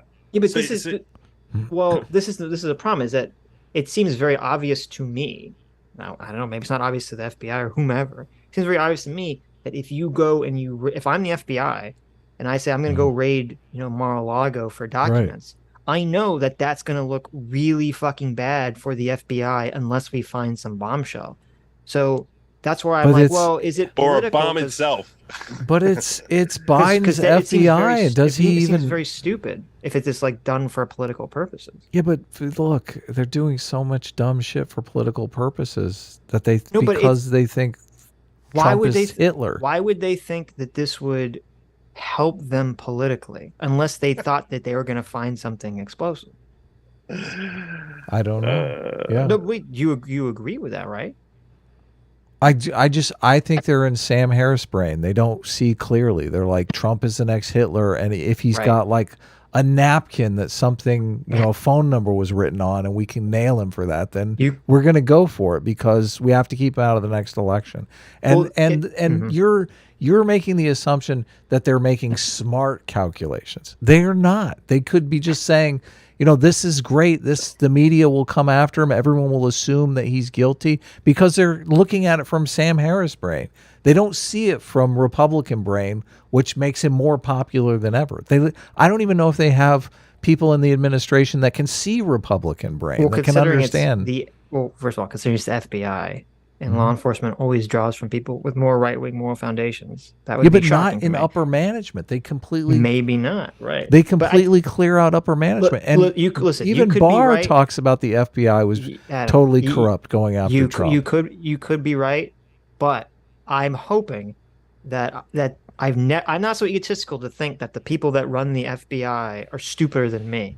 Okay, Well, I would not be so listen. egotistical to think that way. I read William Barr's book, and I know he's political and you don't like his opinion and everything, but William Barr went into the FBI and like listed out a few people that he thought were, partisan shills and that were bad for the FBI. Now, I understand you could think, okay, well, he's a political actor and he just wants to eliminate his political enemies. But when I read the Bob Barr book, I mean, he doesn't seem to be We're not as talking partisan. about you could have the head of the FBI could be fucking George Soros' son or something, Right. or George Soros himself. The head of the FBI could be super partisan anti-Trump. What I'm saying is that it would require someone who's super partisan anti-Trump and also a fucking moron, and that wouldn't be able to see that doing this raid would completely backfire unless they found something really bad. But they can look. Wait, do you disagree with that, Joe? You don't think that the raid will backfire? Yes, I think that was predictable, but I think you're correct about something here, which is that to people on the left, the ones who have genuine TDS, they literally cannot understand the mindset of anyone on the right. And this is why when there's so many moments where if you look at what happened here and what Trump did, it's such a great Rorschach test as to how you feel about him, because how you feel about him will completely control your read as to what he's saying, what his messaging is, and what the reaction is going to be. So, for example, if you read the phone call with Zelensky, where he's talking about, you read the transcript of that phone call, that's the first time someone points that I heard this term as far as like the Rorschach test on Trump, where it's like you can sort of, where it's like the Republican or the pro-Trump person will read that and say to themselves, this is a normal conversation between two world leaders. He's saying, look, I'm going to help you out. I'd really appreciate it if you can help me out also. But if you're sitting on that's literally, that's how everyone on the right reads that conversation. Sitch's elephant right now is raging. No. Everyone on the left is sitting there saying, how do you not see that he's blackmailing him and threatening he's going to withhold American aid unless he does exactly what he says? And Zelensky is cowering in fear there. And that's that. And they don't even understand how you could read it another way, because they don't recognize how someone who supports Trump is reading that conversation. And they hear a maniacal tone, like it's like a Russian KGB guy saying like, well, you bet one hand has to wash the other. And it's like, what like that's how you're reading it? Like if you read it in a comic book tone, then of course he sounds like he's crazy. But or you could read it like Don Corleone and read it as if he's being controlling, or you could just read it as like, hey, look, we're going to take care of you on this, but I think it's appropriate that you should take care of us because you're all about integrity. Your whole election was about integrity. So this, if you can check into this part of the integrity, that would really help us out and try to figure out what happened here. And let Sitch respond. I know you're dying to. first of all, it's funny because the right-wing interpretation that you laid out is still really bad. Like, it's still the president trying to say, hey, we're helping you out, now help me out, by looking into my political opponent. Like, that's really, like, No, that's not what we want the president to do. Hold on a second. He first of all, he didn't say look into my political opponent. No, said, he look wants into him this to whole look charisma into thing. the firing of Shokin and to, well, what he really wanted, and this is what came out later, is he wanted Zelensky to announce publicly on CNN, on I think Gupta's show, I don't remember who exactly it was, on someone's show on CNN, that they were opening an investigation into the firing of Viktor Shokin and whether it was done correctly or not. And he wanted them to publicly announce that, so then he could then, drum up and say, see, they're opening investigation and this shows that, Hunter Biden is corrupt and Joe Biden is corrupt, blah, blah, blah, blah, blah. That's what he wanted to happen. Right.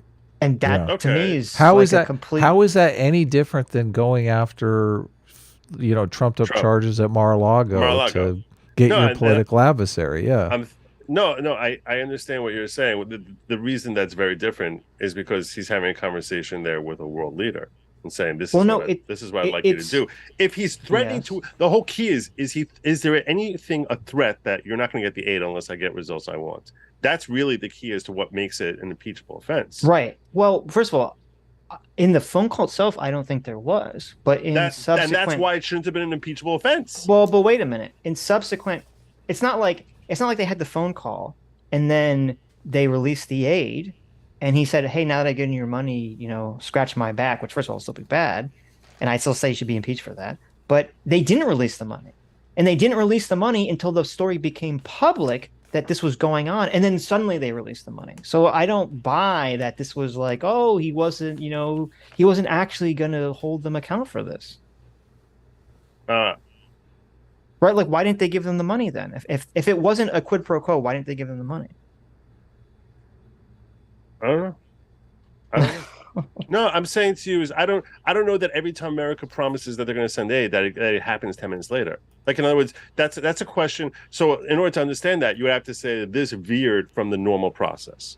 Yeah, but that's why if that happened with Uruguay, right? Also, and there was no phone call.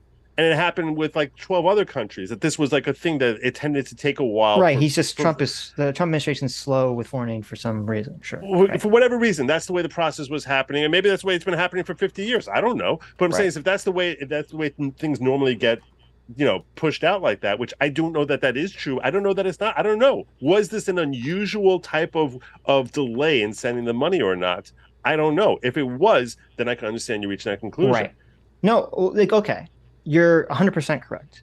And my understanding, it's been a while since I looked into this. Me too. It was years and years ago. I didn't want to get into this. I really didn't want to get into this. No, I know. But it was more about a mindset of left versus right. And I understand. Why when the left... And that's why on the second impeachment, when the left hears him give his speech and they say, hey, we're going to fight this thing all the way through. I know he's no one listening to the speech. Go into January 6th, right? I don't think anybody listening to that speech says, yes, let's go kill Pence. Yes. Right. But everyone on the right says, hey, he said fight 18 times. Obviously, that's what he meant. You mean left?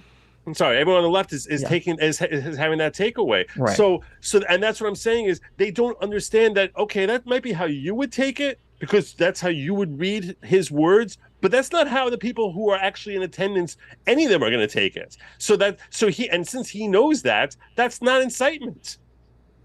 See what I'm saying? Yeah, no, I understand. But they don't understand how the right thinks. They don't understand how the right hears them. They don't. I know this. I know. I said this. This is the whole thing with Jonathan Haidt and the moral foundations. They're talking past each other. I need to read Haidt now. Yeah. You guys, read the Righteous Mind. It's really that good. book will make you like 10 IQ points smarter easily. Like it's so good. Yeah. Yes. But not only that, I'm surprised you haven't read it because you do. I mean, you're a criminal defense attorney, right? No. I'm in commercial litigation. Oh, okay. Well, I mean, just that book seems super helpful in just figuring out how people work. It seems like it's right in my sweet spot. Yeah. I think you'll love it. Can I just pause for 1 second and tell you that I got a super chat of my own sent to my Venmo, courtesy of Let's Go Brandon. and he asked me to take a shot for making him listen to this. So Okay. Nice. He's constantly trying to get me drunk on my stream, and he invests a great deal of money. And That's good. Yeah, he really enjoys watching me drink. So to you, Let's Go Brandon, and to the rest of your chat, and most particularly to you, Sitch and Adam, I genuinely enjoy talking with you, even if we were sitting. Even if there was no one watching us, I would just enjoy sitting back and having. Oh yeah, no, with you it's guys. great Thank you, conversations. Yeah. I love talking to you too, Joe. Loving having you on. Let's go, Brandon. Right. But yeah, no, I understand. I don't know if we want to go back to relitigate the first impeachment. Let's not do it. Let's do it another time. We'll do it. I would like to do it with Joe because I think the facts are on Sitch's side, and I think it would be. Nobody cares. Nobody cares. Did you just reopen the argument, Adam? No, I said the facts are on Sitch's side. Oh, thank you. I think, yeah. Sitch is kind of. We did a debate where Sitch invited fans on to debate him about impeachment, and I mean, I was totally on the fan side, but I think I misread part of the argument, and I think I went back because I was Zelensky became popular over the Ukraine thing. And for some reason, I went back and read the transcript of the phone call. And also, when I figured out the Viktor Shokin stuff, I was like, oh, okay, well, it makes it seem more like Trump was kind of fishing. So, well, I mean, once you, I mean, yeah, it clouded it changed your judgment once you found out Viktor Shokin was horribly corrupt. Right. Yes. Even though that shouldn't necessarily affect. But did you know that, by the way, Zelensky has deep ties to the oligarch who actually runs Burisma? Like, that guy actually made him president? Right. Yes. So there's no way Zelensky's going to look into Burisma. Like, that was really the impeachable part of that phone call, is that he'd understand the person he's talking to here is literally in the pocket of the guy you're asking to investigate. But Joe, Viktor Shokin got fired for not looking into Burisma. Right. And he got fired. First of all, that's why they wanted him to get fired. But the real reason he got fired was because his lawyers directly under him were blackmailing Ukrainian businesses for diamonds and money, and they got caught. So that's the real reason he got fired. But that's a different story. But he got fired for not looking into Burisma? So, you know how a lot of this Ukraine-Russia war started in like 2012 because Ukraine wanted to become part of the EU? Or have a deal with We're definitely EU? doing first impeachment now. Let's do this. Let's go. I got 40 minutes left to give you, but let's do this. Let's go. You know how in 2012 the Ukraine wanted to get a trade deal going with the EU that would potentially maybe lead them to join the EU in the future? Yes. Okay. So Putin did not like that deal at all. Putin did not. Well, Putin, he did not like that deal, even though he was not the president at the time. It was the other guy. But anyway, yes. And so part of that deal was the EU said, hey, in order for you to join the EU in the future, you need to clean up your corruption. You need to clean up your act. And one of the things, ironically, they wanted them to clean up was that there was some UK investigation into Burisma for some other reason. And Burisma was not cooperating and they were not handing over the documents. And the EU said, go force Burisma to comply with, this request for documents, essentially. And of course, Ukraine didn't do that. And so the UK, the EU, and the US gets roped into this. They're all sort of trying to pressure Ukraine to hand these documents over from Burisma to, the EU investigators. And that's what Joe Biden was talking about in that thing where he says, I got Shokin fired. That's what they're referring to, is because they weren't cooperating with this investigation of Burisma. Now, I don't think that's why Shokin ever got fired, because Joe Biden made that phone call, and I don't think he got fired for like 3 months after that or something. What happened was the weekend before Shokin is fired, you have other lawyers who work in the Ukrainian Justice Department under Shokin. They get a search warrant to go look into their fellow lawyers who are like the number 2, number 3 guy under Shokin, into their apartments, and they find a bunch of, diamonds and money and art and a bunch of other things that basically these lawyers were going around and they were blackmailing local Ukrainian businesses and saying, hey, you bribe us or we're going to shut you down. And one of these guys was actually, I believe, one of these guys who was a quote unquote lawyer was actually Viktor Shokin's driver and didn't actually have any professional legal training who was involved in this. And when this scandal came out, that's what got Shokin fired. But Biden wanted Shokin to investigate Burisma, which is kind of like, if there's corruption going on with his son at Burisma, why would he want to do that? Right. So this is you want to hear the other side of the story that I read? And I read this like 2 years ago or so. I mean, like around the time of impeachment. So like my details may be a little bit hazy here, but that apparently the Burisma investigation that Shokin had basically gone cold. Like they weren't pushing it along. See, I don't think it had gone cold, though. I think he was getting bribed not to investigate. Okay. So obviously he would say it's gone cold. Well let's slow down. Okay. I'm not done. And then you can attack after and rip apart. No, I'm an attack dog. You're not. No, go ahead. Go ahead, Joe. And that basically, and I got another shot here from Mr. Brandon. And that basically what Burisma needed was for the investigation to be taken off of the books, be officially canceled. But that Shokin wasn't willing to officially cancel the investigation. And accordingly, it was hurting Burisma's business prospects because they had this looming investigation that was hanging over their heads.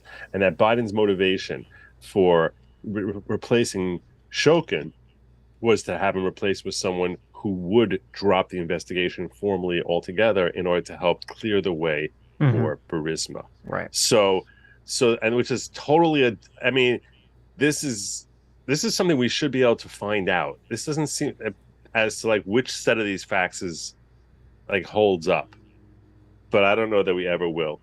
Because no, you're right in that it's something that seems like it should be discoverable. My issue with that version of events is that, if I recall correctly, the only evidence I saw of this claim that Shokin, was either looking into Burisma or refused to close the case, the only evidence of that was Shokin saying that himself once he got fired. Right. I didn't see any other corroborating evidence of that. So,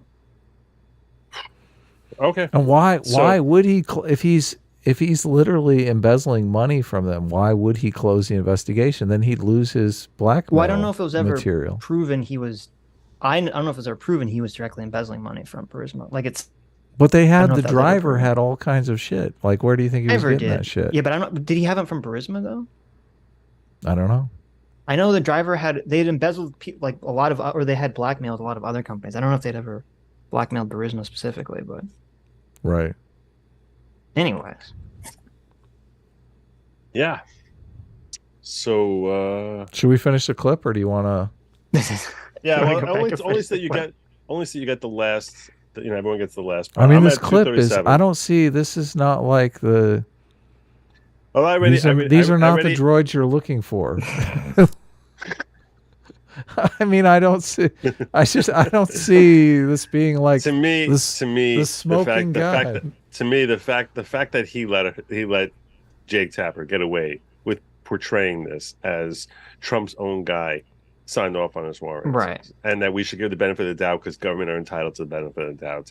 To me, that was an astonishing thing. But he clearly pushed back and said this is obviously political. By the way, he political. also said on Clinton, he's like, same thing happened on Clinton. And it's like, no, the same thing did not happen to Clinton. You want to know why? Because if there was a raid in Clinton's house, we would have heard about it. So don't tell me the same thing happened to Clinton. And the reason Jake Tapper was saying the same thing happened to Clinton was because he wanted to be like, no, the DOJ is fair. They were, they're equally harsh to both sides of the aisle. People on Hillary Clinton's side were not happy with the way she was treated. Well, you know what? No one came with a search warrant to her freaking door. Well, they did, drop a news story like the Democrats' copium, and we talked about this earlier. I don't know. I don't think it's true, but part of the Democrats' copium for losing 2016 was, Comey coming out and saying what he said, a couple weeks before the election about that they were reopening the investigation. Yeah, and they say if it wasn't for that, Hillary would have won. So Comey is a complex guy to me because I don't know why he did that. I don't know 'Cause why I he think did that. he- And at the I same think- time, he's going after Michael Flynn and bragging that he could sneak them in when it's the middle of the whole transition period between Obama and Trump, and that he's happy to try and catch Michael Flynn. It's like, I don't even know who this guy is. Just it's weird rogue character to me. I'm sorry, I cut you off. Well, no, I took another I shot think because of Lesko Brandon. So God bless you, Lesko. and he really So- is trying to get you dropped. Yes. No, I think Comey gets a lot of flack, but I do think Comey was not acting from a partisan perspective. He's acting what he thinks, or he could be wrong, but he's acting what he believes is an impartial, truth. And I think that explains why he's, his actions in that regard. Barr said James Comey's an egomaniac. Yeah, but that That's what doesn't William- surprise me at all. that's what William Barr Barr was so said. against the Russia investigation in the first place. So Yeah. Maybe That it's makes partisan. sense. I don't know anything about James Comey other than what Barr says. So well, again, if he was super partisan, I don't think he would have said what he said about Hillary. It was a Yeah, it was it is- I'll tell you something. It's a very weird thing to me what he did with Hillary a few days before the election. It was weird. I mean, it's Very- not weird if he's not partisan, yeah. right? Then it makes sense. I think he's trying to show. Maybe it is part of being egomaniacal. Hey Joe, the impeachment took place, the Russiagate impeachment took place, or was it Russiagate led to impeachment, right? No. No. Ukraine was Russiagate. impeachment. Okay. So the Russiagate nonsense died off when Mueller came out and testified before Congress, right? And basically said they had nothing. Mm-hmm. The Zelensky telephone call happened the day after that happened. The day after Russiagate dies, Trump is on the phone with President Zelensky and does the famous phone call that we've all heard a million times now. That so leads funny. to his impeachment. Like, he has not one day of reprieve. Seriously, it's There you go. No, this is what happened, Adam. Since Trump knew he got away with it. He's in the like, Russia I'm investigation, invincible. He's like, I'm invincible now, bitches. yes, yeah. He's like, All of yeah, a it'd sudden- be a shame if something happened to your country, Zelensky. I want you to come Well- out of here and say Joe Biden is evil. Maybe Did it he was actually say that? payback for That's Russiagate. exactly what he said. I didn't He make said it would be a shame if something happened to your country. Is that what that he is said? the word for word transcript of Trump in that conversation. Get out of here. All right, let's Did finish. he say have No, he your did daughter not. held hostage also? Like, Yes, that's exactly it. That's exactly it. Let's finish the video. Oh wait, Yeah. what was my thing? I'm at 237. 237. Okay.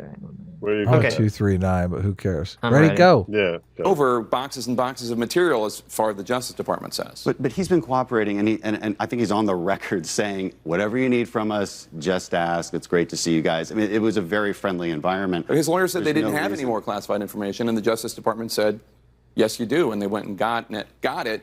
And the only reason we know about the raid was because Donald Trump announced it.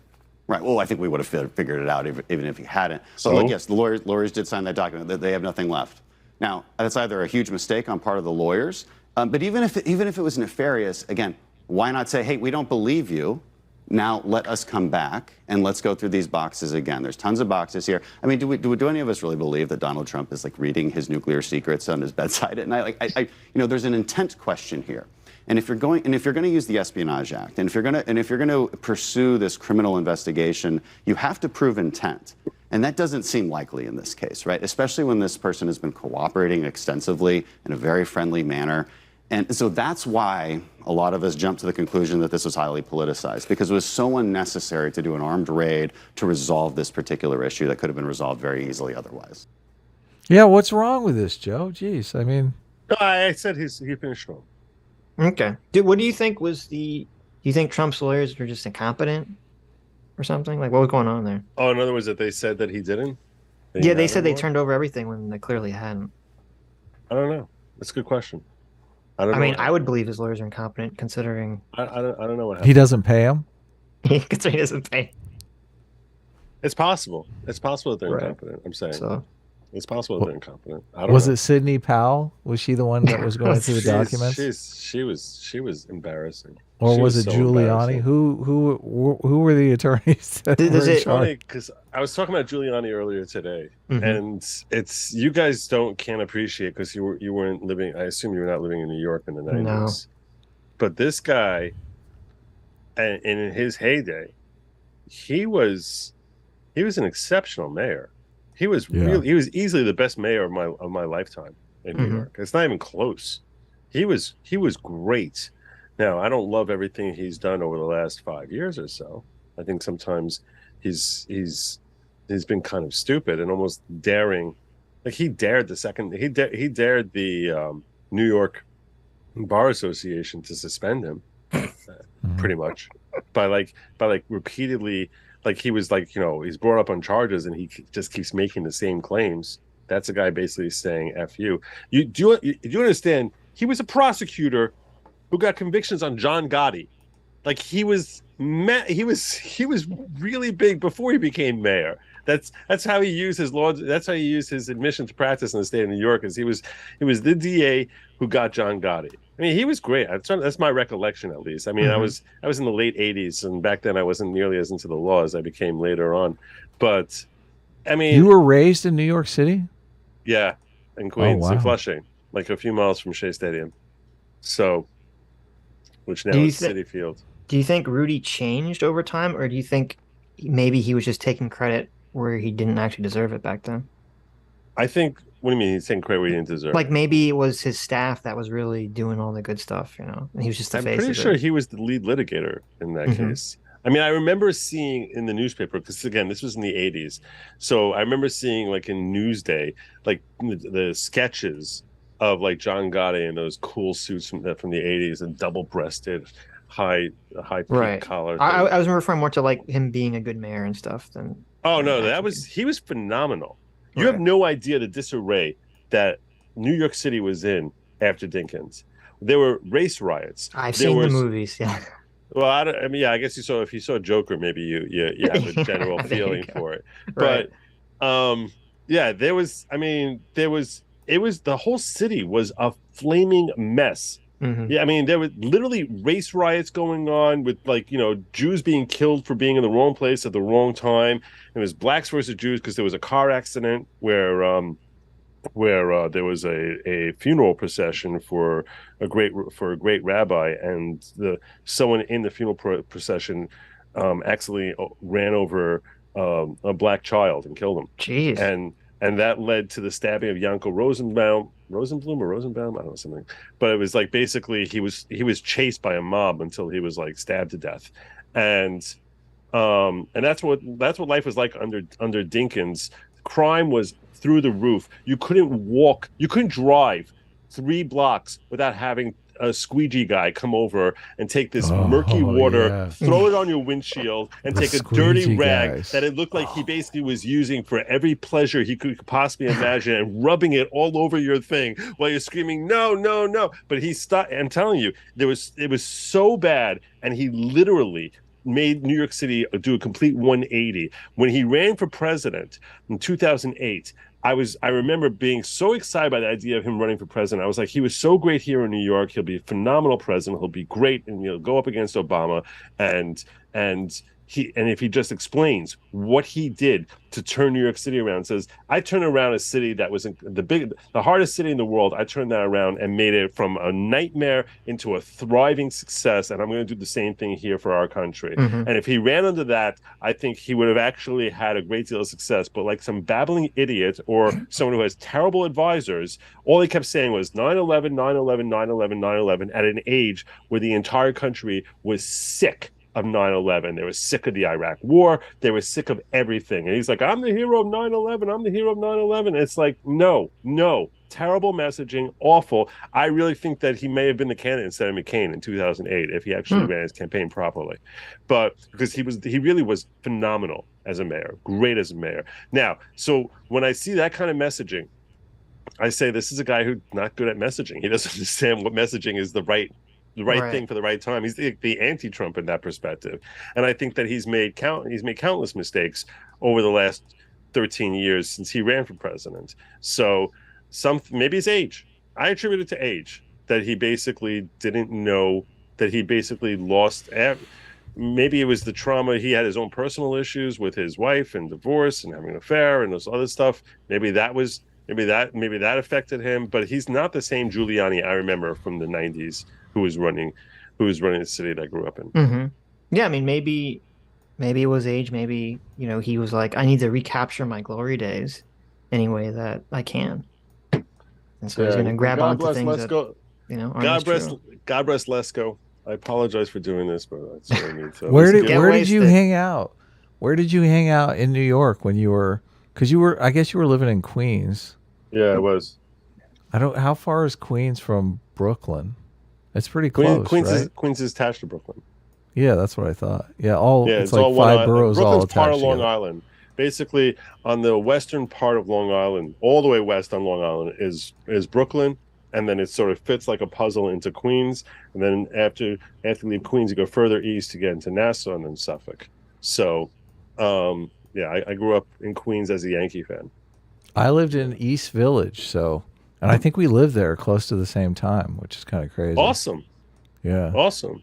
What was the play? What were places to hang out in East Village? Because there's like a place that bands used to always play that was pretty close to my house, but I don't think it's there anymore. I was a good Jewish boy. I didn't do that sort of stuff.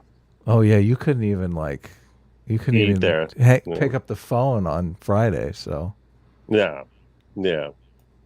I was out trying to get in as much trouble as humanly possible. I have no doubt. How old are you? Me? We're not allowed to talk about that on the show. So, wait, Adam, are you older than Joe? I think I am a little bit older than Joe. Yeah, I think I'm. Get out of here! I think I got him. That is not true. It might be true. I was invented before dirt. Okay, there was this is why the murkiness. Mm-hmm. I remember. This is why the old timer jokes are funny. This is why they're funnier. It was funny. We were talking to Kyle Kalinske, and Kyle thought he was older than both of us too. So Adam is deceptive. Adam looks so youthful. He's really 80, but he looks you understand, there's a painting of Adam stored away in his attic somewhere that's rotting away. Back in the 90s when you were why don't I admit my age? Yeah. Well, I mean, people do know my age. I just okay. I don't like to make it like. Were you a Yankee fan or a Met fan? He doesn't want to rub it in your face. I was never into sports. So, in the 90s when you were like sheltering in place, I was out selling my soul to the devil to stay young forever. So, well, it worked. God bless. Yeah. But when you're a lawyer, actually having gray is a big advantage. Oh, I know. I would bet, I know. Yeah. It's a very, very it's a real blessing because as soon as those gray hairs come in, like your hourly like goes up by 50%. Yeah, I bet. Yeah. I bet. No one's like, I want some young kid handling my case. Yeah, no one wants that. Yeah, Your Honor, my client has been wronged here. No one wants that. No one's like, oh, that's the guy. That's my guy. Mm-hmm. No, that's the elephant. That's the elephant all the way, Joe. Yeah, that's the elephant talking. I'm telling you, reality. Right. I know. You're right. It's true. I gotta read this, Jonathan Haidt. What was the book called again? The Righteous Mind. Yeah. The Righteous Mind. I gotta totally check that out, man. Yes, definitely. So should we let you go? We have a bunch of super chats to read. But this is great. Thanks for coming on, Joe. Do you want to scroll through it? If any words there's any addressed for to Joe, me, yes. Sure, that's a good idea. Yeah, I'll be that's happy to smart. address those. Philip Coggins for $20 says, should the FBI be innocent until guilty? It's not like the FBI ever lied about Trump in order to get dirt on him. ... Well said. Javier Portillo Fernandez for $2 says, what has the government done right? ? I'm serious. So you can see where that's why we need to give them health care, because let's have this. There you go. I mean, we have to be doing something right if we call our president the leader of the free world. I mean, I wouldn't want to be in Russia right now. I'm more happy being in America. Yeah, that's an interesting thing that you're saying there, Adam, because at the end of the day, a lot of people, you ask them who are always complaining about our country and complaining. Yeah, where would you rather live? Exactly. And what time would you rather live in? Exactly. Like, find another time or place that you say that's where I'd rather be. Well, and 100 years from now. Okay. Thanks. Yeah. Got him. When we really can live forever, that would be nice. Future. How do you feel? Okay, wait. I'm curious. If they can basically stop aging, Joe, do you think that's a good thing or a bad thing? And would you take that treatment? My answer is gonna be confusing. That's fine. I think it probably would be a very bad thing, and I probably would take it. That's not a confusing answer. I feel like that's the correct answer. Oh, okay. All right. Well, not the correct answer. I feel like that's the answer most people would say. That it might be bad in the long run, but fuck yeah, I'm gonna take it. Yeah, I think everyone would take it, but I would be included in that group. Mm-hmm. I mean, I'd wait like 5 years just because. Make sure it's safe. Yeah. Yeah, because I know what our government is capable of. You guys all are like fully properly medicated, right? I don't take. I take one medication. It's called marijuana. Right. What do you mean medicated? I think you know what I mean. I'm saying all the medications that have been recommended over the last couple of years. Oh, he's asking if we did the jab. Oh, have we been vaccinated? Yes. Yes. I'm already feeling the long-term side effects. Yeah. Are you? Are you really? Well, the people are. I think you're effing with me now. People are super chapped that I took the vaccine. Well, that's the only long-term effects. side. Yeah. That's the only long-term side effect I've had to deal with so far. Oh, well, I'm glad for you. You got. I hope you never suffer any effects at all. I hope it only ends up doing good things for you. I don't want anyone to be hurt. You got your ass kicked by COVID, Adam. And I did, yeah. I maybe didn't even catch it when I should have. So, but I didn't. I didn't do the booster though, and my wife did the booster, and she had no problem. We both got it at the same time, so I feel like if I would have got the booster, I would have been fine. But maybe you're just weak, and your wife is strong. This is This is my fourth toast to Mr. Oh my God, Brandon. Brandon sent us $10. Brandon Lesko. What did he say? He said, "Tell everyone the fable of the $200 half shot." Oh yeah. What is that? Tell us that. What is that fable? I was wondering what that was because I was mystified by it. I don't know what he means by the $200 half shot. I don't know what he means by that. Obviously, he gave you $200 and you couldn't even finish the shot. You took half a shot. Wow. Joe, No, what? Really? I don't. Really? What is that is true, this? Brandon? Wow. I mean, I was mad about Hillary Clinton's emails, but now I am fucking pissed. You took $200 and you didn't take the full shot. Okay. I need to explain something to you. Okay, yeah. I need to explain something to you. Okay? Yes.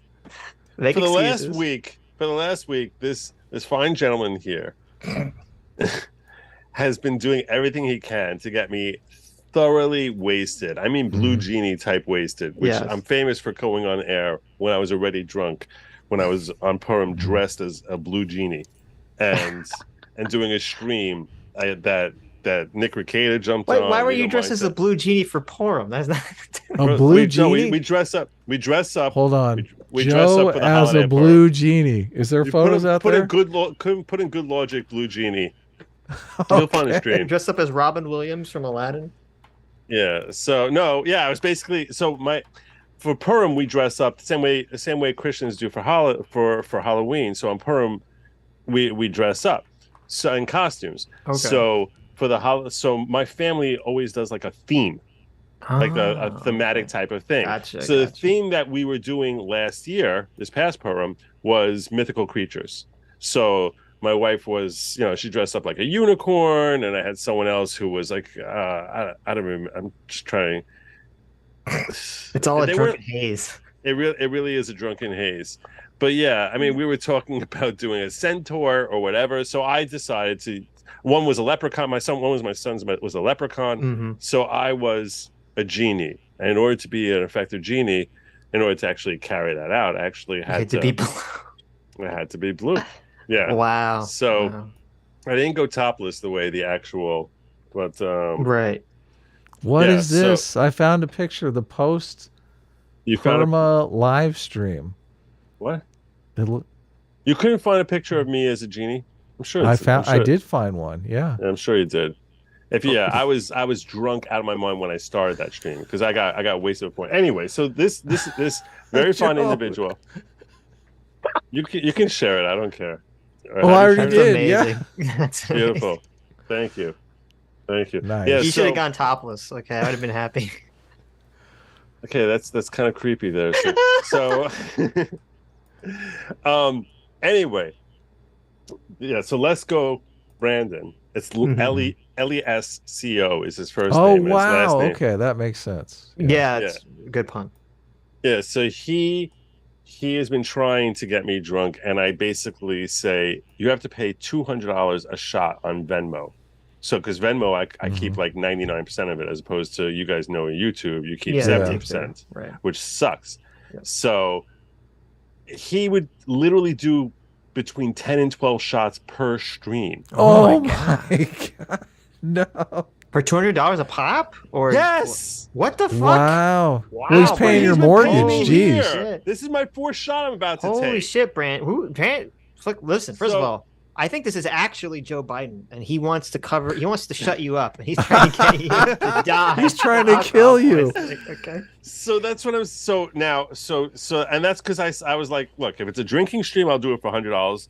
But like a non-drinking stream, you got to pay too. And I couldn't believe it that he literally would just start sending me 400, 200, Jesus. 1,000. Like and he's like, here's 5. I'm like, you son of a bitch. Like I'm sitting here trying to have a stream and have a healthy conversation and dialogue, which, believe it or not, as moronic as I sound sometimes, it requires me trying to engage the gray matter, and he's seriously trying to confuse as much as possible. So during the stream, thanks to this fine gentleman here with his 4 shots, God bless. So apparently, I think it might have been last night, there was an argument, there was a debate, because I was like trying to keep track. You start losing track of your shots. Yeah, sure. So like I was like, look, I'm really certain here that I'm all caught up on all my shots. No. So you did half a shot. So, but he was saying that I hadn't been. Oh, and right. One of my fans felt bad for me. One of my fans also felt bad for me. Maybe that's what it was. One of my fans felt bad for me and said, here's $100 for you to not take a shot. Oh wow! So you did. You were in an unwinnable situation. What was I supposed to do with that?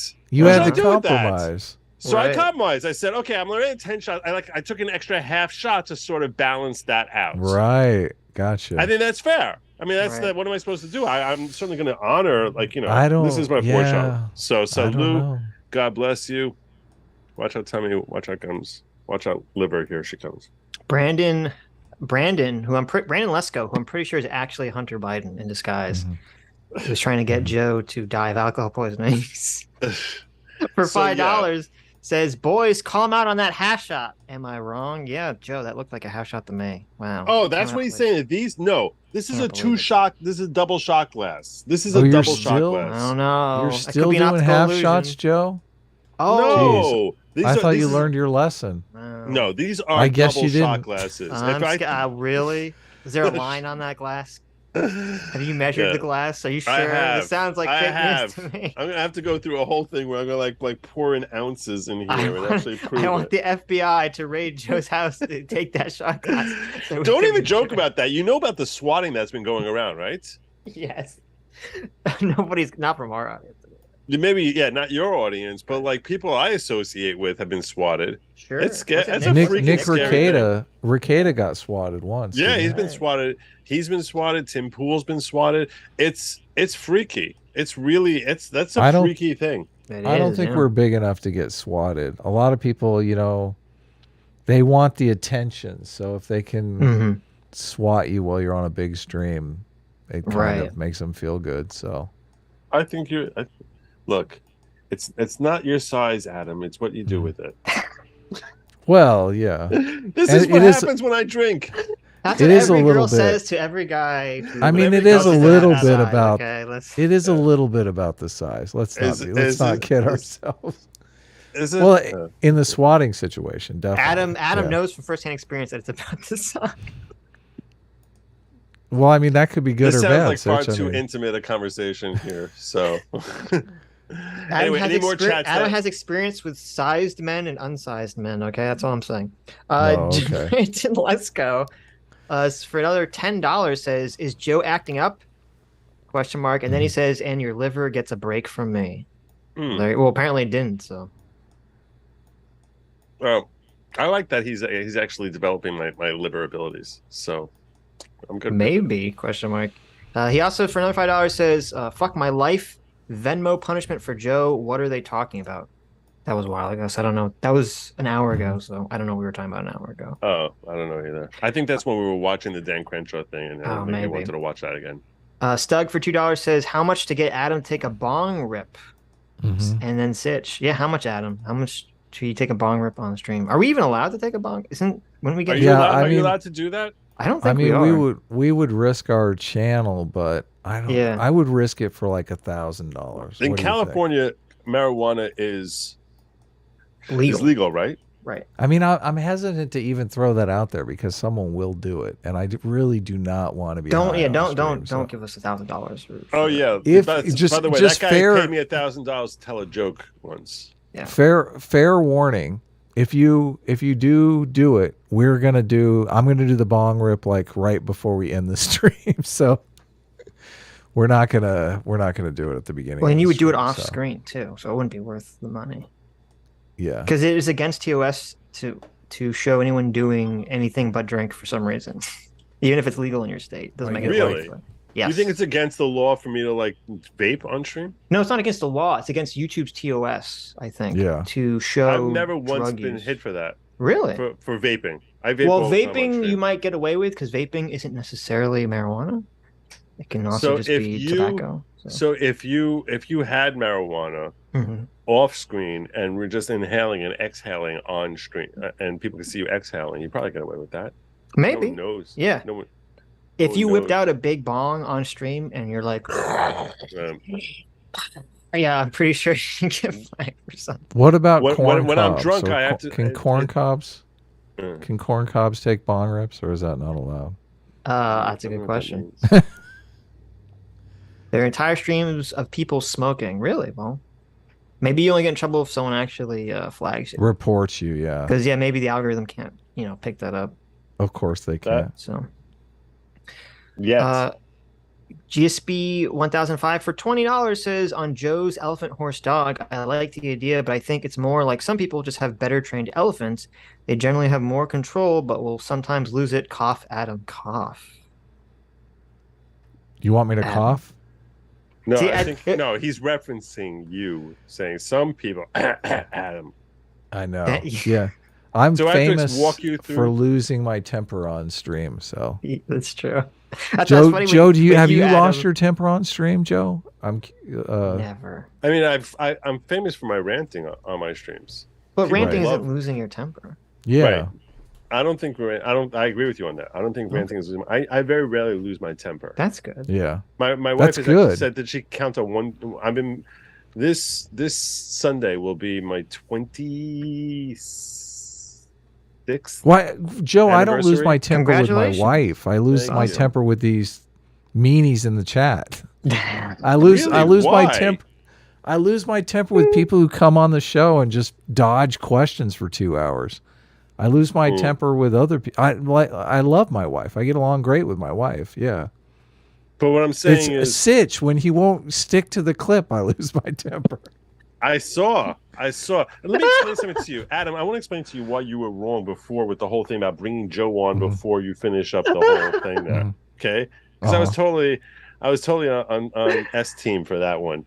Thank you. It's literally, it would have been exactly the same thing, like almost exactly the same thing, because basically, your editor already had to cut out this part. I'm trying to make Adam lose his temper here. So she already had to cut out the whole banter back and forth about this thing. So once she's cutting that out, what's the difference? She would have extended that cut out through my portion here and then finished up. Well, that made no sense at all. Like I said, what made sense was that you didn't want to lose your frame of thought. That like, hey, we're in the middle. This is where my brain is here. That made sense. It's but the both. whole editing that you basically, it was like there was almost like a bias of low expectations against CT that like she can't figure out how to do this without it taking her. I know, day. what a bigot. Yeah, you bigot. I don't know. I don't know what race CT is. It's a woman. Okay, I mean, you're just hating on women. Why do you think women suck, Adam? Yeah. Well, I wish I could get the clips quicker. I just, it's like a thing. I do agree with you that if the clips come out late, what we're doing is we're basically like an alternate news. So it's like if stuff is coming out late, no one wants to read today about like exactly, or hear a story of us like it's talking over. about the outbreak of COVID. Like it's my God. over. It's over. Yeah, everyone's digested everything on Sam Harris. They're like, these guys can't bring anything new to the table. Although I think we totally did bring new stuff to the table, but totally brought a couple of new things there in that 3 hours you're covering. So it would just be better if we got it straight out. Please make sure you sub up to these guys. I'm sub to them. You should be sub to them. And I will say this, by the way, one thing I would appreciate from you guys, if you can do me a favor. Yeah. This is really not a very huge ask at all, but it really would do like this is like a little bit of effort on your part. Yeah. That is like immensely rewarding to me. Okay. And me personally, is you can show me love by dropping a raid on me every once in a while, where it's like, and it's very easy. All you gotta do is just click over. What's a raid? Joe's thing? Yeah, what I'm saying is a raid is this. A raid is where YouTube over like 2 months or so ago came up with this thing that you can actually set into your YouTube that you that your audience is redirected at the end of your stream to another show. I didn't know that. Yeah.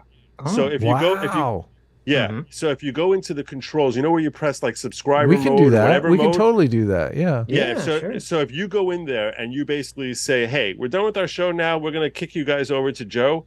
I'll tell you right now, like all of a sudden, like I just have like an influx of like 500 people. I will like be loving you guys. That's awesome. Like forever. We have about 3 hours of super chats to read, so we'll send our audience over as soon as we're done with that. It should be around, I think 1 2 a.m. Yeah, 1 by or then, 2 by a.m. then my your stream time. will be done. By then my stream will be done. What? I run for 2 hours. Joe, I go for what? 2 hours. Yeah, I wrap up. I basically. You want to raid and you aren't even going to stay online, Joe? I know. I thought we were working out a negotiation he here. looked that raid I'm horse saying right in the general, mouth. Okay. I'm saying in general, if you guys could drop a raid on me, it Listen. can be tonight, it can be whenever. Right. If you guys could do that, because it's basically you have. I mean, we all recognize the value of having a nice, healthy audience. Yeah, I understand. And if you had someone rating you and dropping all of a sudden all 400 wonderful. people pop in, you'd be like, holy hell. I got God to bless message you. Ricada. We got to message raid. Mahler and say, what the fuck? No, the problem with Nick Ricada is that he goes from like midnight to 3 a.m. Eastern time. Okay, but so you need to be streaming at 3 o'clock. You need to be streaming at 4 o'clock in the morning if you want to get that. And I will Joe, we'll jump right on. First of all, thank you for. I didn't even know this was a feature, so thank you for bringing this up. But secondly, the problem is that we also tend to end at 2 to 4 in the morning, so I'm not sure how this is going to help you personally. Okay, look, I'm just saying, if you see that you do, and you're wrapping up, and you say, hey, you know what? I'm going to remember my friend Joe here, take care, and send my folks over to Lawgic, and I get that raid, because invariably people in there will start screaming, SNA raid or something like that. Yeah, right. And I will feel genuinely indebted to you. And I'll just say, I'll say thank you. And you're just increasing goodwill. I try and raid others. Whenever I'm done with my stream, I'm like, look, I have 700 people here. Why shouldn't I send them to someone I like?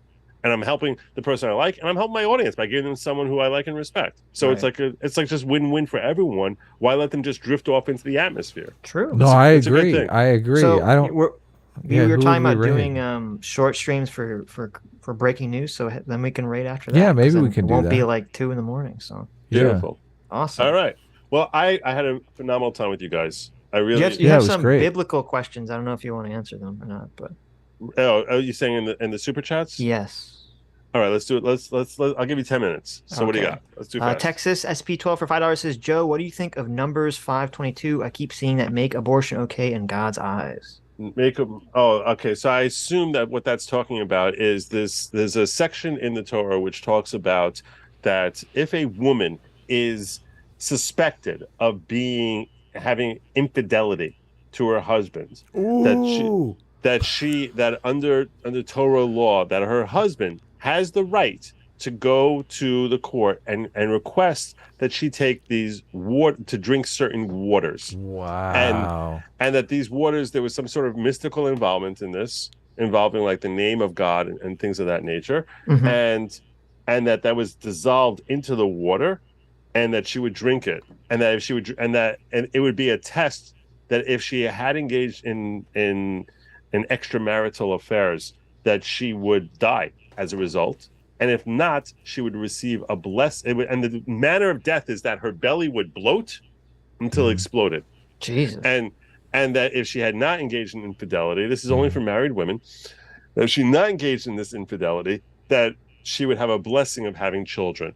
Some people mistakenly interpret this as somehow relating to being something about abortion. I don't understand how or why, but that is a common misperception that I've heard from many people. But well, you're killing her and the baby. No, she doesn't have it's not an assumption she has a baby. They said if she was pregnant with another. If she had engaged in, I gotcha. If she had an affair, then she would die. And her belly would bloat up, and she would die. It has nothing to do with having a baby. Or she would get pregnant. I get it. Okay. There's a blessing to her that she would have children, because that was, a blessing for women to, and it's still to this day is a blessing to have children. So she would be a blessing that she would have many offspring if indeed the waters tested her and it turned out that she did not engage in extramarital affairs. In fact, there's actually a story that's brought down of a woman who's barren, didn't have any children, and she basically, like, at some point, I think she sort of almost threatened that if she doesn't get a kid, like, she's almost like bargaining with God. In that case, I'm going to put my husband in a position that he's going to suspect me just so that I get this blessing, so that I'll have kids. What's the secret sauce? What's this potion made out of? It's God's actually will. What do you mean? No. It's actually it's water, which I believe is a certain kind, like drawn from a certain type of well. It's also dirt from under the temple that they actually had a tile that was removable, that they took some of the dirt and threw that into there. And there was also a piece of parchment which had God's name written in it, and they would dissolve the parchment in there, and that was that was it. And the point, by the way, as far as dissolving God's name, is because God's name we look at as being sacrosanct. In fact, you guys, I don't think, have it in your 10 Commandments, but the Jewish 10 Commandments about not leads to a prohibition on ever erasing God's name, which is why Jews write capital G -D instead of God when they're talking about the actual God, as opposed to made up gods. So that's why we write it, because we're afraid it's ultimately going to be erased. But the importance of maintaining family harmony is so important that God is willing to have his own name blotted out in order to help protect it. Because that's how important. That's how important the relationship between a husband and wife is. So. Okay, so there you go. That part has nothing to do with pregnancy. Nothing at all to do with abortion or pregnancy. It's I guess just because the bloated belly confuses them. Yeah, the bloated belly confuses them probably. It is kind of cool that they have a way to off suss cheaters. out the cheaters. Yeah, that's pretty awesome. To expose them. It was a lengthy process that they did. It was. I gave you the bare. That's bones, fine. But, and Lord Tenson's pipe for $5 says Psalm 19 quote. The heavens declare the glory of gods, and the firmament shows his handiwork. End quote. Science in many ways vindicates Platonism, Platoism, and Christianity. I will tell you that historically, scientists did not engage in science for the purpose of proving there is no God, but for basically exploring how God did what he did. Like most scientists were religious, and they can't. And it's interesting that many atheists have basically made them God. Or if not them, but their findings God. So that is an look at that calling me out right there. I feel like I really was. We might have to fight. I almost said I almost did the whole Adam cough thing, but I thought that might confuse you. Well, no, I just what would it be like if I came out here and started saying, I think this about the Jews. It doesn't did really that like an hour and a half ago, brother. Doesn't really. I don't know. It's like Adam's probably like, I'm not so a good sure idea. about this foreskin thing. Yeah. Oh, that's one that gets thrown at me a lot. Right. Well, I mean, my penis is Jewish, so we're good. There you go. I am circumcised. I don't know. Does that? Well, one small part. It seems like It seems like a lot of Christians, they get circumcised as well. It's just like, Muslims are circumcised also. yeah, okay. Really? So Okay. it's like There a you go. fashion thing. In America, anyway. I Yeah. don't know if it's so true in Europe, but Yeah. well, anyway, Oh what yeah, are you doing now, it's Joe? Europe is not. Now that we're talking about penises, let's Yeah. go to your loving I'm family. 4 drinks in. So what do you got for me? Oh, That's it. I think the super was it, chats I are think. done. Oh, we're done? All right. Yeah. Beautiful. Well, you guys were phenomenal. This was a lot of fun. I always enjoy talking to you. I got to have you on my show sometime soon. Yeah, And I mean that definitely. sincerely. I want to have you as a team. I've had, I think, Sitch on to debate Yes. with him, but I want to get like the Sitch and Adam experience. I want to, and this way my audience can appreciate what they will get. The ones who aren't familiar with you will appreciate Right. what they get when they manage to sub up, when they finally wise up to subbing to you. And statistically, a third of you who are watching right now are not subbed up to Sitch and Adam. I'm going to recommend to you remedy that. Take care of that. Cool. Make sure it's very easy. Hit like, hit subscribe. It's 2 buttons. You just click, boom, boom, and just start following these guys because they actually bring entertainment and thought that you can't find on virtually any other channel. Yeah, we have 713 viewers right now. Are you guys all subbed to Joe? Maybe you should head That's on over right. to his Joe's channel. channel, Good Logic, is description. Link to it is in the description. Good So make sure you Logic, click on it. LAWGIC. And if There you go. Law want- like the law. Yes. There you go. This was great. Thank Joe you is guys so much. fantastic, and even when we don't agree, I always enjoy Right. talking to Joe. I find that Same. Joe, in my opinion, is one of the most honest actors out there, even when I disagree with him. So Thank you. I greatly I appreciate that. appreciate That talking. means- That That is is a great tough deal. to find. That is really It tough to is, find on yes. YouTube. So On either side of the aisle. On either Yeah, side. very no, true. I very agree. true. Yeah. yeah. Take Most care, people are gentlemen. Thank you so self-serving much. pieces of shit. Take Take care, Joe. Bye. See you later. All right. Let's go back to watching that St. Harris clip. No, let's not. See, that's why I'm like, I'm gonna be exhausted. Like I'm better Okay, off just at say the that. beginning of the Just say that. stream. That's fine. That's, Well, okay. I guess. I just want to say because we're not going to go back and watch it. Okay. It's unfortunate. Yeah. Because at the end, near the end of the trigonometry segment, they ask Sam Harris about meditation and his meditation stuff.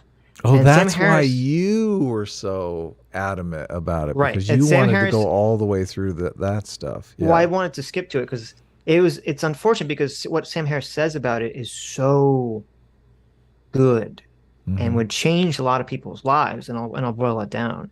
Is that eventually, like basically what Sam Harris says is that we have to understand, or you have to understand, if you want to be healthier and better, that you are not your thoughts.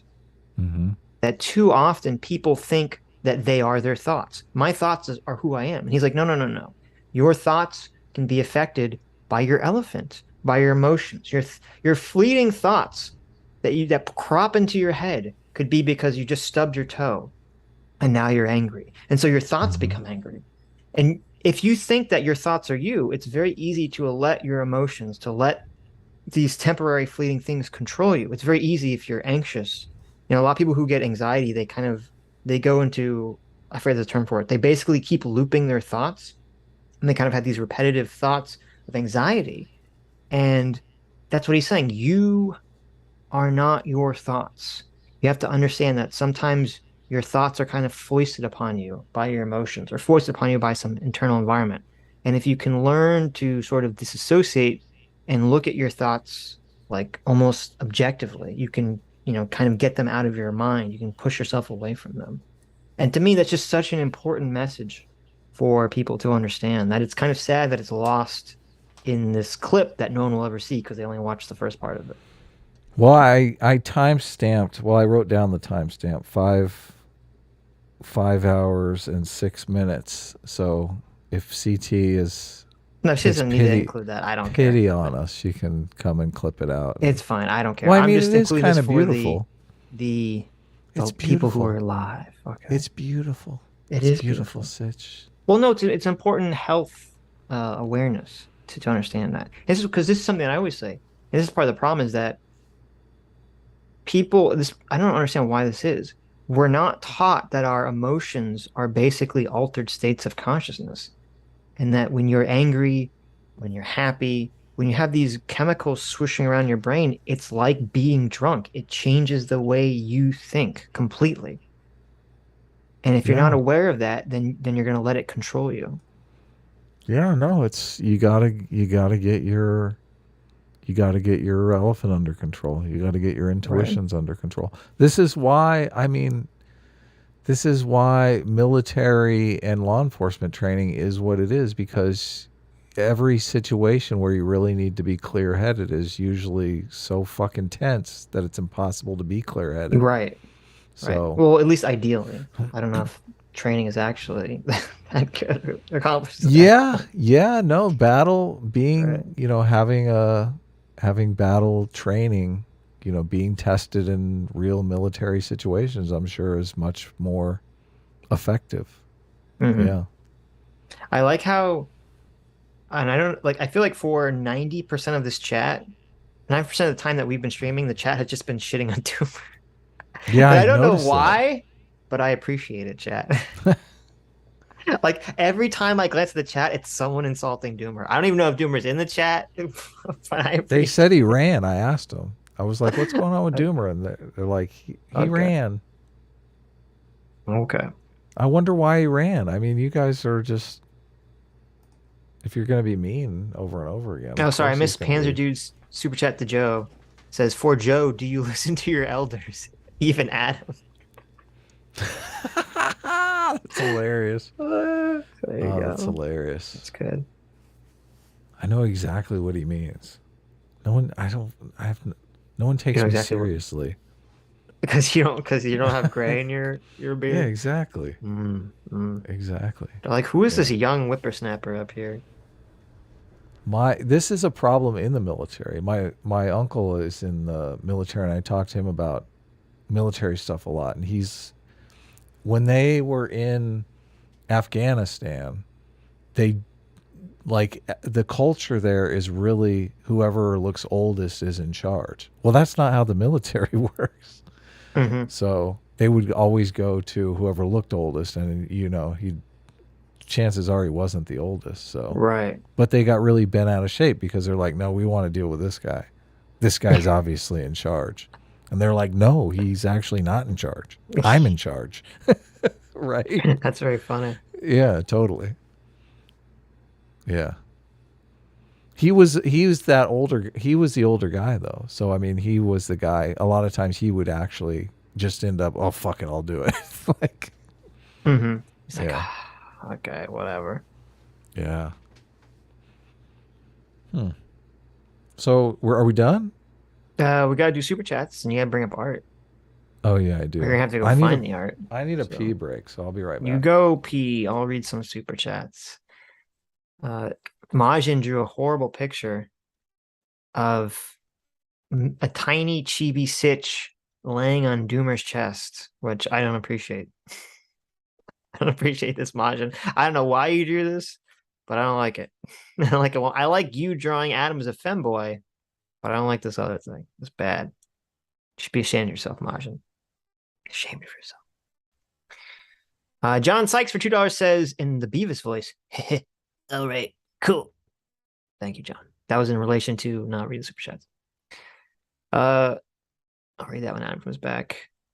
Sawcon for $5 says you guys should react to V Radio's response to the Iraq War debate. I'll give $20 if you do it. S class is base class. I feel like I have literally no desire to do that, Sawcon. I'll be honest. I don't care. I don't know what he said. I have no clue what he said, but I don't like watching people respond.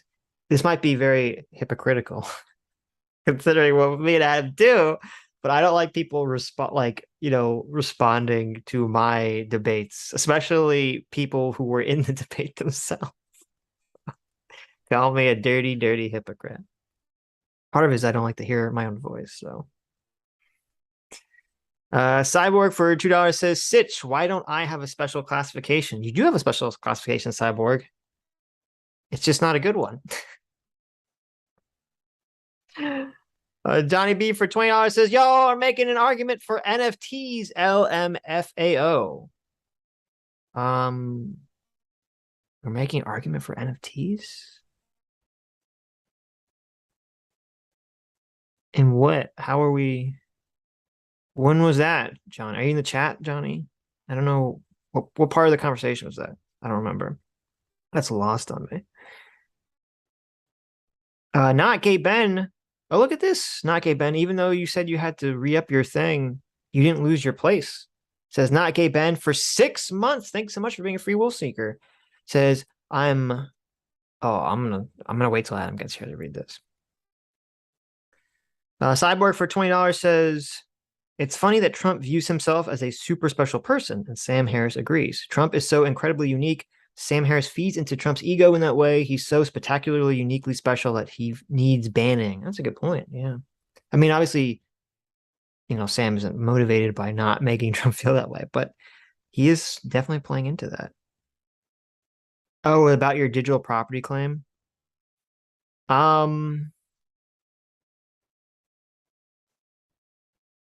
Yeah, I mean, I guess that is related to NFTs.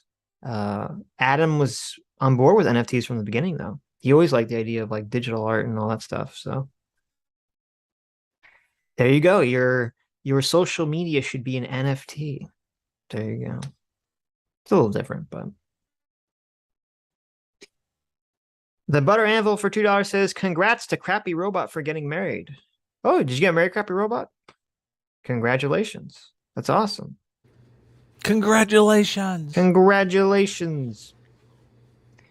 I'm back. Not K Ben for 6 months. Free Will Seeker says, I'm officially S-class today after hearing Adam's super not gay phobic rant earlier.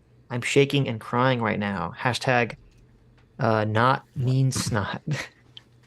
Not means not. Not means not, or not means snot. Either way. Really? I was hoping that I wasn't hurting your feelings, but I thought Wow, I thought I might be. Wow. I was a little nervous about that, but I have a strict no apologies, so I'm not actually even allowed to apologize. So, but I'll try to curb that in the future. Okay. Brain for $2 says, you two should spend a stream LARPing as one another. I feel like that's a terrible idea. I feel like that would be awesome. I feel like that's the worst idea ever. That's how friendships end. Okay, I don't know if you know. Is it? Yes. Is it? Maybe. Oh yeah. Yeah, maybe. Yeah. Sitch would be like talking about all the books he's read. Quote. He'd be making being fun of me very right insulting. Yeah. Yes, believe me. I would be it's like, a funny did idea, I tell you about the time machine? Yeah. Well, it would be funny to do that for a little bit as like a joke, though. Okay. Fuck you. Fuck you. I genuinely like that. Like I find myself doing that in my normal life. Like because it's so effective. It's It so is. good. It Yes. is. It's the best. It's the best because it's kind of like I want this part of the conversation to end, and you can't really respond to it, but you know that I don't agree with you. It is effective. It really is. Yeah. Yeah. Watch out. Don't do that around your wife, okay? Oh, no, It's no, not no, good. no. That's dangerous. Avoid it around the wife. Yes. Yeah. Friends, it's okay with. Right. Brain for $2 says, Sitch doesn't understand how escalation works. I don't remember what that was in relation to, but I'm going to assume that it's wrong because it came from Brain. But thank you, Brain.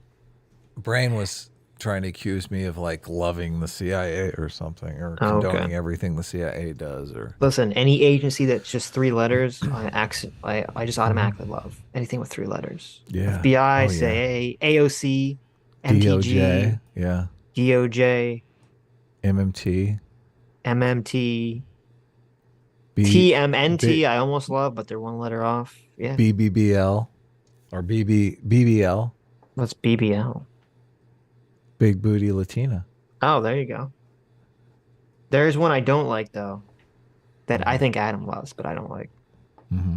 The BBC. Big Booty. I don't. What's the C? You'll have to Google it. I'm afraid to. Just I'm Google too it. afraid. Just Google image BBC.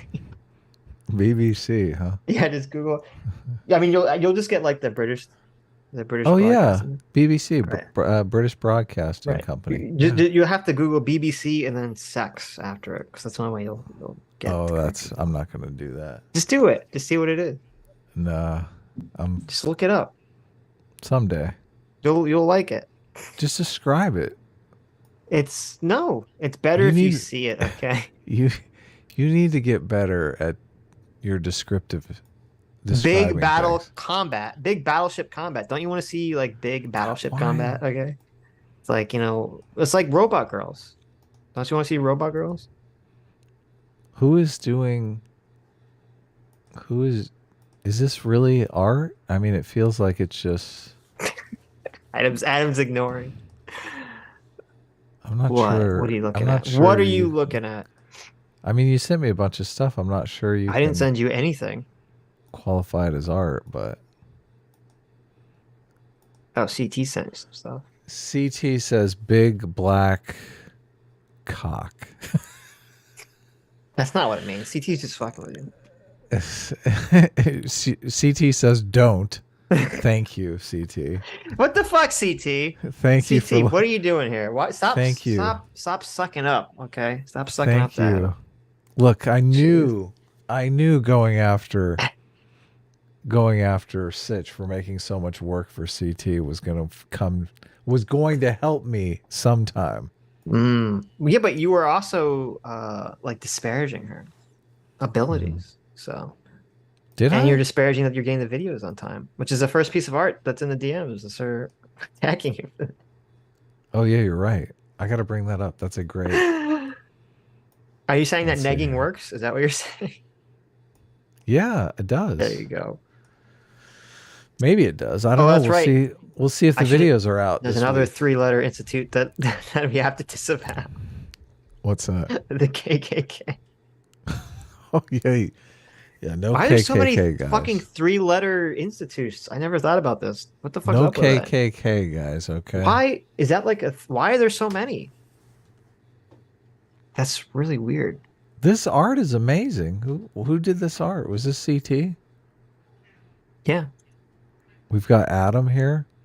Where are the clips, CT? And we've got Sitch. We have or Stitch. CT as Stitch. We have CT as Stitch throwing Vegas, The Vegas. Yeah, your face. at my That's- face. Right. Hold on. This is her throwing shade at you, though. No, it's not. What do you mean?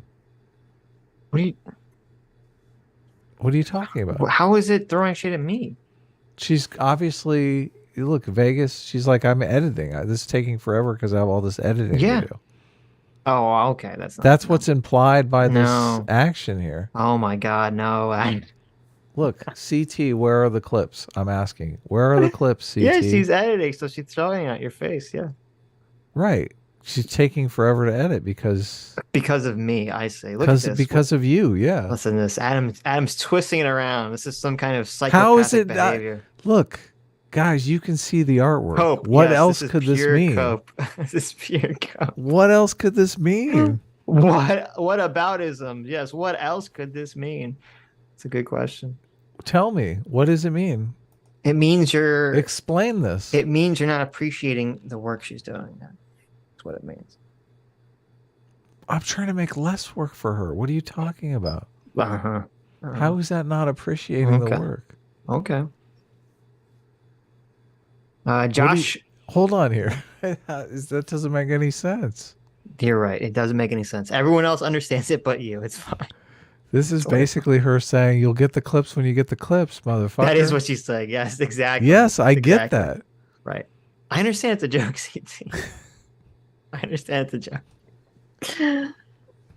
It's a joke at Adam's expense. No, it's at your expense. I'm not reading I into. don't- Wait, don't centrist me, CT. I'm not reading into this at all. This CT, is Adam. you have okay? to. CT. Oh, look, you're both wrong. Well, She's- explain the joke to us. I It's get a the joke. No, wait. You I get the don't- joke, yeah. Let- We all I- get but I- everyone in the look, world gets the joke. Death of the author here. I want to know. I Oh want to my know God! from. Stop. I want to know from the author what the Oh, intent no. of the joke was. I want to know what this joke means. It's what you said. They'll be done when they're done. Is it? I mean, she Yeah. said you're. Look, she says you're both wrong though. Well, but you were So- saying some weird thing about how it's my fault that Mhm. the clips are slow. Anyway. CT, we need move on. clarification here. Okay, we don't need clarification. Sammy G chimes in. CT better than Sitch and Adam. Well, I mean, nobody argued that she wasn't. So whatever. CT says it's me It's doing me my doing job. my job. So she's just giving them to you. So this is how she presents them to you. She just literally throws the clips at your face. Oh, when they're done. I gotcha. I got Right. you. Okay, so this is where are the clips, and she's like, right here, bitch. Right. Here's your goddamn clips. Smack. There you go. Well, I mean, that pretty much is how it works. I mean, this is Right. an accurate depiction of reality here. There you go. Yeah. But I mean, I know not to ask if Sitch is gonna like go on a million tangents because, I mean, I know editing. It's demoralizing. Anyway. Joshua Michael Mitchell thank you so much for being a free will seeker for 2 months says Baba Booey. Thank you so much, Joshua, for the Baba Booey. John Sykes for $5 says, I hate to compare you to this guy, but you guys are like Sam Cedar pausing every 6 seconds. Listen, John, you must be new here. Okay. Sam Cedar is like us for pausing every 6 seconds. I'm working on it, okay? I'm trying to I'm trying to restrain from pausing so much. I mean, There you go. I'm willing to admit I'm not doing a great job, but it's just so hard. I have things I want to say about this nonsense. Randy Right? Dorman in all caps says, throw everything at A-Dumb. I agree with that. Throw everything at A-Dumb. Ban and kick Stitch. And we're not going to do that, okay? No, it says Stitch, and you were Stitch in that picture. So he's More really, or no, bl- CT was Stitch. So he's saying the band CT. So no, we're not going to do that, Vinny. Did you already read Brain? More art of throwing things at Adam? But I Nice, do Brian. want that. I do want that. Brain, I thought we were friends. What's happening here? That is why you fail, young grasshopper. Look, I'm going to make this my new away from my desk. My new away from my desk art. That is a good one. Yeah, that's good. Yeah, here we go. Danimal drew this picture. This is Mm-hmm. of Cody Johnston saying, capitalism has destroyed the earth, and now you can destroy the warriors of darkness by using promo code Rage Legends. I know. This is So there you great. go. Cody's so concerned that the world is ending, but he's got to shove an ad break in there, you know. Inverted Gentleman, thanks so much for being a free will seeker for 2 months. Says, I'm using my one gifted member message to say that S class is least class. A-Team makes the ladies scream. Also, check out my Substack. There you go. Wow. Boom. That's awesome. Terrible. Well, I forgot I had that one in there. Look, I have the corn as my away screen. Yeah. I have the crazy corn face. The other one's better. Yeah, it is. I agree. DT says, Adam, we can compromise here. We only need one clip for Wednesday. Sitch, if you behave for one clip, then editing is less of a big deal for the rest. Yeah, that's true. Well, I do. I mean, it's difficult. I feel like we're on a roll and we should just like, I know from directing, you always tell yourself that, sure, well, we'll get, everything will be perfect. We'll just shoot the rest of this tomorrow. And then tomorrow it's like, everything has changed. It's just Right. not the same. That is true. And I did feel like we were on a roll. I felt like we were killing it. Right. I feel like I that just don't- clip is great. Right. I just don't like to leave people in limbo, because especially people who are not us, who don't have 20 hours to stream. So I don't know what's going on in their lives, but No, I agree. Yeah, no. Our clip segments are pretty popular. I mean, we usually get around 10,000 views on them, so that's good. You're very popular. That doesn't feel very popular. Anyway, Majin for 10,000 views is not very popular, is it? We're just no. yeah. Majin Let's for $5. not do it. Let's just quit. Majin for $5 says, Sitch, your atom of why January 6th is wrong is not just in the minority. It seems, I know it's in the minority. It's not just in the minority. Seems very common of looking for fraud or ballots that can be struck during election. I don't understand the second half of that statement. Well, I don't understand what you're trying to say. Is that pro-election fraud super chat? I don't know. Majin, explain yourself in the normal chat. Well, I just don't. I do. It's obvious. Sitch and I would never say anything like there was no fraud in the election. Something that they say on CNN all the time, right? Which is completely stupid because obviously there's fraud in the election. Whether or not it's enough fraud to overturn the election, that's the real question. So, I meant it was in the minority.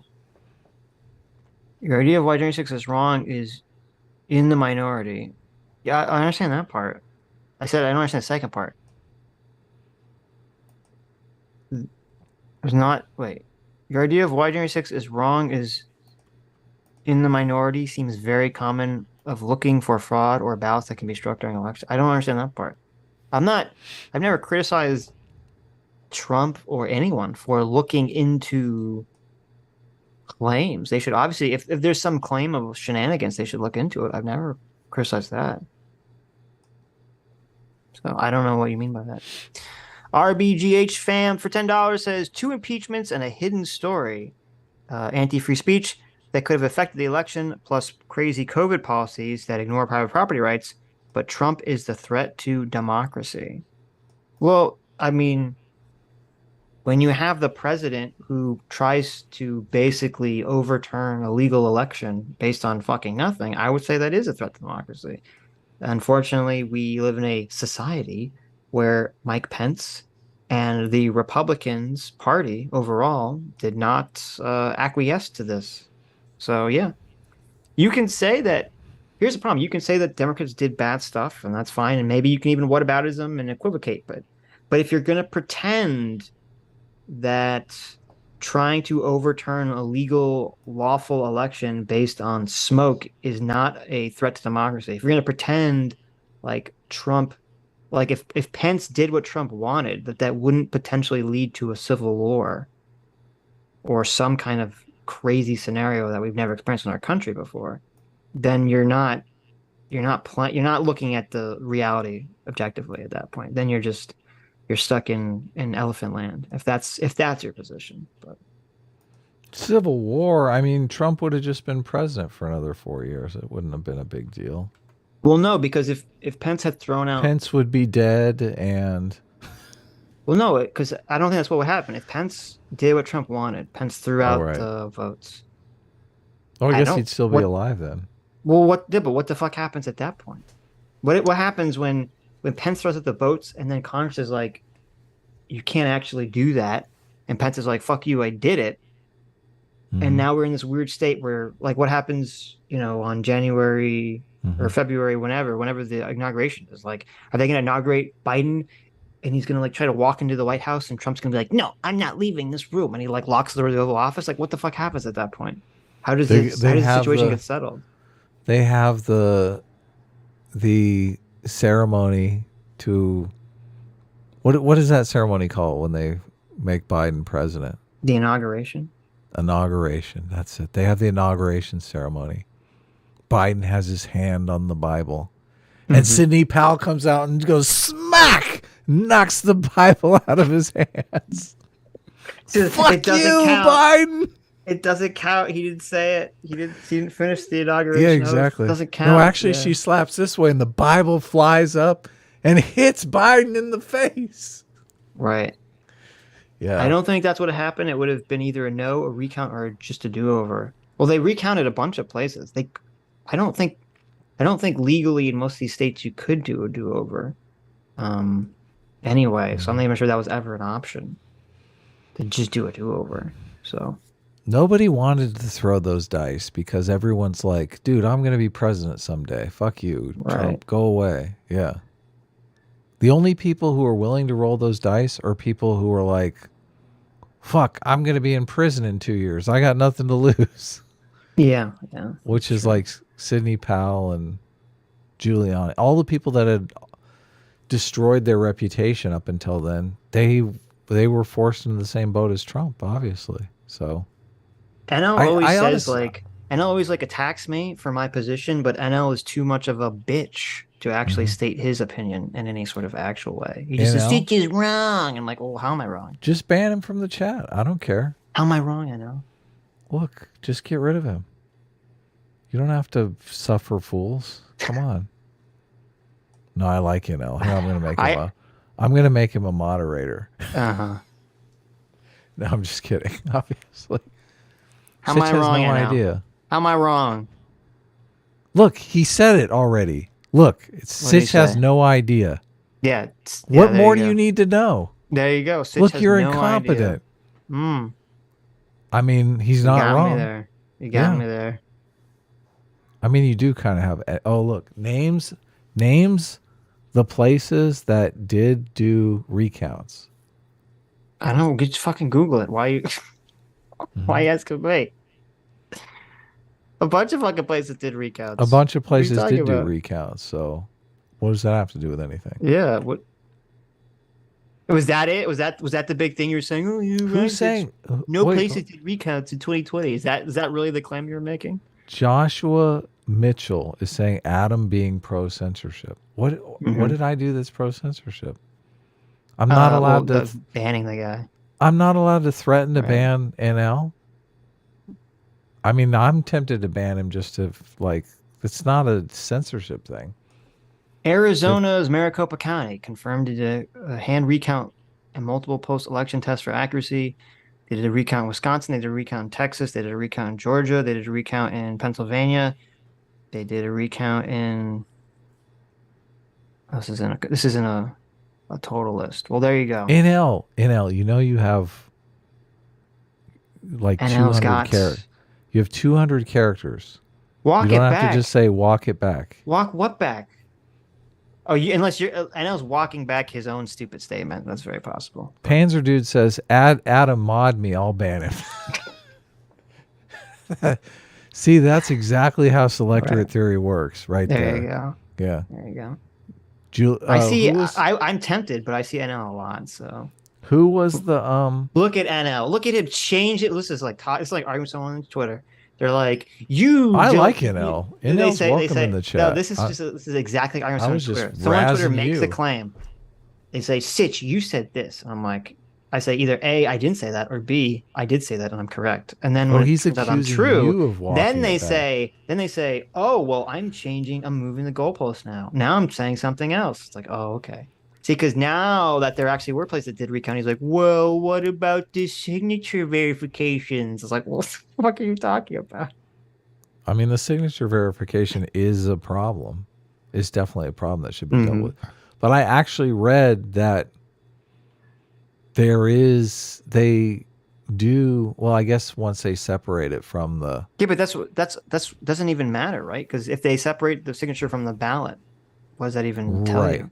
Well, they could go through, because they do scan the signatures and save them, and they could match the signatures with the actual people, and they could come back and say 40% of these signatures are fake. I thought the problem was, this was a long time ago. They couldn't match them up with the votes, but they couldn't match them up with the votes, right? They weren't actually associated with votes. But... Yeah, because they split them up from the votes as soon as they So to be fair, if they did signature check for me, I'm pretty sure they threw out my votes because I'm pretty sure my signature is not the same as whatever. I mean, my wife has been signing for me for 10 years. So there you go. I can't remember what my signature looks like. CT made these amazing GIFs. One of them says, S-Class is the best class. And it has wait a second. Sitch going goblin mode. It says A-Team reigns supreme. What are you talking about? And then the other one says A-Team reigns supreme, and it says never apologize, and it has Adam shooting his lasers. Never apologize for being correct, bitches. There you go. That's These are great right. gifts. These are wonderful. I'm so lucky that I'm always right because then I never have to apologize. It's great. I think this should be our new. This should just be our regular screen for the show from now on. Those two gifts? No, just the A-Team one. No, I think it should be both. A-Team. Look at that. And How come you don't have laser vision? Because I don't need it. Oh, sure you don't. Cool enough without it. Look at him. Look, he's trying to cover up. He's trying to cover the screen. I was, yeah, I did. Yeah, okay. And also, Luck Danny, who drew that scale or had the scale picture, says Sitch's law when stuck in definitions game. So thanks so much, Luck Danny, for that. Yeah. That is. We'll have to Sitch's slap law. this on people on Right. Twitter when they're being total Gene the Angry bitches. Penguin, thanks so much for 2 months, says Sam has as much faith in Sam as most religious people do in God. Sam descended from heavens to bless Sam with all knowledge. Behold and praise Sam. There you go. Brain for $2 says Sitch anti-right animus on display. Enjoy, chat. There you go. Brain is always the voice. Brain is always the voice of the right-wing animus, so he should know. Automata for $5 says, did Sam say that Twitter must be left alone or seized for the public? Sounds like a false dichotomy given that the intermediary common carry exists. That's a good point. That's a great point. That is a false dichotomy. Very true. Oh, CT made this awesome. I didn't see this. She animated. I saw the picture. I see this. She animated the 200 show picture. Yeah. That looks great. Look at that. That's beautiful. And now it's gone. Where did it go? I had to put it on loop. It's like a Oh, I see. Oh, because like a video file. I got you. Yeah, right. But I fixed it. Awesome. Lincoln Towns for $10 says the fact that there was a peaceful transfer of power and democracy still exists today totally discredits the Trump fear-mongering. It's 100% partisan and personal to these people. Well, it does and it doesn't. I mean, it discredits the fact that, people thought we were on the edge, the precipice of like oblivion, which I never thought we were. But it doesn't discredit the fact that Trump attempted to do something horribly wrong. So it depends exactly what you're claiming it discredits. See, I have faith in those institutes. I have faith that the Republican Party wouldn't be so, unlike Vosh, I have faith that the Republican Party isn't going to be so insanely partisan. I mean, some people were, but not the majority of the party. Well, I got to admit, I'm much more sympathetic to Trump than you because I do feel like Trump never got a fair shake. But I feel the same way about Obama. I feel like Obama never really got a fair shake either, which is just, it's bullshit. It's partisan politics. It's fucking nonsense. That's true-ish. But so what? To me, just because you don't have a fair shake doesn't mean you get to destroy everything. That's like every supervillain's backstory. Oh, something bad happened to me, so I became a shithead. It's like, oh, well, that's great. Well, what if the person's like legitimately cheated though? Yeah, but so what? Doesn't mean you get to. Just because something bad happened to you doesn't mean you get to burn everything else down. That's like that feeling is literally what causes like 90% of the chaos and strife and sadness and misery in our world. Is that I don't disagree. Yeah. Yeah. So I don't stand by it. I don't have any sympathy for anyone that operates under that whatsoever. And it's funny because that's your left-wing bleeding heart coming out there. You're like, well, this criminal, he did this bad thing. It's like, yeah, but he was abused. And like, well, I don't care. What does that have to do with this crime? Well, I think it's more like my death penalty coming out where, if someone wrongs me, I want to scalp. There you go. There you go. I do. I feel like Trump was at war with the left in a way that he was like, they felt it was okay for them to cheat. And he was like, well, if it's okay for you to cheat, it's okay for me to cheat. Fuck you. I completely agree. Like, it's not. It's no way to run a society. But when you have one side acting as like the sanctimonious pieces of shit that they are, like Sam Harris, for instance, we did nothing wrong. Trump was going to be Hitler, so we had to do it. Yeah, but this such a weird argument. We had to cheat. We had to bizarre cheat. argument. We had to cheat. Like, you don't understand. He was going to be Hitler because lefties were, because Sam Harris was shitty on a podcast, and you know this justifies Trump feeling slighted that he could possibly destroy democracy in America. Like what the fuck kind of argument is this? It's not just lefties on a podcast, though. It's the people who worked at Twitter who deleted the Washington Post's Twitter account and wouldn't let him promote the story. Wait. So like those people are part of it, aren't they? None of it. Yes, they are part of it. None of that justifies literally fucking anything. Well, A, none of that justifies literally fucking anything. B, as I said a million times, and I thought you agreed, if the Hunter Biden story didn't even exist, Trump's behavior would have been completely the same. And C, part of Trump's brand and part of what he ran off of was that he was kicking the hornet's nest and pissing off the left and these institutions. That was his brand for running.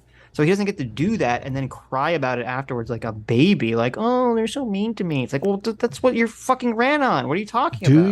Do you think if Trump was the nicest person in the world, that they wouldn't have treated him like he was a future Hitler? Yes. What are you talking about?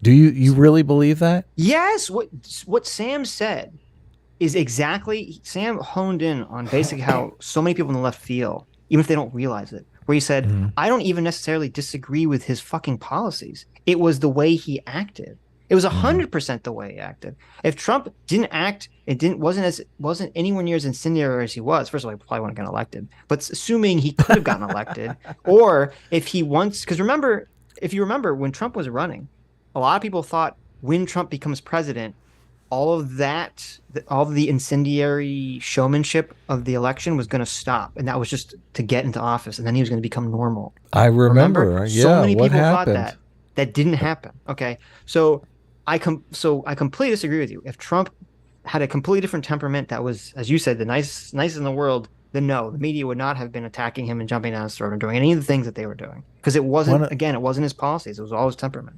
That's what got everyone triggered. One of the lines in William Barr's book that totally stayed with me was they're having this meeting and Trump is involved in the meeting, and I can't remember what they're talking about. William Barr is basically telling Trump he thinks he's going to get impeached or whatever, so he's kind of like counseling him on that. Right. And at the end of the meeting, Trump is like, "I need to go tweet," and he goes, he turns to William Barr and he's like, "You know what makes the perfect tweet?" What? Can you imagine? This? Right. What do you think Trump says? What do you think Trump tells Barr? What makes the perfect tweet in Trump's mind? If it triggers the libs. Nope. This is what's so crazy about it, because maybe Barr's lying. Maybe this isn't even true. But Barr says, Trump says, just the right amount of crazy. That sounds exactly like something Trump would say. Just the right amount of crazy. Right. But see, this is why... But that's so like you're president of the United States. But who says that? Okay, but wait a minute. That's exactly what I'm talking about. I know. Why do you think I brought it up? Okay, but then why would you have any sympathy for Trump if he's using this to his advantage, or he believes he's using it to his advantage? I know. It's there you go. Just no. I know. Maybe if Twitter doesn't exist, Trump is a great president. I don't even know. Like maybe he's just, I think Scott Adams is addicted to Twitter. Yeah. I think maybe maybe Sam Harris at one time was addicted to Twitter. Hell, I might have been addicted to Twitter at one time. I'm definitely not now, but I mean, I think James Lindsay might have been addicted to Twitter. What do you mean might? Well, I think he might have got himself kicked off because it's like he was 100% addicted to Well, I think he might have been trying to get kicked off for like 3 months. Maybe. He's like, oh, thank God. Finally, I'm safe. I remember once I tried to go on his Twitter feed to find something I liked. I'm like, oh my god, it's just I know. like never. How much stuff does he tweet a day? This is crazy. I know. Yeah. Yeah. Guys, don't get yourself addicted to Twitter. It's not Right. good. It's not healthy, and you could be president of the United States one day and There you turn to your head of the Attorney Department of General. Justice, turn to your attorney general and say, "Hey, you know what makes a great tweet?" Oh, The God. right amount of crazy. Yeah. Okay. It's the best. What's Barr interesting is did that- did not like any of this stuff either. Barr was No. like, But see, this is why Barr's such a weird guy, because he didn't like any of this stuff, but he's like, I would vote for Trump again. So it's like, okay. well, because I he don't knows know. he wants the policies. Yeah, but he didn't I'm- say, I don't think he said, like, well, if there's another Republican candidate, I would vote for him over Trump. Maybe sure he he would. would. Maybe he would. Yeah. Maybe he I'm meant sure he like would. Trump over a Democrat or something. But Everyone is holding their breath because they think, oh my God, Trump is going to win the primary. They are. if he runs again, Ed, He's going to run again. I don't know, Okay, it's we'll like see. crazy to think he's not. we'll see. Might as well pay me now. So We'll see. Listen, I'll pay you now if Mm-hmm. you pay me double when you're wrong. let me think. No, that You like doesn't that, work. Faye? Come on. You don't want to do that? Well, I'm thinking about it because maybe I could trade the money and make Listen, end I'll up- be JG Wetworth, okay? Do you Mm-hmm. need cash money? Do you need it now? Let me see. Maybe if I buy the dip in Bitcoin and I turn that $500 into like $3,000. Yeah, then it won't matter even if you're wrong. You're right. Yeah, I'm thinking about it. Maybe I'll do Okay. that. Let me, Okay, I'm let me- liking this. I'm liking this chat. Convince Adam to pay me double. What are these pictures? Come on, we got to get out of here. I'm You not have stuff to feeling do? great, so Okay, I'm I'm sorry to hear exhausted, so Magor got the AI to draw these pictures. I assume the Yeah. prompt was Adam with red shorts, the A team with the A train, and you see that the A train is really an elephant train. I know you have to give us the prompts. I like it though. These are great pictures. If you type into the AI Adam friended and it spits this out, then we know. I know, We know. we're in a very strange place. I really like the first one. It's like waking lifestyle. Adam's Mm. like dancing in front of a train, a red train. And the elephant's coming up, sneaking up. His elephant is sneaking up behind him, ready to get him. Getting ready to trigger me. Right. And then there's one where you're like the conductor of a train that's also an elephant, which is pretty cool. And then there's you standing in front of a train with elephants on the train. Yeah. These are An great. elephant train. Yes. Sweet. Excuse me. John Sykes for $5 says, I'm a Bernie bro sock dem. And Sam's position on the Twitter thing is dumb. The actual liberal position is to regulate things like Twitter, Facebook, etc. That is true. Yeah, it is. That's true. Huck Finn, thanks so much for being a free will seeker for 6 months. Says, why is Adam so agitated today? Dude needs a massage. Adam, you need a That massage. must have been when we were fighting. So You want me to give you a massage, Adam? no, Wanna I feel you mean, up, Adam? look. I'm gonna touch you. No, I'm Work fine. those knots out. I'm great. You're great. You Fine. could send if you want to send me like $50, I'll go get a massage. Oh, okay.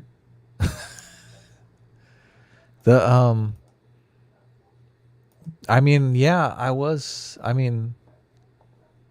little angry, but I mean, I thought I did. I mean, I thought I voiced my opinion well. Okay. Okay. Well, I mean, I mean, I feel like it's entertaining. It is entertaining. Like, what It the is fuck? entertaining. It is, yeah. Sitch has lit up on me before. I've lit up on him before. Right. It's fun. Fuck, Right. get over it. True. We both, yeah, no. I mean, I granted, I get angry twice as much as Sitch, if not like 3 times, maybe 4 times as much. But it's still fun when Sitch does. It's true. Sitch, one time Sitch got super, like, and it wasn't even mad at me. He was angry about Trump. He was really like, Trump. Mm-hmm. Just angry. And it's awesome. It's totally awesome. It's great when you feel comfortable enough that you can like let loose. And we all get to enjoy it. We all get to listen back to it. It's fun. Look, you guys got to see a little behind the scenes because obviously that's going to be edited out. The other people are not going to see it. So. Right. That's your reward for watching live. Yeah, exactly. Exactly. Yes. Yeah. That's how the sausage is made, right? Right. This happens a lot. Maybe it's because working on movies. This happens a lot on movies. Movies is a horribly stressful environment. Yes. And a lot of times when you're producing, you really are managing people who are ready to go to blows with one another. Yep. I thought I wanted to make movies until I made movies. And I said, this is the worst fucking thing I've ever done. It is. Everybody's hungry. Everyone's like the hours are unbelievably long. It's just making movies is a horrible, tedious. It's kind of, for as bad as movies are, it's amazing that any good movies get made. Honestly, it's true. It's true. Yeah. Oh man. Yeah. So I guess I'm used to working in that environment. Right. I'm completely comfortable with it. Yep. But I do know a lot of people. They like low conflict environments. So I guess even if you get into politics, you got to be ready for. I mean, the people who get into politics are people who like the conflict. Mm-hmm. At some level, it's entertaining or fun to them. Yeah. Solo Doge, who is currently inside Sam Harris's corpse basement for $2. Oh shit. Says CT should clip Sitch and Adam arguing what to clip and nothing else. There you go. I mean, maybe clip it and upload it to Patreon as like a patron. There you go. It'll be the patron special. Like a feature. secret patron special. Right. We could do that. Watch Sitch and Adam yell about fucking editing. Texas Go ahead. Texas we got to SB12. get through this, but obviously I'm trying, talking your ear off. Yeah. Texas SB12 for $10 says, my wife works with kids that have low IQ. She sometimes gets bit, hit, and shirt torn. Yesterday, a kid went #1 on her chair. No way. Holy there shit. You go. That's a problem. But listen, Jordan Peterson is an evil Nazi eugenicist for daring to imply that those people are not allowed to be in the military. Okay. Right. How dare they? How dare he? Texas SB12 for another $20. Thanks so much, sis. And to think that people like those kids were put out in the battlefield just to use them as fodder is so sad to me. Sorry for 2 messages, but for whatever reason, it was giving me errors I tried to send. Well, don't apologize to me. You just sent us more money, so thank you. I mean, that's so unfortunate that you had errors. Joshua H for $2 says, is it immoral to purchase factory farmed products? It depends on your moral structure. I personally think factory farming is horribly despicable, but I'm far too lazy and cheap to inconvenience myself enough to never get anything factory farmed. Generally, if I have the option, like if I'm buying groceries, I would generally try to buy things that are organic and free range, more for health reasons than moral reasons, I'll admit. But obviously, I still go out to restaurants. I still eat things that are factory farmed. So, Brian Martin B is the one that made the animation for the 200 show. Oh, yeah. I thought CT did that. Oh no, he took CT's picture and made it animated. Is what you're saying? Right. Yeah. Oh, that's so cool, Brian Martin V. He did that with a Sammy G picture too, right? Is that the same person that did that? I think. Did you see that one? Yeah, I think I did. Yeah. Brian Martin B. It's confusing because his name is Mark R. Foreman, and then also Brian Martin B. So I'm not sure which name is the name. Oh yeah, it says that. Right. But yeah, you got to bring that one up too. That looks great. I think this is the last artwork. Majin. No, you got to bring up the animated Sammy G picture. I already took it down. Did you brought it up?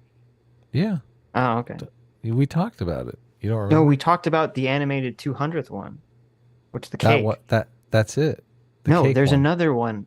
Oh, there is? Okay, I'll find it. CT drew the cake picture. I think, right? Well, there's not. I mean, I haven't seen one. Okay, for- I'll send it to you. Okay, this is what I was trying to. You read a super chat and CT can send it to me because CT sent the last one, right? Yeah. She did. It's on Twitter though, so either you're gonna have to Twitter it or download it and do all the thing. Majin has a couple. Let's see, what's the Majin picture you brought up? This is a fantastic picture. This is an amazing picture. This is Majin saying wishes for more femboy art. Oh, Astolfo wishes for more femboy Adam art. So here's some with laser action. First panel we have femboy Adam saying, "Maj, I wished for lasers. Just Look at that. lasers. Look at that. Give me back hip-to-waist my ratio. man body." And he's shooting lasers at Majin, who says, "Get femboyed, bitch." Oh, really? That's Majin in the last panel there? Yes. Look at him. He's like an evil elf. He's an evil genie elf. He's a Majin. I mean, how is that a femboy? That's obviously... No, you're that- the femboy. Yeah, I know, but that hip-to-waist ratio is not a femboy. That's like... Those are some childbearing hips there. That's what makes it a femboy. I don't understand what you're... That's what makes it a femboy. Is Okay. that the thing that what? Well, I would say that whatever that is there definitely has 2X chromosomes. I'd say. Oh, I see. Yeah. You're saying that's not a femboy, it's a fem woman. That's a femme woman. Yeah, exactly. I see. Okay. No femboy I mean, has hips like that. Come you know, on, guys. I'm sure there's boys out there somewhere that got white hips, okay? Doubt, but I'm not one of them. That's why I have to wear belts, because otherwise my pants will fall off. hilarious. Mr. Rich Low Pitch for $20 says, "I have a serious question for Sam Harris. I need him to be 100% honest with me. And I swear to God that I won't make fun of him, no matter the answer. So, Sam, how many times did your girlfriend cheat on you with Trump?" I mean, that could be true. That could be. That would make a lot of sense. Is Sam married? I've never heard anything about Sam being married or dating or having any sort of like sex life whatsoever. He's married. Maybe He his is. Trump. Maybe his wife went to Trump University, and that makes got sense. a little, did a little extra credit work on the side. He to is get- married. Well, there you go. Of course he is. Annika Harris is an American author. Her work touches on neuroscience, meditation, philosophy. Oh, so like everything that Sam Harris does. Yeah, of course. They sit around and academically jack each other off. There you go. I had no idea he was married. I think she's a panpsychic too. He, what? She's a panpsychic. How's that? What is a make you feel? pan psychic? I don't know what that means. Look it up. Tell me how you feel about that. Pan psychic? Yeah. A philosophical theory asserting that the plurality of separate and distinct psychic beings or minds constitute reality. I don't even know what that means. It means matter is conscious. Oh, matter is consciousness? Yeah. Means Why- everything is conscious. Okay. Doesn't Donald Hoffman kind of think that? Yeah, a little bit, I guess, Okay. but it's not. But Donald Hoffman has come out and said, no, what I'm talking about is not panpsychicism. Oh, Yeah. okay. Because he gets charged with that from time to time. Right, because it sounds like that's what he's saying. All right, last piece of art. Woohoo! Yeah, this is Sammy's art, which was animated. Looks great. Mm-hmm. And I'm like, Adam. Sitch's big old tatas right in my I know, face. my big old tiggies. It's terrible. I love it. I hope my wife doesn't see this. Jeez. Is he gonna get jealous? Yeah. Mhm. No one animated the boner. Look, it's perfect. It could be right there in the bottom there. Oh, the head does tip up. Yeah, that's like, listen. I'm like, listen, Adam, my eyes are up here. That's what I'm pointing to my eyes. I'm like, Adam, my okay. eyes are up here, okay? That's what's happening in that picture. Sure.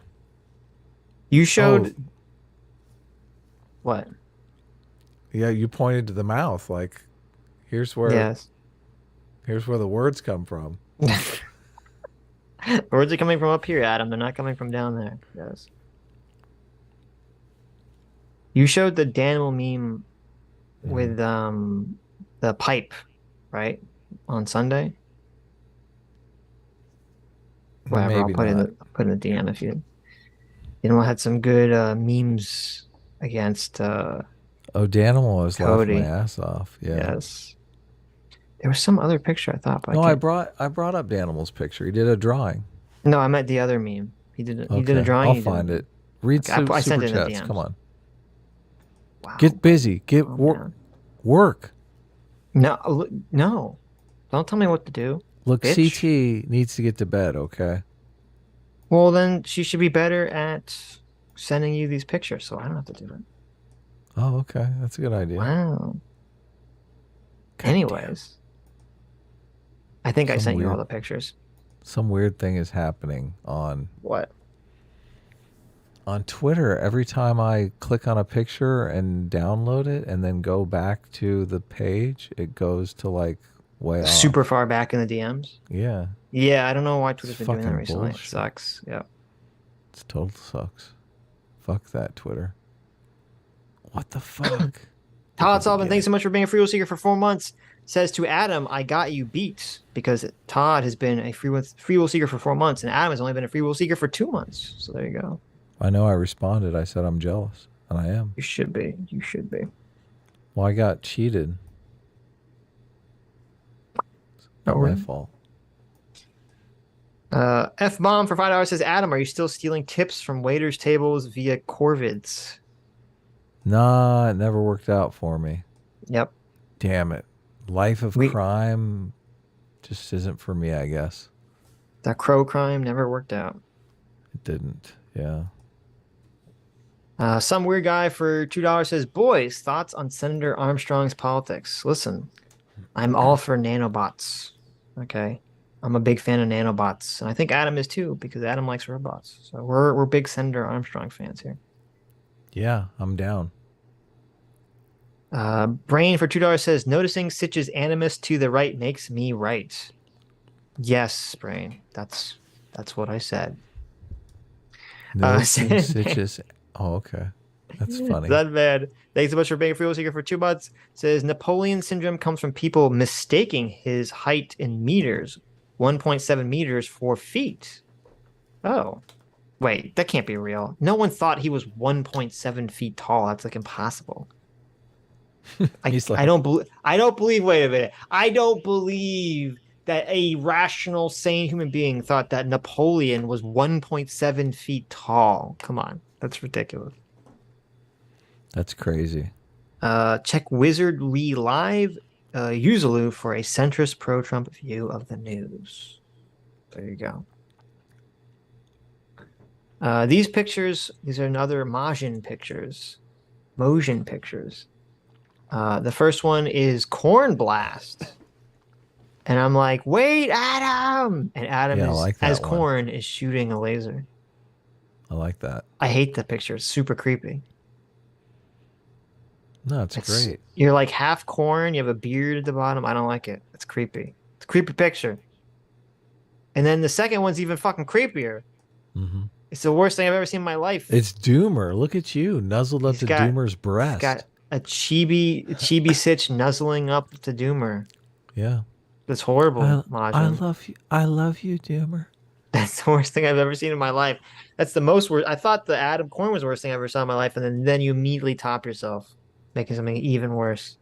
I might color this to make it Sitch's avatar in the show for a week. No, that's how Adam loses his permissions on the channel. That's hilarious. So that's so adorable, though, Sitch. No, come on, that's look the at worst this. thing ever. Nope. Oh, it's so cute. You're just nestled in there, up against Nope. the bosom. Okay. Nope. Brain for Joe says, can Sitch name one conservative president the left liked?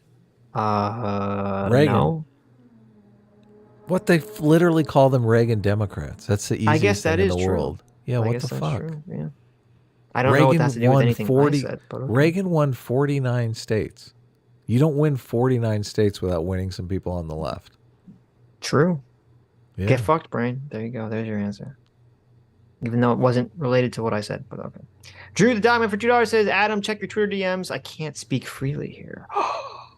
Who said that? Drew the Dogman. Okay. God. Oh my God. What's going on, Drew? Metalworks 41190 for $5 says, is there anything you guys recommend to learn how to write a script?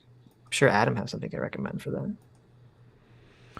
Yeah, I really like the book Save the Cat. I feel like it's like dumbs everything down for a beginner. So I usually recommend that as a place to start. There you go. Save the Cat. Yeah. Have you read Save the Cat I by have Blake not. Snyder? No. Blake Snyder was really the guy that first made the book that producers could understand. Like all the screenwriting books like Story and Screenplay, Sid Field, and they're horribly boring. Yeah. Well, and also you got to admit they're very kind of intellectually written. Yes. I mean, Blake Snyder wrote Save the Cat like a movie, like something anyone can kind of get. Yeah. Okay. Which is really, I mean, it's a great book. And I mean, Save the Cat very much is in sync with the Jonathan Haidt philosophy that it really is about intuition. And I've said this, it was very interesting to me to hear that, Mahler is, wants to make like an objective way to measure movies. That's kind of fascinating, to be honest with you, because I'm not sure that's even possible, but it's an interesting kind of like Mount Everest type challenge. So I disagree with you, because there'll be a day where AI will be smart enough that it could construct a movie repeatedly that will be very successful and people will love. Maybe. But I think that the things that it selected, you would have to call subjective. So no, but if an AI algorithm can repeatedly make successful movies, it's obviously adhering to some objective metric. Right. Now, maybe, now everyone would not like it, and there's some subjectiveness to it, but you could figure out objectively what people like or what like most people will like. I think that's part of the problem. It's just it's too complicated for us to really figure out now. Well, and there's patterns that the AI will pick out that we're not necessarily able to perceive. So, right, exactly. Yeah. No, it's interesting. Dr. Diller for $2 says, we know they don't actually believe private companies can do whatever they want because of the public spurging that happens the second Elon was rumored to be buying Twitter. That's completely ignoring how many of these people are climate crazies too. Yeah, that's a good point. And also the point is like, I don't know how you can make this argument that, private companies can do whatever you want when you have all these activists that are trying to force the private companies into acting in specific ways through threat of coercion or economic coercion. Like, how is it a private company doing whatever it wants, right? Mm-hmm. If you say, you have to cancel this guy because if you don't, we're going to, try to start like a campaign against your products. So you lose all this essentially money. The government, yeah. Right. So, no, it's totally ridiculous.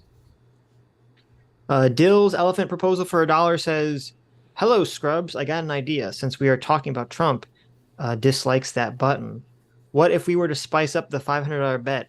In addition, whoever wins gets to have their name be part of or replace the other's channel name for a month. So, for example, it'd be like PSA Adam be your second channel's name. I wouldn't feel right doing that. No? Okay.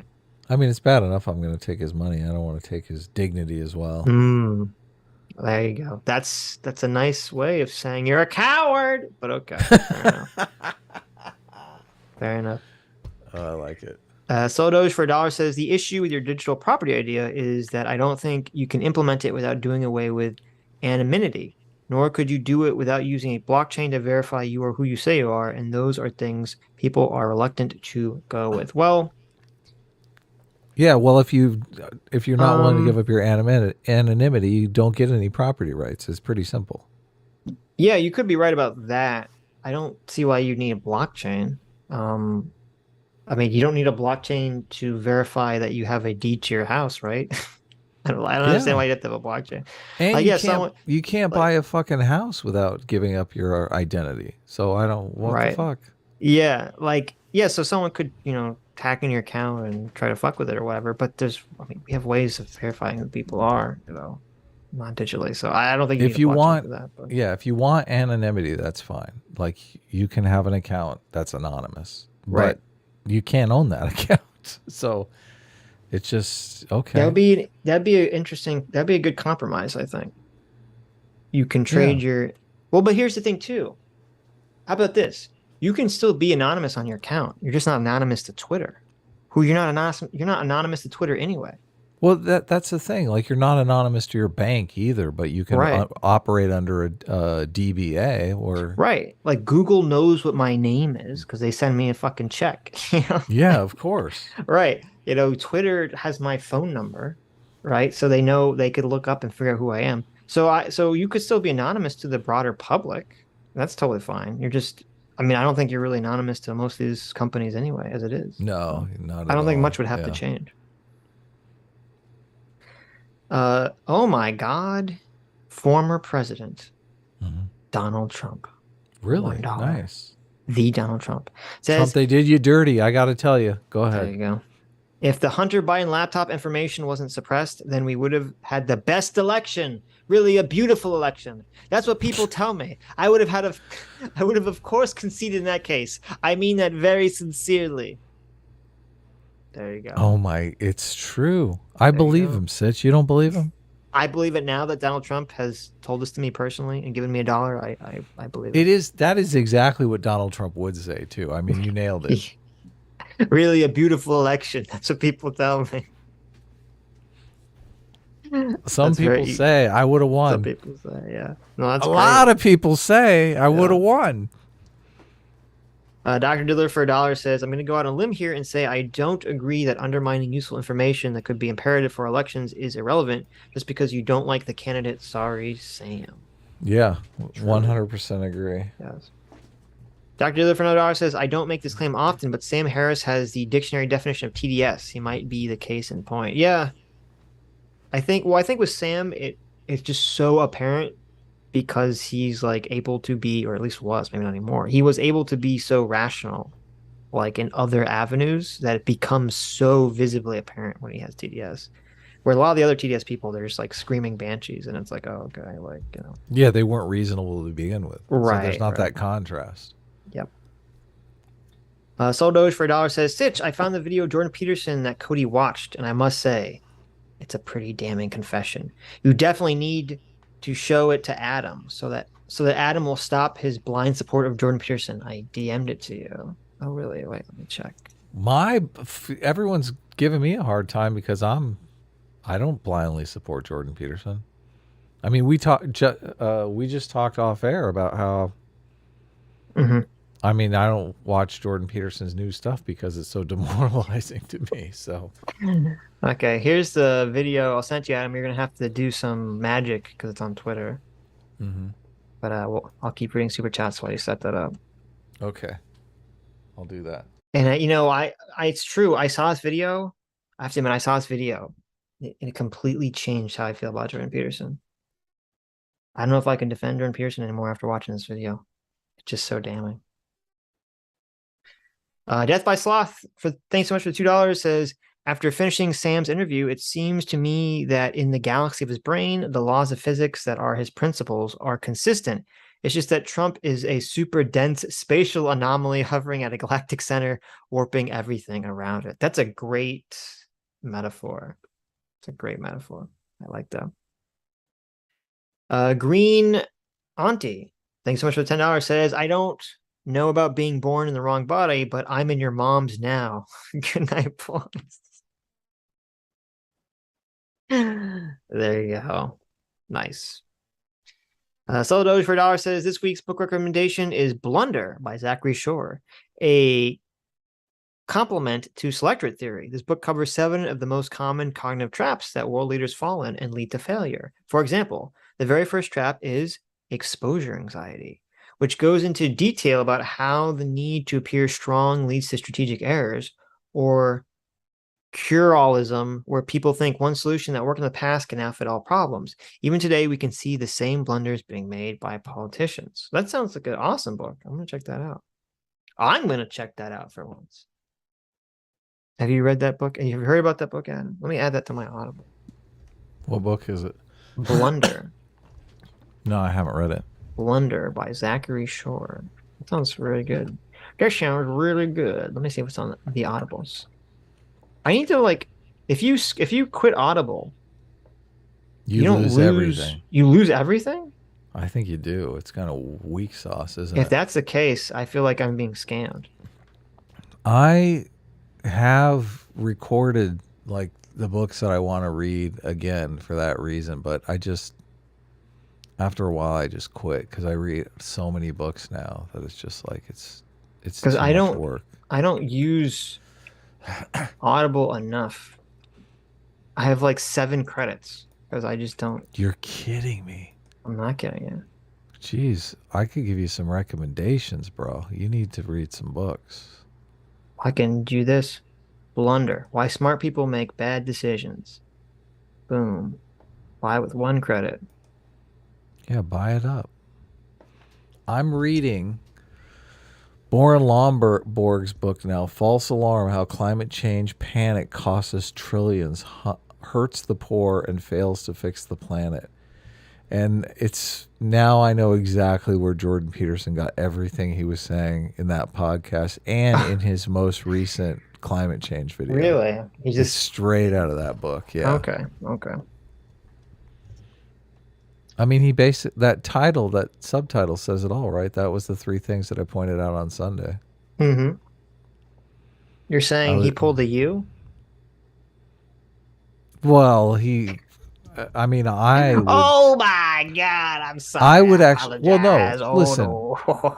I would credit the author, and Jordan Peterson didn't credit the author, which I think is a little bit disingenuous. That's fair. Yeah. So, I mean, I often think I should just make everyone think I'm a big brain, I know it all, and not credit the author, but I feel like a lot of people like to read the books, and they ask. I get messages all the time from people who want book suggestions. So why not just, like, I can't really tell you the William Barr story without telling you I read the book, right? Well, yeah, that one you're kind of locked in there. Yeah. What the fuck? Look, I thought of this thing. Yeah, I was reading Triple Package, which is interesting. I mean, that triple package kind of sounds like. Check out my triple package. Hey, Harker Hayes. First of all, Harker, stop it. Why are you giving Harker? You're not allowed to give money. Okay, we've talked about this. Stop it, Harker. Harker for $1 says, Sitch, you look pretty today. Everyone remember to tell Sitch how pretty he looks today. He's really delicate about his toes, his hair, and his underbite. Thank you, Harker. Wow. Sounds like a friend. Thank you, Harker. This is part of why you're not allowed to send super chats. Carl Benjamin. Well, there you go, Carl Benjamin. For $1. Says Friend the of the FBI show. has failed in its efforts to maintain a positive ethic. The raid on Mar-a-Lago exudes a corrupt ethos upon which we cannot guide ourselves into a virtuous future. We must resist the assault on our moral order by maintaining sacrosanct values. Well, there you go. I mean, it sounded like that's what Dan Crenshaw said. Right. I do appreciate that whenever Carl sends super chat, he makes sure to use as proper language as possible. Of course. Well, thank you, Carl. He's a stand-up guy. Right. All right, I brought the thing up. Jordan Peterson makes a startling confession right here. Ready? Right. 3, 2, 1. Whoa. Okay, now I'm ready. 3, 2, 1, go. Will the globalists take the life of your children? It's very likely. If you're Dutch, ask yourself, why? I have a message for birds. Stop flying. If you dare, I'll splash you with icy and salty slush as I drive by in my Ford Bronco SUV. Existing is pain, don't you think? Gamers are rising up, as they should. The planet will descend Pro into gamer chaos. game, nice. This will devastate Australia. Emergency! We have to make everyone poorer now. I should have all the money. Critics of my view will say, if we make the poor poorer, life will be more difficult and less rewarding. This would be good. How do we know? Delusional thinking. Did you watch the Better Call Saul finale? That was something. Here is the confession. I killed 40 hookers in May of this year alone. Really? No way. Oh, Will man. the globalists take... We might need to clip out the I killed 40 hookers this year alone. Beautiful. This is unironically how a lot of people on the left perceive Jordan Pierce. Of course. Yeah. Yeah, no. They think this is real. Yeah. That's They're good. like, That's yeah, great. I'm glad. I mean, it only has 37,000 shares, so. Yeah. Oh, I guess those are likes. Only 437 shares. Oh, wait, those are quote tweets. Only 5. How does Twitter work? You'll get again? it one day. You'll get it eventually. Never mind. I'm exhausted. How close are we? We're not close. PSA Sitch. What? Oh my God. It's me. PSA Sitch for $1. Says in all caps, fuck Donald Trump, fuck Christmas. I have the power of God and anime, and I shall smite the heathen. I have seen the future. I know your fate. You will all fall, and liberals will triumph. Mwahahahaha. So thank you, me, for that donation. Oh, my mother, Sitch's mother, for $1. Wow. Says Sitch, it's time for the real JQ. When are you going to go full loony like JP and Sam Harris? I'm predicting it now. You will lose your mind over the 2028 British election for Queen, and Adam will lose his mind over the toaster rights wars. There you go. The toaster rights war. Yeah, I need my toaster, makes beautiful toast. It should have rights. That's true. There you go. Right. You can kill a baby in the womb, but how dare you take my toaster's rights away? There you go. CT for $1 says, question time. Oh my God. A genie. You each get three wishes. You may collude. What are they? Oh, this question is going to take so long to answer. More wishes. Well, you Infinite can't. wishes. First wish. Okay, that always is assumed to not be applicable. Right. She didn't say, so it doesn't matter. Infinite wishes. First true. wish. Yeah. Get wrecked, CT. Right. Infinite wishes. Boom.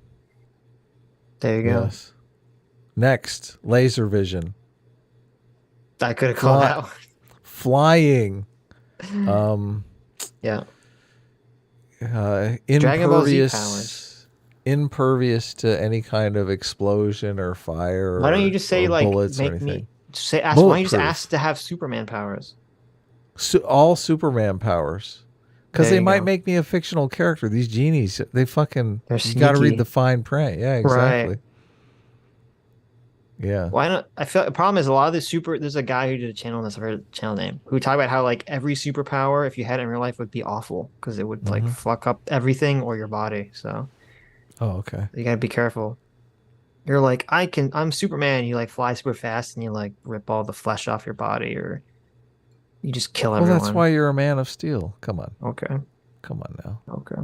That guy didn't think it through. That's true. Styx Hexahammer 666 for $1 says, I put a spell on you. Well, thank you, Styx. Styx put a spell on us just like Jordan Peterson put a spell on us with Cody with his little fingers. Wow. Doge for $1 says, this Sam Harris segment hurts because I use his Waking Up app and he constantly talks about how we have to look past thought process and that the point of meditation is to achieve consistent clarity of mind. And then you see him constantly ruled by TDS emotions. I know, right, Doge? That's why you have to, I think you're just going to have to segregate it in your mind and say, okay, Sam Harris, whenever he talks about Trump, it's its own beast. Can't all be perfect, okay? There's always going to be one thing. There's only be one thing. Dialogue always for $1, who I'm pretty sure is exactly the real Dialogue always, says Sitch doesn't understand that when Trump said that the election was rigged, he wasn't saying that the election was rigged. Just that there were problems with the election. There's a difference, Sitch. That's not the real Dialogue always. That can't I be. mean, it sounds like something he would say. So No, I'm gonna that's assume not true. That sounds exactly like something Dialogue always would say. No, he wouldn't say that.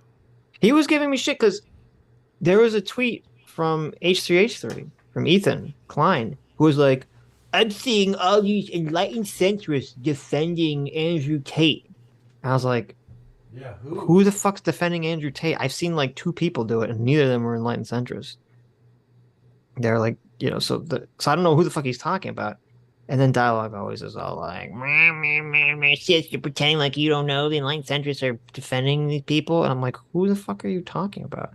Yeah, just name some names already. And then he named some names, and I said, those people aren't defending Andrew Tate. And most of those people weren't even centrist.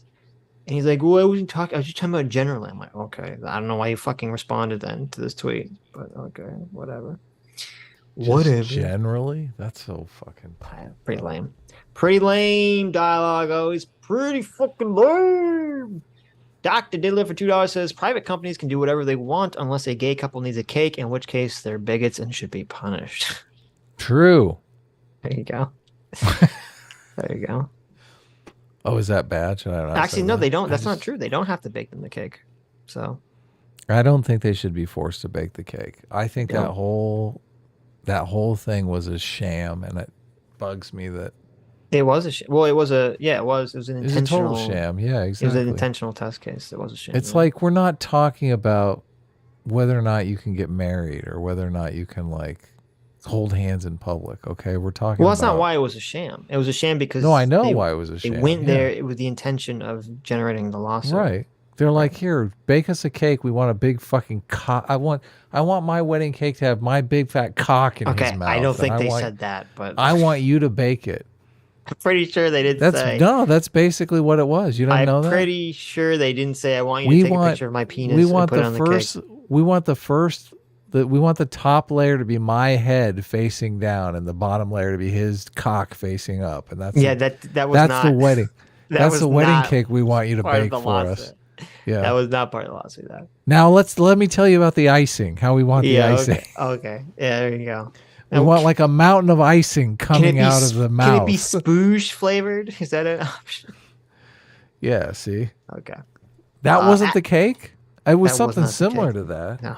They wanted them to... This was a dream you had last night that you wrote down, and then you forgot it was a dream. You thought this was in the court case, though. Yeah. They got out of it because of compelled speech, because they wanted them to write something on the cake, and that was be compelled speech, right? That was the legal theory why they couldn't... something like that, yeah. Yeah, they wanted them to write something like offensive.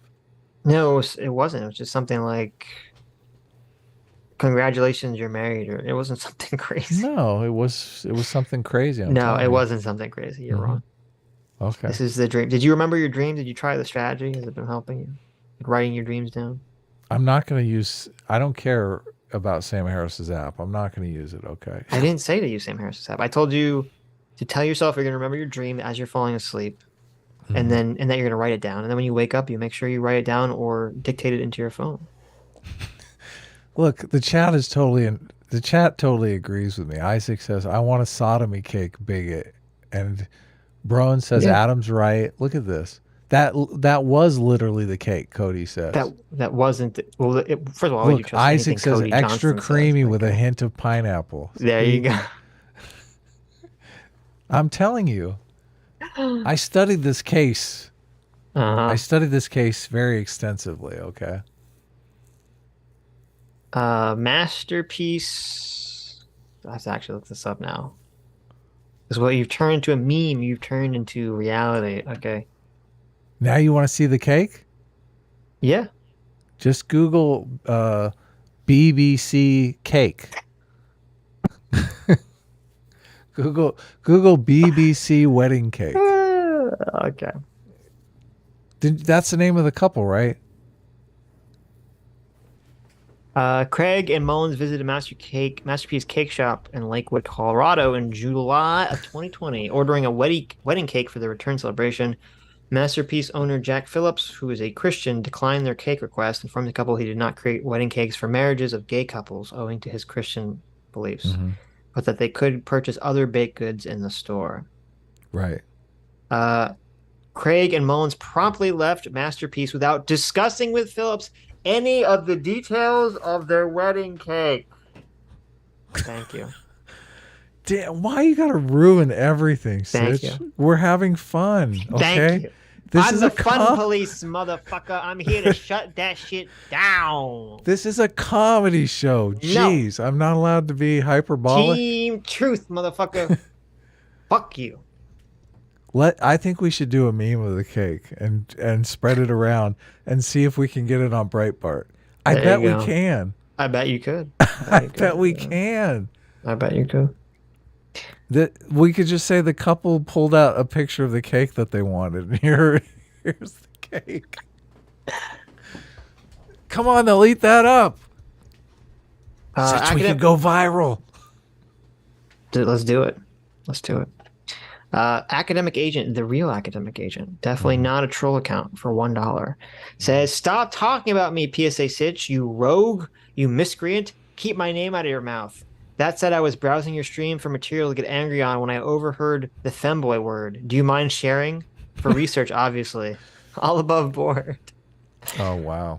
So there you go. Academic agent wants you to send him the femboy Adam picture. Oh, okay. I'll send it right over. What is this? Harker's proud Jewish parents. Wow, Harker, I didn't know you were Jewish. Harker's proud Jewish parents for $1 says, Harker, stop donating to your little friend's stream. You need to save up for grade school. Proud of you. Call us, sweetie. You never call us anymore. Love you, Harky. Kisses. Mwah. Yeah, So there Harky. you go, Listen Harker. to your mom, for heaven's sakes. I didn't know you were Jewish, Harker. Wow. Quit donating. Yeah, Harker. Listen to your mother. See, that's actually not accurate. You got to save up for your wedding cake. Harker's Jewish parents would say, Harker, are you eating enough? My God, you need to eat more. There's several food in your mouth. That would be what actual Jewish parents say. Daniel the Bruce is complaining that I haven't shown his meme, and that reminded me that I haven't shown his meme. Thank you, Daniel. Thank you. All right already. Jesus. Brain for fuck's sake. Brain for $2 says Reagan Democrats was a pejorative, Adam. Brain, I'm going to fucking beat the shit out of you. I went to the Reagan Democrats Wikipedia page. A Reagan Democrat is a traditionally Democratic voter in the United States, referring to working class Rust Belt or California residents who left their party to support Republican President Ronald Reagan during either or both 1980 and 1984 presidential elections. Go. There's nothing on here that says it's a pejorative. I've read it in dozens of books that they're not using it as a pejorative. They're just using it to talk about elections and shit. So I don't, maybe you're using it as a pejorative, but other people are not. There. Take that. YouTube is yelling at us saying that we're not rating our videos accurately for ads. Again? Which one did they? They didn't like Sitch and Adam fan. Oh, Anthem. don't say it. That's okay. That's not a big deal. And the Jesse Signal one. I don't know what was wrong with that one. But Jesse. that one was manually reviewed. The other one was not manually That's reviewed. but forever ago. Who cares? Yeah, I don't know. I'm just saying what I just got a pop up. It's like in the monetization. Okay. It's like you're fucking up here. I mean, God, this fucking. You don't understand what Brain's asking you. Brain is trying to. Brain is asking more you than a my question. ex-girlfriend. Brain is asking you a question that has no answer. It's a trick question. What is it? Because you'll never find a Republican president that the Democrats as a whole will support, obviously. And so that's why I'm saying it's a stupid point in the first place. It's an irrelevant point because the point that we were talking about, I know, but the point we were talking about was you said if Donald Trump was the nicest person around, would the media treat him differently? And I said, of course they would. I didn't say that the media would say that he was the best president. I didn't say that the media would say he's the best president ever. I didn't say the media would fall in love with him. I just said that yes, they would treat him differently, just as they treated other Republican presidents differently in the past. Even with Bush, who people were like saying was, Hitler, whatever, the media was so much more favorable to Bush than it was to Trump.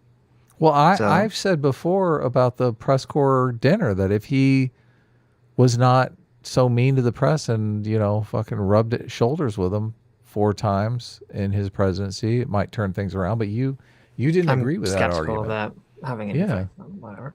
So you're a little more on brain side than in that situation. No, not because of that. But you think so? I don't think that one incident would have had anything to do with it. But. You think just being nicer would be enough? I mean, I think of doing the press corps dinner as being nicer. As Sam Harris, I think Sam Harris is right on the money in terms of that. It wasn't Trump's policies that was triggering people. It was his aesthetic. It was his tone. It was his rhetoric. It was the way in which he carried himself and spoke. That's what was triggering everyone. It wasn't his actual policies, for the most part. Obviously, people didn't want to build the wall. The left didn't want to build the wall and all that other stuff. But yeah. Electromaster for $10 says, Sitch, we're going back to Sunday now. Sitch, Adam, remember not to fall into the Tim Pool trap of catering your profile to your audience. That being said, listen to me, Adam. Don't call people sophists unless you know for sure. Well, first of all, thank you for the warning. I don't think we're anywhere near falling into catering to our audience. I'm sure it was indicative. You are. To many you people big suck today. up. But so yeah, sure. And secondly, yeah, Adam, don't call people sophists unless you're sure. You're a suck up. To who? To the audience. All you care about is views. All Sitch talks about is views. That's true. all he cares about. That's true. He's like, why can't we do this video from 3 weeks ago that nobody cares about so we can get as many views as possible? Right? That conversation happens often. Okay. Sitch, I mean, I wish Sitch would care about views a little more, I'll be honest with you, but there I mean, you go. We both I mean, I don't really have I've got no leverage to put any pressure on him because I do the same exact thing. Like I'm like, let's cover January 6th, which will be terrible for us. So that's right. We're free spirits. Okay. Yeah. Neither one of us have. We're untamed horses running the plains. And you go, wow, beautiful. Dude, Guy McMahon, thank you so much for the $5. Says psychology is a neuroscience. S-train is brain train. Is it though? I don't know if S-class is brain train. I mean, there you go. Theoretically, I think there's a specific field in psychology that you can study neuroscience, and maybe Jordan Peterson studied that, but. Neuroscience is the scientific study of the nervous system and its functions. It's a multidisciplinary science that combines physiology, anatomy, molecular biology, development biology, some word I've never seen before, psychology. Well, there you go. Physics, computer science, blah, blah, blah. Well, there you go. Fuck you, Cody. You fucking lying piece of shit scumbag. Sketch for $5 says, reason for the show being late next week, Sitch had to fend off an alligator while riding a horse-sized duck. You got it backwards, Sketch, okay? I'm going to have to fend off a horse-sized duck while riding an alligator. That's way more likely. Drew the Dogman for $2 says, I'll give you $2 if you turn Cody off. Sorry, Drew. Sorry. Vince Tyler for $5 says, I had an elementary school teacher named Mr. Parsley, who I still remember and appreciate. He was kind and passionate. Shout out to Mr. Parsley. There you go. That's great. Inspirational teachers. So what's up? Inspirational teacher. Which apparently Cody never had, which maybe explains why Cody's so damaged as a person. Dr. Everybody Diller for wants to be that $5. inspirational teacher that, you know, convinces half their class are trans. That's how we need. That's No, we need to go back to the inspirational teacher that teaches us to stand on our desk and perform Midnight Summer's Dream and then kill ourselves. Oh yeah, that's always good. In Minecraft. Dr. Diddler for $5 says A-Team dislikes videos with a perfect ratio out of spite and hangs out behind fancy restaurants to eat food from the trash. S-Class is disgusting. I mean, okay. Sure. Okay. Sure. Okay. Okay. Jay Bowman for $5 says, "Hey now, have a great stream." Well, thank you, Jay. Yeah, thanks. It's just Abby for $5. Ozzy says, "Hey dudes, you guys talk about Sam Harris yet? Happy for the trigonometry guys. When you guys going to have a viral interview?" After my face reveal and we interview Jordan Peterson, then we'll go viral. How about that? Yeah, Sitch is going to do a face reveal soon. Yeah. I don't want to say soon, but eventually. You know how we're going to do it? How? We're going to do our gay wedding cake, and you're going to see Sitch's face on the wedding cake. That is a brilliant idea. Oh Sitch, my God. Sitch's face is going to be the one with the dong in it. There you go. Well, wait a minute. That's a bad idea. We all know that I'm the top, so Adam is going to be on my dong. The wedding. Well, cake. that wouldn't be a face reveal then. Obviously, you got to have the face in there. It'll be the gay wedding cake. It'll be my dong reveal. There'll be no dongs in it. Okay, it'll be me tenderly holding Adam from behind as Adam closes his eyes and lifts his head, wistfully into the air. And I'm just whispering sweet nothings into Adam's ear. That will be the gay wedding cake. Oh, there we go. So there you go. We have to go specifically to like Orthodox Jewish wedding cake baker. We'll say, Joe, do you know any good wedding cakes? I know. You know any good bakeries? Yeah. We I want a kosher wedding cake. Yeah. Yeah, no, that'll be fun. Oh, shit, Yeah. Danimal. I'm supposed to bring up his meme. I keep forgetting. Bring up the meme, man. I'm going to bring it up. Did we Come ever on. bring up that picture, the artsy fartsy picture? Is that an old picture or is that a new picture? I think it's an old picture that he resent, but I like it, so you can bring it up again. Here's the meme right here. Adam friended with Andrew Tate, ex-Adam friended. Keeping real about bitches. Oh, that was what I was missing. Yeah, I remember. That was a good meme. That's a good meme right there. Yes. That's a solid 10 out of 10. Solid meme, yes. Yeah. That's not the meme I sent you, but that's a good meme. Here's the meme. I'll bring it up. Got it right here. Yes. Stamps.com ad revenue.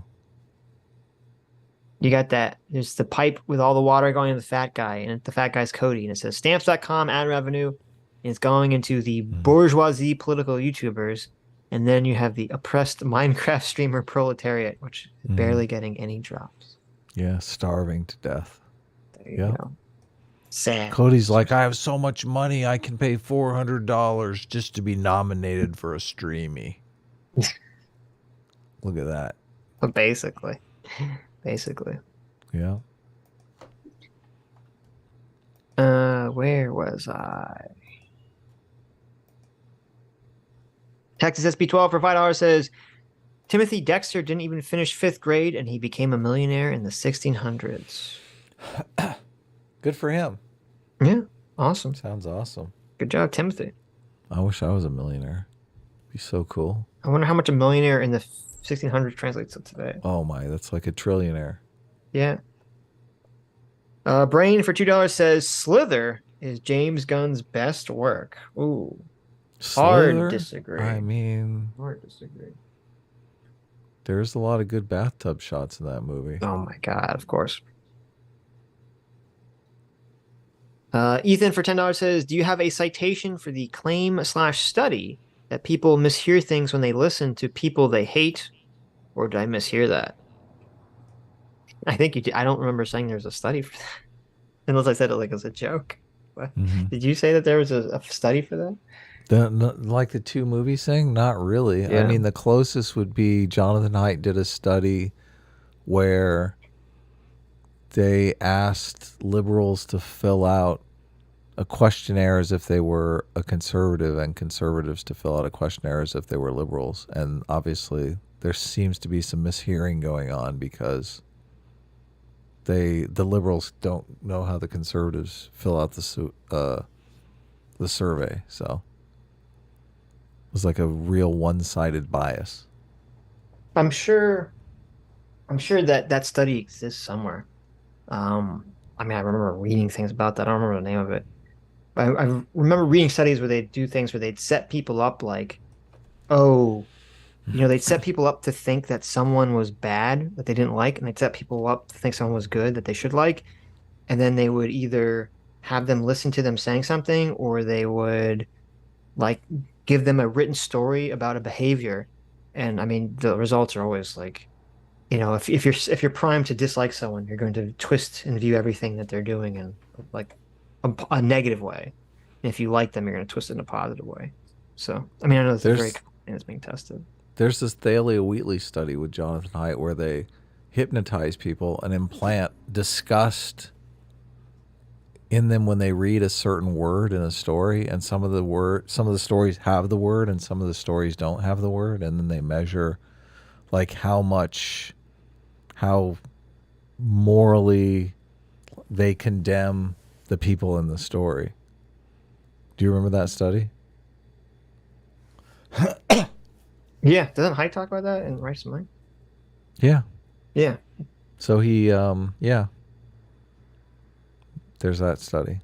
They do, they hypnotize people and they give them like a flash of disgust, and then as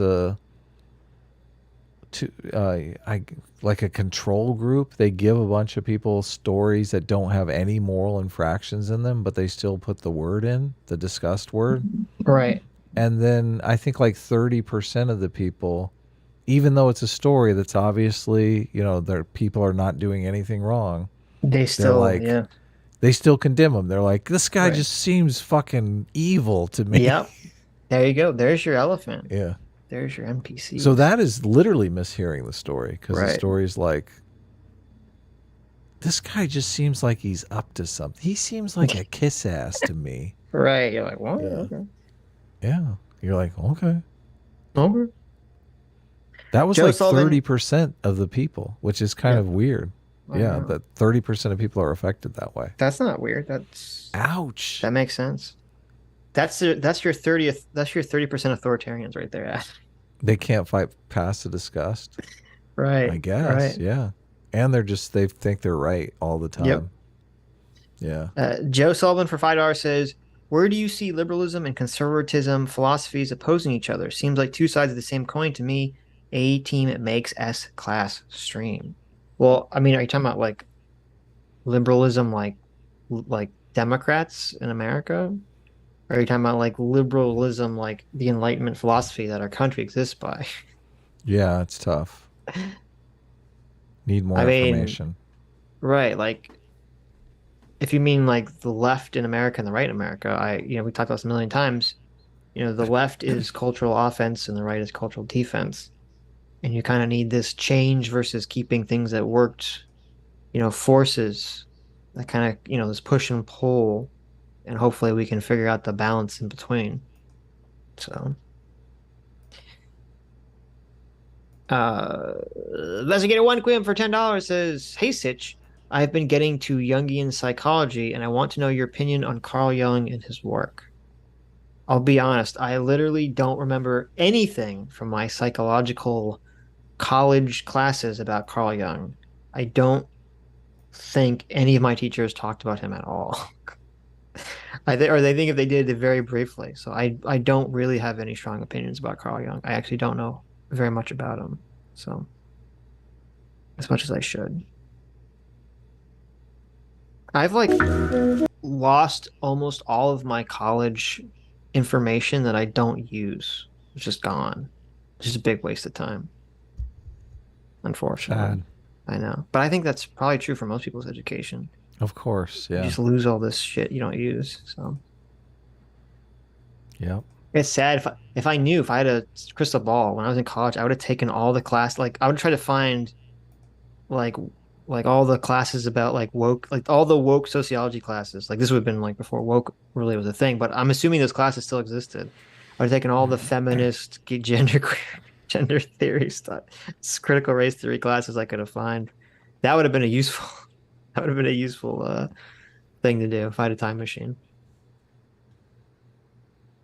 Chaos Learland for $5 says, after a very vocal chunk of my favorite Facebook Animorphs groups basically filleted CJ today, it's super cathartic to hear you rip into him. See, who's CJ? Cody Johnson. Oh yeah. Okay, good. Facebook Animorph groups? Do you mean like Animorphs, the the young teen series from like the 90s? Or what are you talking about? Your Animorphs group. I don't know. I didn't even know there were Facebook Animorph groups even around anymore. I'm going to assume that you meant Animorphs from the 1990s.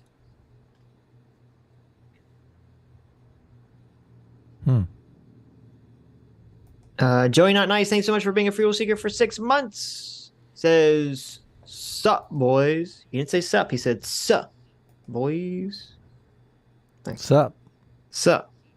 GSP 1005 for $5 says, do you guys think the cultural offense/defense is connected to Jordan Peterson's view of the left-right approach to hierarchies, or is it just a coincidence? No, I think it's completely connected. It's 100% connected.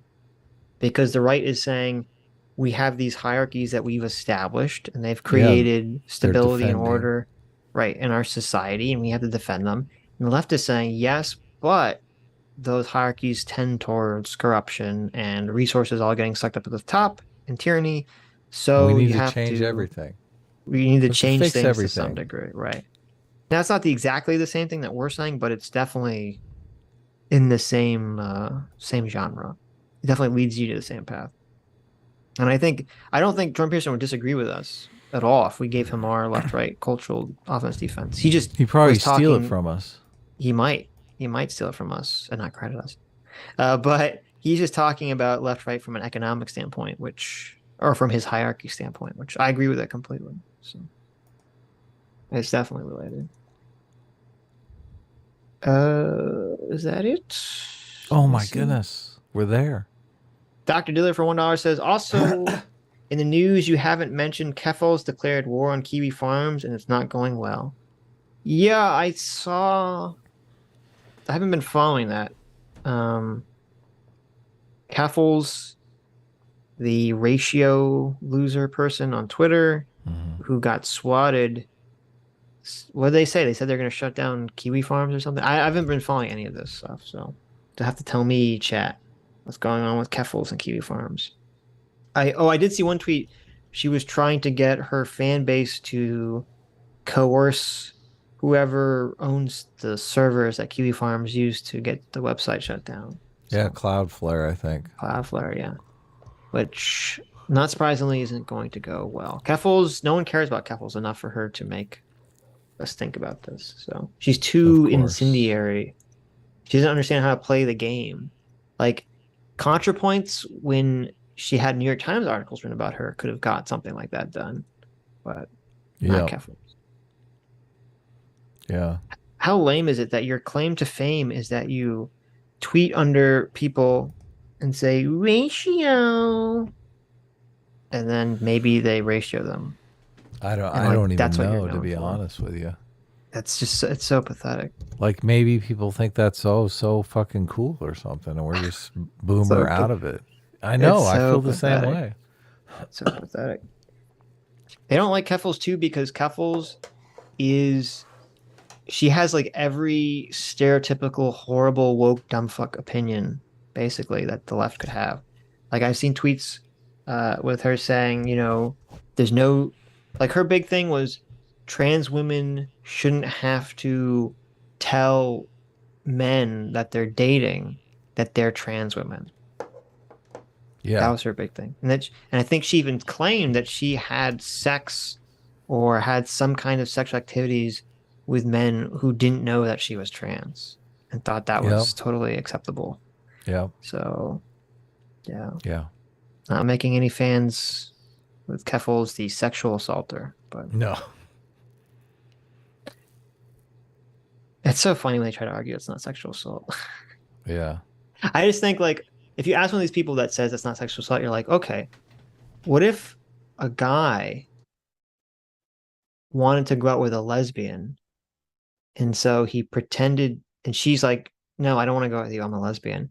So the guy pretends like he's a woman, and then she falls for it and they have sex, and she just thinks like he's using a strap on or something.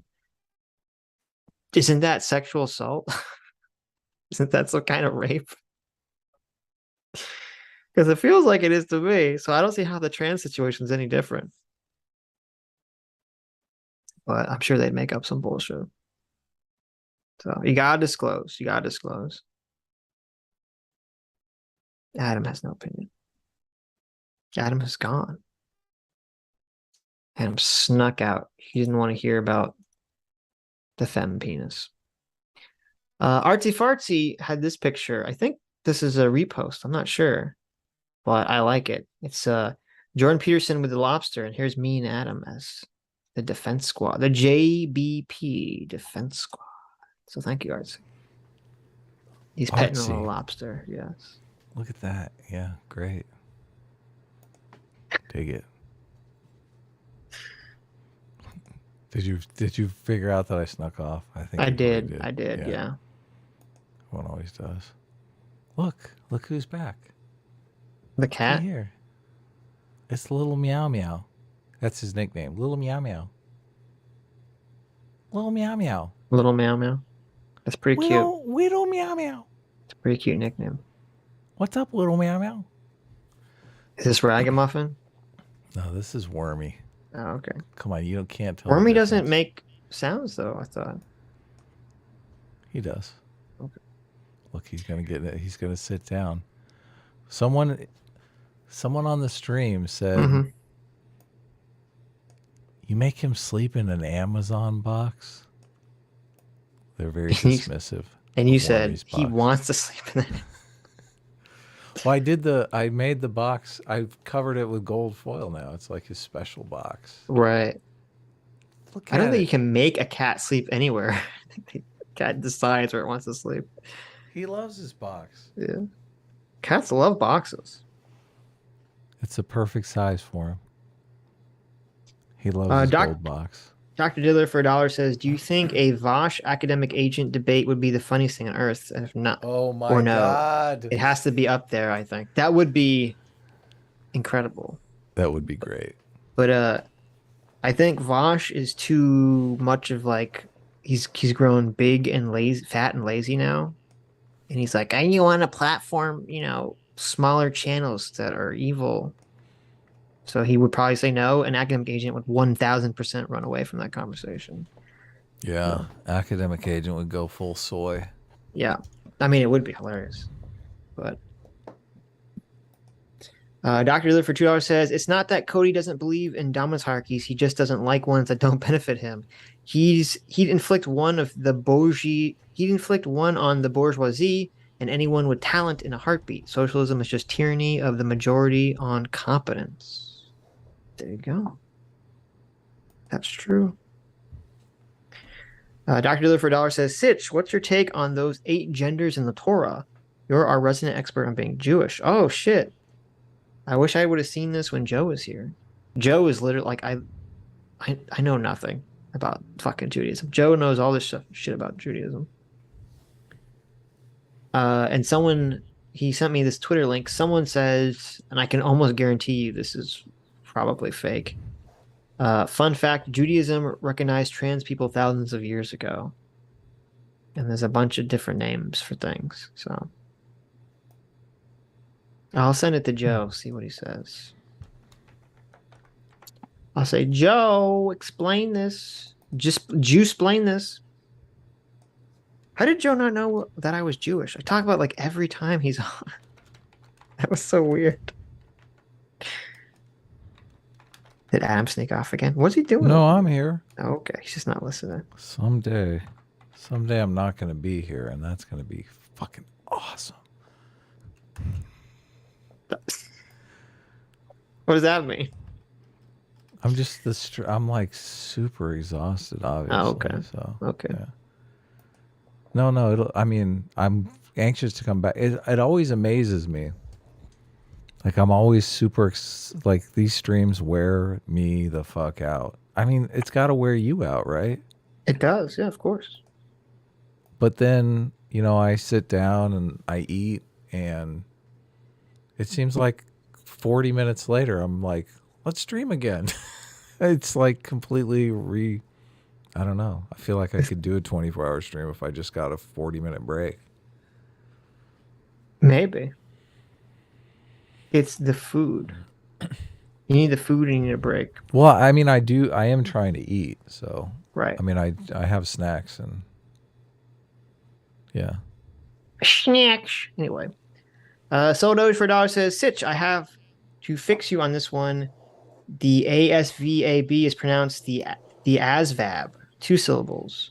Oh, okay. ASVAB. Sure it's not the ASVAB? Also, the reason it's not pure IQ is because it measures vocational knowledge too. So you could have low IQ score. So you could have low IQ but score well in the mechanical portion and be taken in as a mechanic. Interesting. Well, obviously, there's still a cutoff though. There's only so. Well, you understand? Like, well, I don't understand what you mean by that. Like, yeah, that's bullshit. Sorry. You need to have like being able to do mechanical things is a type of intelligence. And also, I mean, I've taken, like I said, when I was in college, they gave me 6 IQ tests, and like 3 of the IQ tests, there was no verbal stuff on there. It was all just like, you know, here's 6 shapes. Which, you know, what do they turn into? Here are like multiple choice of possible shapes. That's got to be useful in mechanical. How is that not? Right. Yeah. I mean, yes, I'm not sure what you mean exactly when you're saying it's. I assume you need it. I mean, maybe you don't have to be like a fucking genius, right? But you're not going to be 80 IQ, and you're not going to be passing this, you know, this mechanical portion of this test. Yeah. But 80 IQ, you can't even tell how a fucking wrench works.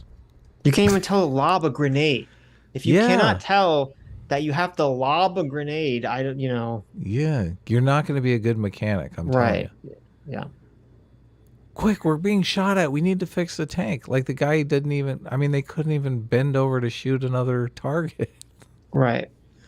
Well, it doesn't even have to be in combat. I just don't think someone that could figure out to lob a grenade can figure out anything about like doing any mechanical work. I could be wrong, but said, who goes there, and blew the guy away. Right. Dr. Diller for $3 says progress is a misnomer. What we call progress is the slow march of time towards liberalism, whereas the move away from it is regression. That's what separates the modern left from progress. Yeah, I think increasing individual rights, and this is where we disagreed with Christian pretty vigorously. Because I do think, we're doing, it's ironic to me, and like I said, Christian's welcome to come back on the show, like by all means, but it's ironic to me that Christian really is like an Ayn Randian libertarian, yet he doesn't see this. Mm-hmm. It's like, it's all about individual rights. Yeah, he is. Yeah. That's funny. It is funny.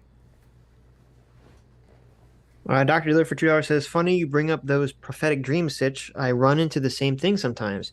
It's the weirdest sensation because when I see something familiar where it's almost like I snapped into reality in that instant and then I immediately recall what I'm supposed to do next, I usually elect not to do it. So if it turns out we're in the plot of some anime, maybe we're on the same team or something. Always hits me out of the blue, though. Well, there you go. There you go. There's Dr. Diller's... He's exercising his free will. He's like, time told me to do this, but I refuse. I refuse, bitch. And that's why Dr. Diddler didn't warn George W. Bush about 9/11, even though he had a dream about it. Can't believe you did that, Doctor. Can't believe you did that. Dr. Diddler for another $3 says 20 years ago, Sitch swore off Jordan Peterson. Now he digs his guns from the ground for one last ride against the leftist. This is S-Class at the old Western Pass. Yeah. There you go. I like that. True. True.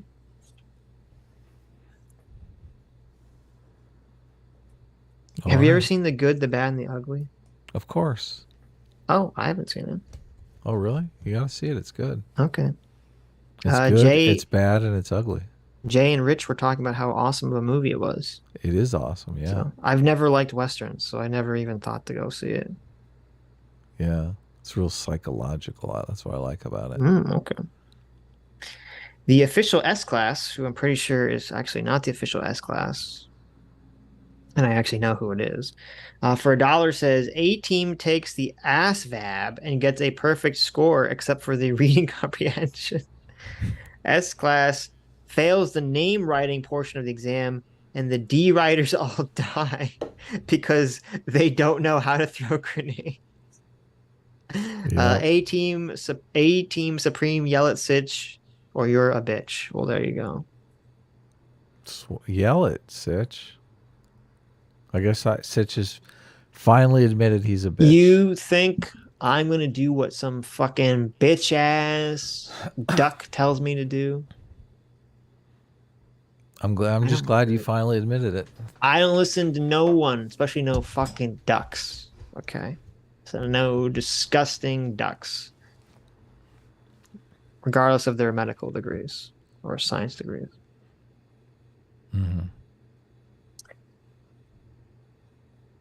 Investigator One Coin for $10 says, Sitch, do you at least know of the collective unconscious, the shadow, the anima, and the animus? So I obviously know of the collective unconscious. I'm familiar with that concept. It's funny, I didn't know. Well, Cody is claiming that Jordan Peterson really believes in the collective unconscious, which I guess he does. I didn't really put that two together in my mind, but yeah, I know about that. I don't know. I don't know if I believe it's true or not. I mean, they've done weird studies. Do you know about the weird collective unconscious studies that they've done? Where they give people... I don't know if this is true. I heard... This could be fake. I heard this was true. I should probably look into this. I heard it was true. And I don't remember where I heard this. So it could be fake. That they've done studies where they give people crossword puzzles, like old crossword puzzles, and people statistically always will score higher, like as a group, on old crossword puzzles rather than new crossword puzzles. Interesting. And so the theory is like, oh, that's the collective unconscious or something. But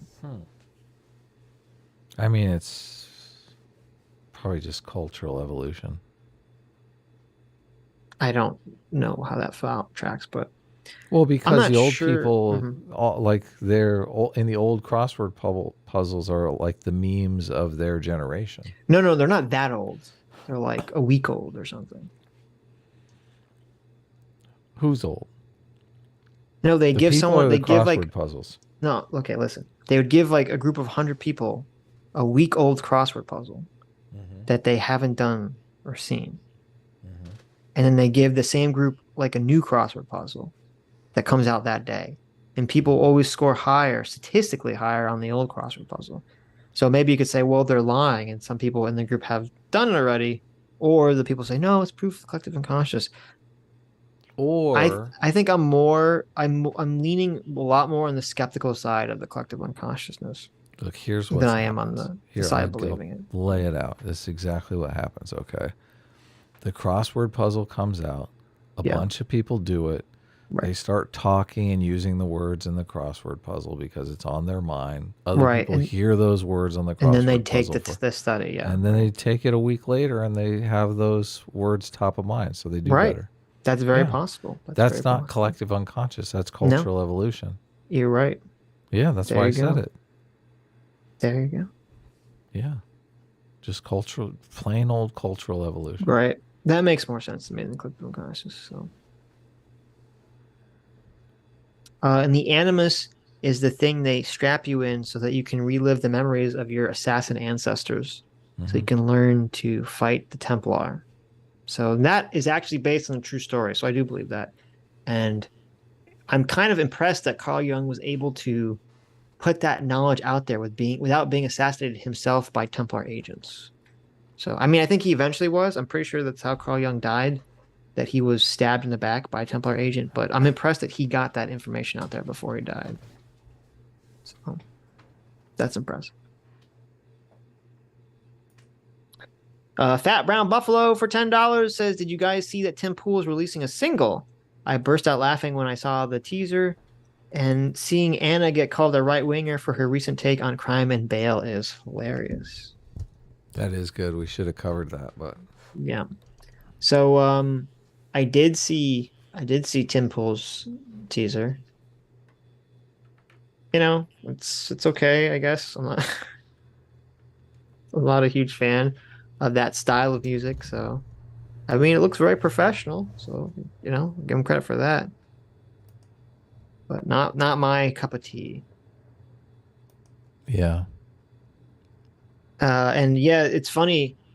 Anna Kasparian was criticizing some criminal who, like, you know, got out of jail and like immediately stabbed someone or something. And they were supposed to serve for like a serious punishment. They got out, and these super weirdo, like abolish the police, ultra lefty types were like attacking Anna Kasparian, calling her a right winger.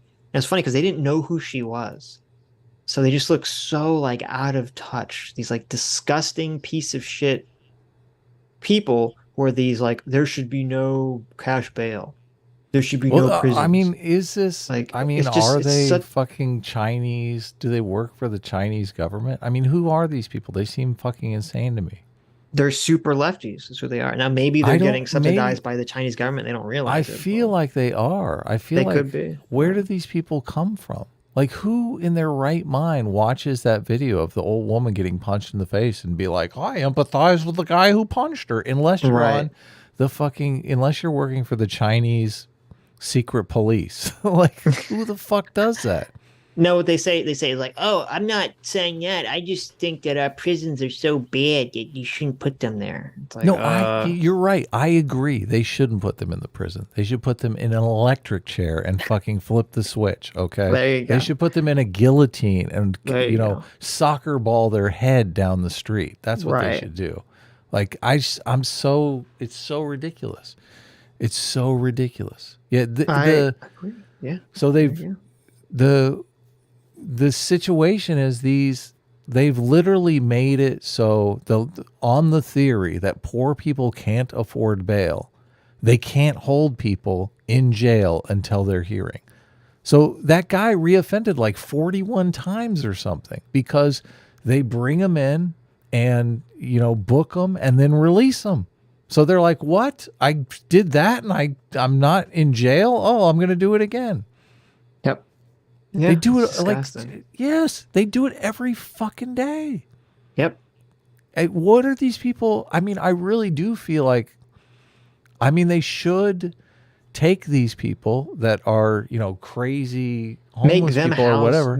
Say, okay, listen, if you want to get rid of bail, you have to house someone like this. No, exactly. No, I want to put them in a room with these people and say, listen, here, you work out their mental issues with them. Right. And just fucking laugh through the window. Be like, oh, look, he hit you in the face. Right. I mean, they would change overnight. They would. These people, it gets under my skin because they must not have any family. They must not have anybody they care about. They're just fucking psychopaths. Not the homeless people. The homeless people are obviously mentally ill. It's not, but the people it's not that they're psychopaths. It's that they don't have anyone that's been affected by crime. The people who are simping for these people. That's what I mean, right? I feel like lock them up. I don't give a fuck. Like, lock those people up. I'm at that stage right now. This is why they don't get it. They totally don't get it. Like, I don't know. I see this stuff and I think I'm I'm skeptical I'll ever be able to vote for a Democrat again, because this is just this. I mean, how did these policies get implemented? How is this happening?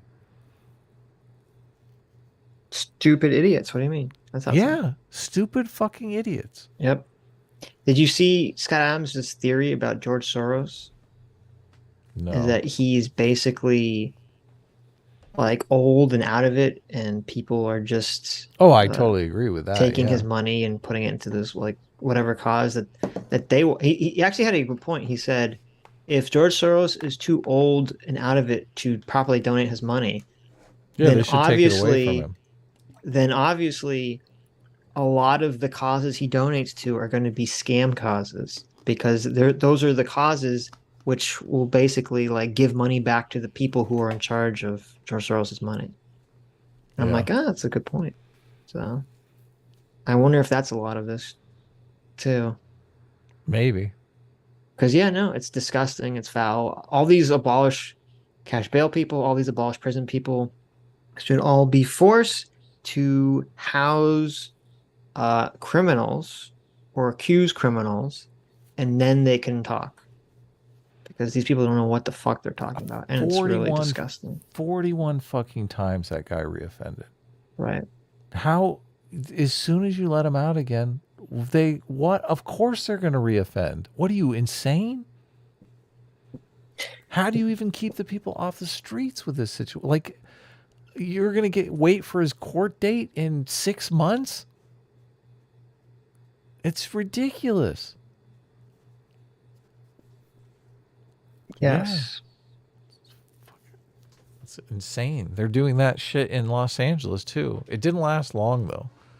Remember the woman that got murdered by the guy in the furniture store? And I was upset because they didn't give an accurate description of him, because he was a black gentleman, and obviously, we don't want to create, which obviously I'm the stereotype guy, right? I get it. Like, you don't necessarily want to create stereotypes that, other people are going to have to deal with who are not criminals, right? I get it. I do get it. But at the same time, the guy's fucking at large and murdered somebody. But that stopped, man. That stopped immediately. And now that we're kind of having a crime wave, every single one, you're like, black, 6 foot, the races, they threw that out the window so fast. Yep. And when the media people, who are the ones who are, they're super leftist, if they're ready to throw that shit out the window so quickly, elections are going to be a slaughter. Oh yeah, Democrats are going to get shellacked in these big cities where they've been soft on crime, and they deserve to. I don't think they stand a chance. Even with the Roe versus Wade stuff, I think people are like, I can handle pro-life for a couple of years. Let's get the streets safe. Well, I don't know, because I think it depends how people conceptualize it. Because there's a difference between your city, because that generally your city is the thing that's running crime, not your state as a whole. So, but I don't know if people conceptualize them separately. Yeah, it might not. But this is the person, Alec Karakastanis, whose name is Equality Alec. They're one of these abolish prisons assholes. They said, I'd be happy to help curate a panel to educate the Young Turks or Anna Kasparian, or debate Anna Kasparian or anyone else. It seems important to correct such dangerous right-wing propaganda about the role of the criminal punishment bureaucracy in our society. To which Anna Kasparian replied, I don't think there's much to debate. A violent criminal who was charged with kidnapping and beating his partner was released from prison one day after he got an 180-day prison sentence, and then proceeded to murder a cop during a botched robbery. Yeah. To which Alec responded, LOL, I guess she's declining the debate. Everyone benefits from rigorous discussion of difficult issues. It's a very bad sign when a prominent person with no expertise on an issue is so sure of themselves that they cut off all further discussion. That guy just, oh man. I would so take that debate just to get a look at that guy, just to get a fucking look at that guy, and I would just humiliate him. Right. I would just humiliate him. Great job. I mean, I'm so curious. What the fuck does that guy even look like? Let's Google him. I'm sure we can see. Does he? So he's not like an anonymous? Because I saw the he exchanges. runs some organization. Oh please, please send me the pic. He looks pretty doofy. Yeah, obviously. Yeah. Here, I'll send you the picture. What a fucking... I mean, is it contrarianism? Sometimes I feel like people are just contrarians just to be fucking contrarians. And those people are super get under my skin these days. No, he runs an organization that deals with something relating to this. Okay. Let's see. This guy... Here's the picture of the guy that needs to get fucked. Yeah, we're not advocating violence against this individual. No, this guy needs to pull his head out of his fucking ass. Yeah. This fucking he's probably like some Ivy Leaguer, right? That's why he's so stupid and so oblivious to people's suffering. Oh wow, you totally called that. Yeah. Yeah, because he graduated from Yale for in his undergrad, and then he went to Harvard Law School. You nailed that. Yeah, because these people are too smart for their own good. They have no. Right. This is the ivory tower staring down at you. Yeah. I don't know. He's worked as a federal public defender for several years, so he should know better. Oh my God. Should know better. Oh my God. Right. Yeah. Well, that's probably why he's jaded, because he's like, he's seen innocent people get fucking railroaded. Sure. So he's the executive. This is the thing. The director. System is, like, he looks at guilty people as if they're innocent because he's seen innocent people get railroaded. Right. Which you gotta walk that line. You gotta be like, okay, this innocent person. Yeah. Yeah, he runs an organization called Civil Rights Corps, which is funny because this is kind of silly. It's about abolishing bail, like cash bail completely, but it doesn't like clearly say that's the goal. And you're like, like this is the problem. Like, why don't you tell us what exactly this is then? Why are you kind of hiding it behind fancy language? You know, I don't know. It's kind of funny. We have seen the outcome of abolishing cash bail. Right. Like, enough of these cities have done it and just turned into living hellholes where criminals are just running the show. That, I mean, you can't do that. Like, there has to be some way to get people off the streets that are going to reoffend immediately. How do you do that with a no bail system where the person's gets their court date 6 months away and like you're free to go? How do you do that? You don't. These people can do so much damage, and that's what they're doing. They're bringing them in and they're adding something. Okay, well, this court date is 6 months and 2 days from now. Oh, you're in again? Oh, here. Well, this court date is 6 months and a week from now. It's like, by the time they actually get incarcerated, there's 50 victims. Mm-hmm. Oh, well, and it's too bad because I think there's definitely issues with our current prison system that need to be addressed, that should be addressed. Of course. I do think that our prison system should be built around rehabilitation instead of just keeping people separate from society.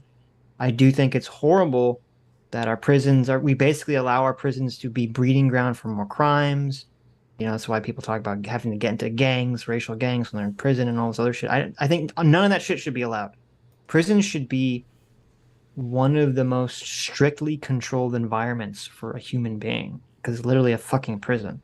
And it's crazy to me. No, but you totally can. You 100% can.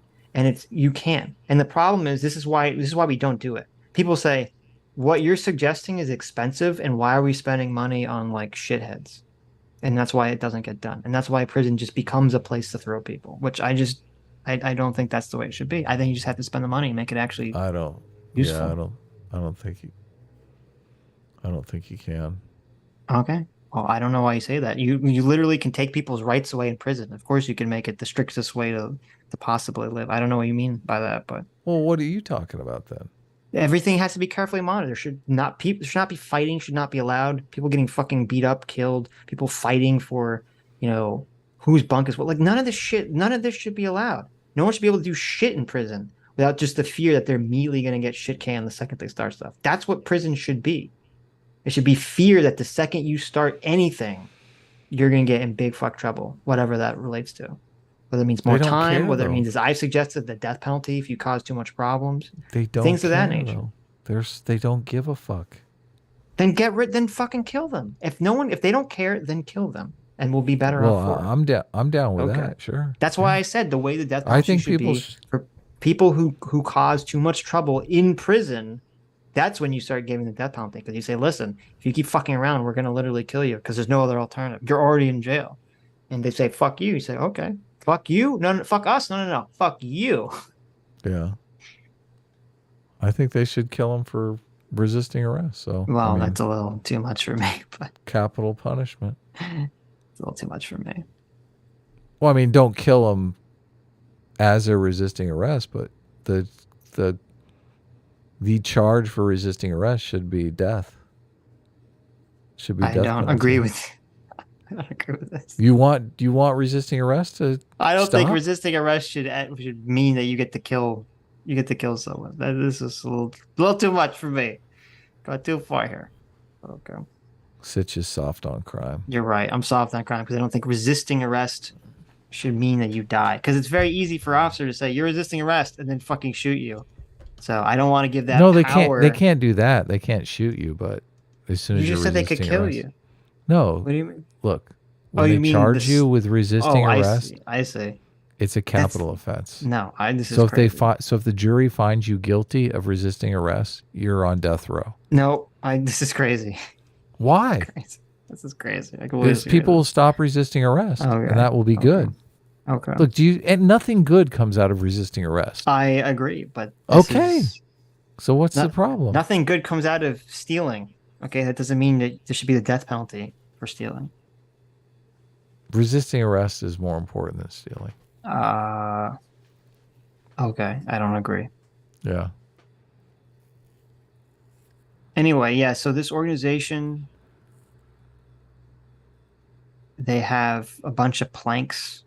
One of them is end jails and prisons as we know them. I don't know what that means. Yeah, this guy, you can't read anymore. I'm serious. I don't know what that means. I'm like, so angry. Yeah, no, so they definitely want to ban cash abortion. They want to completely do something. I don't know what they want to do. They want to completely change prisons or jails or something. Mm-hmm. I'm reading through their documents. It's all like woke garbage. There's literally something that says all reforms must be intersectional. Mm-hmm. Yeah, this guy's in a cult. So, I look at people like this. Well, he started the cult, so yeah, he's not just it's his Nexium cult. It is. It's like, yeah, it just infuriates me. Mm-hmm. All right, how are we doing? Are we done? We can make this. We can make this a clip. Talk about this enough. No, people just get angry. That's good. What do you mean? Anger sells. Okay. I mean, I'm down if you can clip it out. I don't care. Most of our just rambly talking about shit clips don't really get views. Okay, because the people who care about it listen to the whole stream anyway. Right, so, that's true. Yeah. That's true. The whole idea behind doing clips is that we're bringing new people in, and new people, they're like, well, what the fuck are these guys? They don't, That's true. That's a good point. That's a good point. So here's plank 6. Kind of a waste of time and energy. End jails and prisons as we know them. Provide financial incentives for closing jails and prisons. Mm-hmm. After reforms have shrunk the number of people in the system, including requirements that the resources saved go to non-carceral social services. Okay. Drastically expand alternatives to incarceration, including a requirement that before imposing a custodial sentences, judges find by clear and convincing evidence that no non-custodial sentencing option would be sufficient. This is so stupid. Okay. This is so dumb.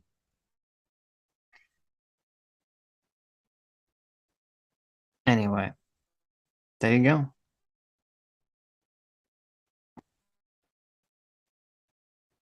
Are you there, Adam? Did you disappear? Hello? What happened? Did Adam rage out? Did you just flip out? I guess he did. Utter Nonsense for $1 says, I had a really vivid dream where Vosh said he'd say something so unbelievably brain dead that I would actually lose brain cells after hearing it.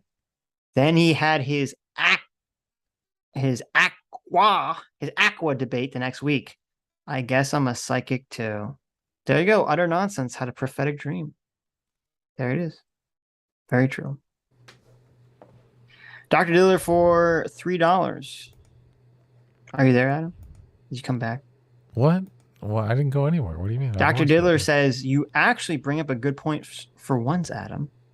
I think we need to change the way we define smart to exclude people who are really good at some particular task, like mathematics, but are completely oblivious to reality. Then it seems dumb to quantify these people as smart. Your professor convincing himself that Marxism is actually hyper-intelligent is just blatant ignorance. Nobody considers Chris Chan a genius for memorizing the lore to fucking CWCville.